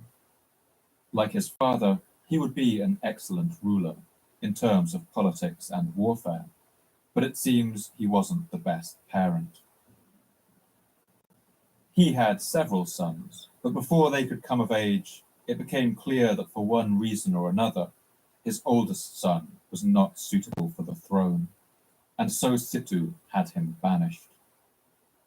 The second son, who would go on to take the throne, was a man named Naratu, and he has been remembered to history as a tyrant and a psychopath. When King Sittu finally fell ill in his old age, this impatient son took the opportunity to speed up his inheritance. Now when he reached the age of 101, he fell grievously sick. His son Naratha removed him from the throne and kept him within Shwegu Pagoda. And the king recovered consciousness a while and said, "This is not my palace. Whose trickery is this?" And the king was convulsed with anger. His whole body burned like fire. Then his son Naratha thought, "If the king arises from his sickness, I shall be utterly destroyed." So with clothes and garments, he pressed down the king until he died. Narattu wanted to take the throne for himself, but there was still the problem of his banished older brother. He devised a plan to place his brother on the throne first, to make things look a little less suspicious, but of course he would not sit there for long. When he reached Slepen Port, Narathu, according to the oath he had sworn, went down to the boat and, shouldering his brother's sword, he raised and set him on the throne. After his anointing, his food was poisoned, and that night he died. With all these threats dealt with, King Narattu ascended to the throne himself, and he would rule in a predictably tyrannical style, as the Glass Palace Chronicle recalls. King Narathu had once been the demon guardian of a mountain who had shaded the Lord, so he was great in glory, might, and dominion. His ministers, both great and small, his followers, and all the people stood in fear and awe of him. He raged furiously with wrath and pride. The king was brutal and savage. His queens, concubines, and handmaids stood in fear and awe of him, and loved him not, but hated him, and cursed him in their hearts. All the inhabitants of the kingdom starved in toil and sweat, and many forts, villages, and domains were ruined. Seemingly desperate to assuage his guilt for his heinous actions, Narattu increasingly isolated himself in his palace and ordered the construction of what he intended to be the largest and most ambitious of all of Bagan's temples, known as the Dharmayangi Temple. But Narattu would not live to see this great temple completed. It's not clear who gave the order, but Narattu was in his palace one day when he was approached by a group of 8 men dressed as monks. When the men got close enough to the king, they drew their daggers and each stabbed him. When they were sure that he was dead, in a kind of suicide pact, they turned their knives on each other and themselves, as the Glass Palace Chronicle records. They ascended the palace and drew nigh the king, encircling him under guise of presenting the conch and nezagras, and they pierced the king with the sword until he died. Thereafter they pursued the minister Thedeka to pierce him, but they could not catch him. Then they pierced their own bodies with the sword and died, all 8 of them. The reign of King Narattu did great damage to the kingdom of Bagan and harmed its reputation abroad. But in the end, it wasn't tyranny, rebellion, or kingly blundering that brought down the empire. After several more royal assassinations, coups, and throne seizures, the kingdom would eventually return to peace under the long reign of a king named Narapati Sittu, who would reign until the year 1211. But all this time, the forces that would eventually tear this great city of temples apart were already at work. In fact, in an ironic twist of fate, it would be the temples themselves that would contribute to the gradual weakening and the eventual fall of this entire civilization.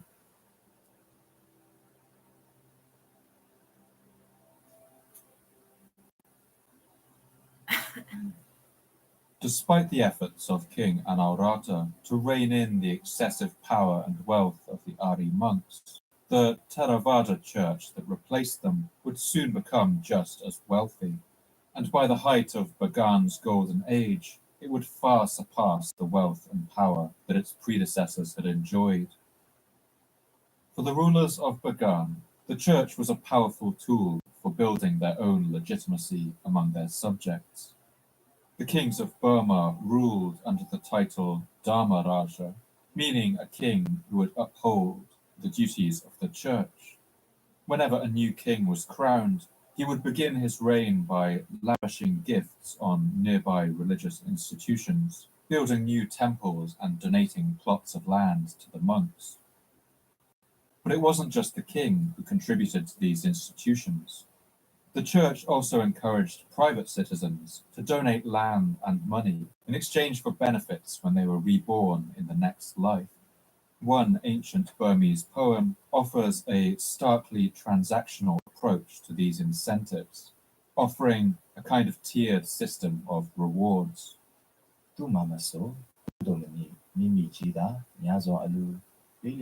He who gives and urges others to give things in charity will be reborn rich, surrounded by numerous attendants and holding vast possessions.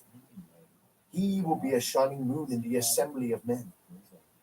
He who earnestly encourages others to give donations freely, while himself offering nothing, in future rebirths will be deficient in material belongings, yet many attendants and relatives, sons and grandsons will be in his entourage.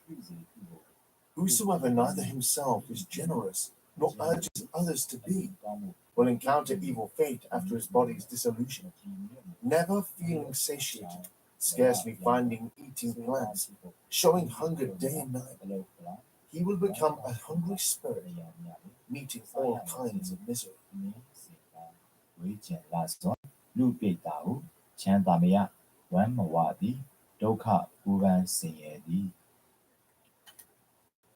With such punishments awaiting those who refuse to donate to the church in the next life, it's not hard to see why people donated freely and generously.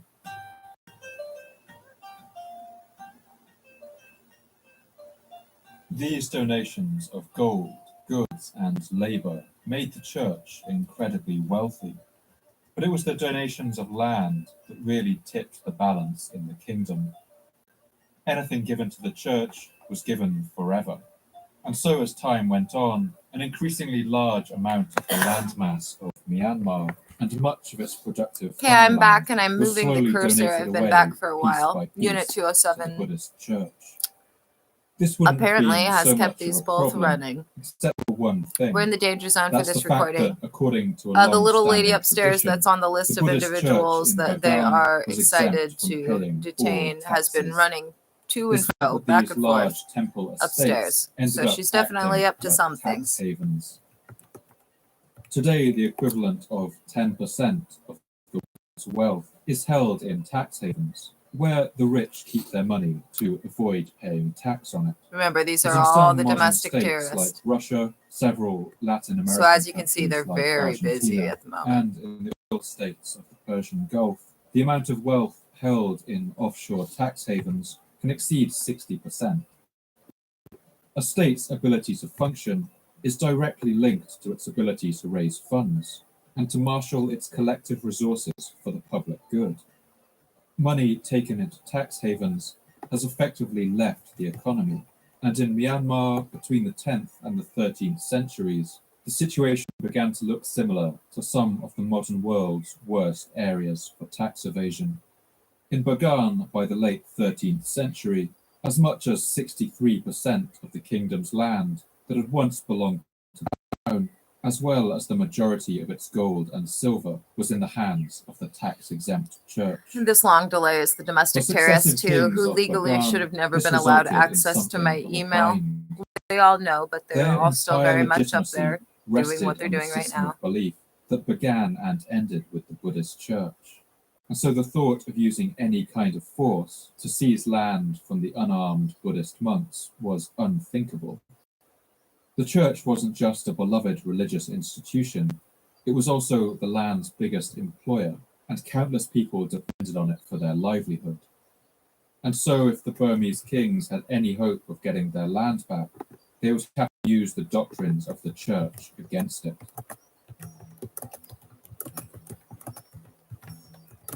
Buddhist doctrines in Burma did allow for a sort of release valve on the power and influence of the church. Monks were supposed to live by the Vinaya, or the Buddhist code of conduct, which emphasizes relinquishing yourself of earthly possessions. And it was considered the duty of kings to periodically purge the church when it wandered too far from this ideal. If the church had become too wealthy, then by definition it must have strayed from the Vinaya, and so a process called sasana could begin. This was a kind of inquisition in which individual temples were inspected and excess wealth or land could be confiscated according to a strict religious code. It was a way for the crown to claw back some of the wealth it had lost to the church. But the process of sasana was slow and often insufficient. Once a stage of sasana purifying of the church was finished, often the population felt newly inspired to donate to their now pure and righteous church, and money would start flowing back to the monks in even greater amounts. After a king had purified the church, his descendants would often give even more lavish donations the moment they came to the throne in order to increase their own legitimacy. And so over the centuries, the wealth of the empire of Bagan flowed in only one direction, from the great reservoir of the royal treasury downhill into the tax-exempt sector of the religious establishment. The historian Michael Ang Twin summarizes the situation in the following terms. The kingdom of Bagan declined because the factors that had nurtured it in the first place became, in time, forces that contradicted and destroyed it. The seeds that sowed the destruction of Bagan are what earlier made its success possible, and the institutions that led to prosperity and power eventually involuted and impoverished the state. What had been a blessing became a curse, but because Bagan society was unable and unwilling to change what were once constructive forces when they became destructive ones, the political power of the dynasty collapsed. By the reign of a king named Tilo Minlo, who ruled in the early 13th century, it's clear that the royal treasury was struggling. He was the last king of Bagan to build any significant temples, although he did so mostly in remote regions away from the capital. The kings who followed would be apparently penniless, and no great constructions would go up after this period.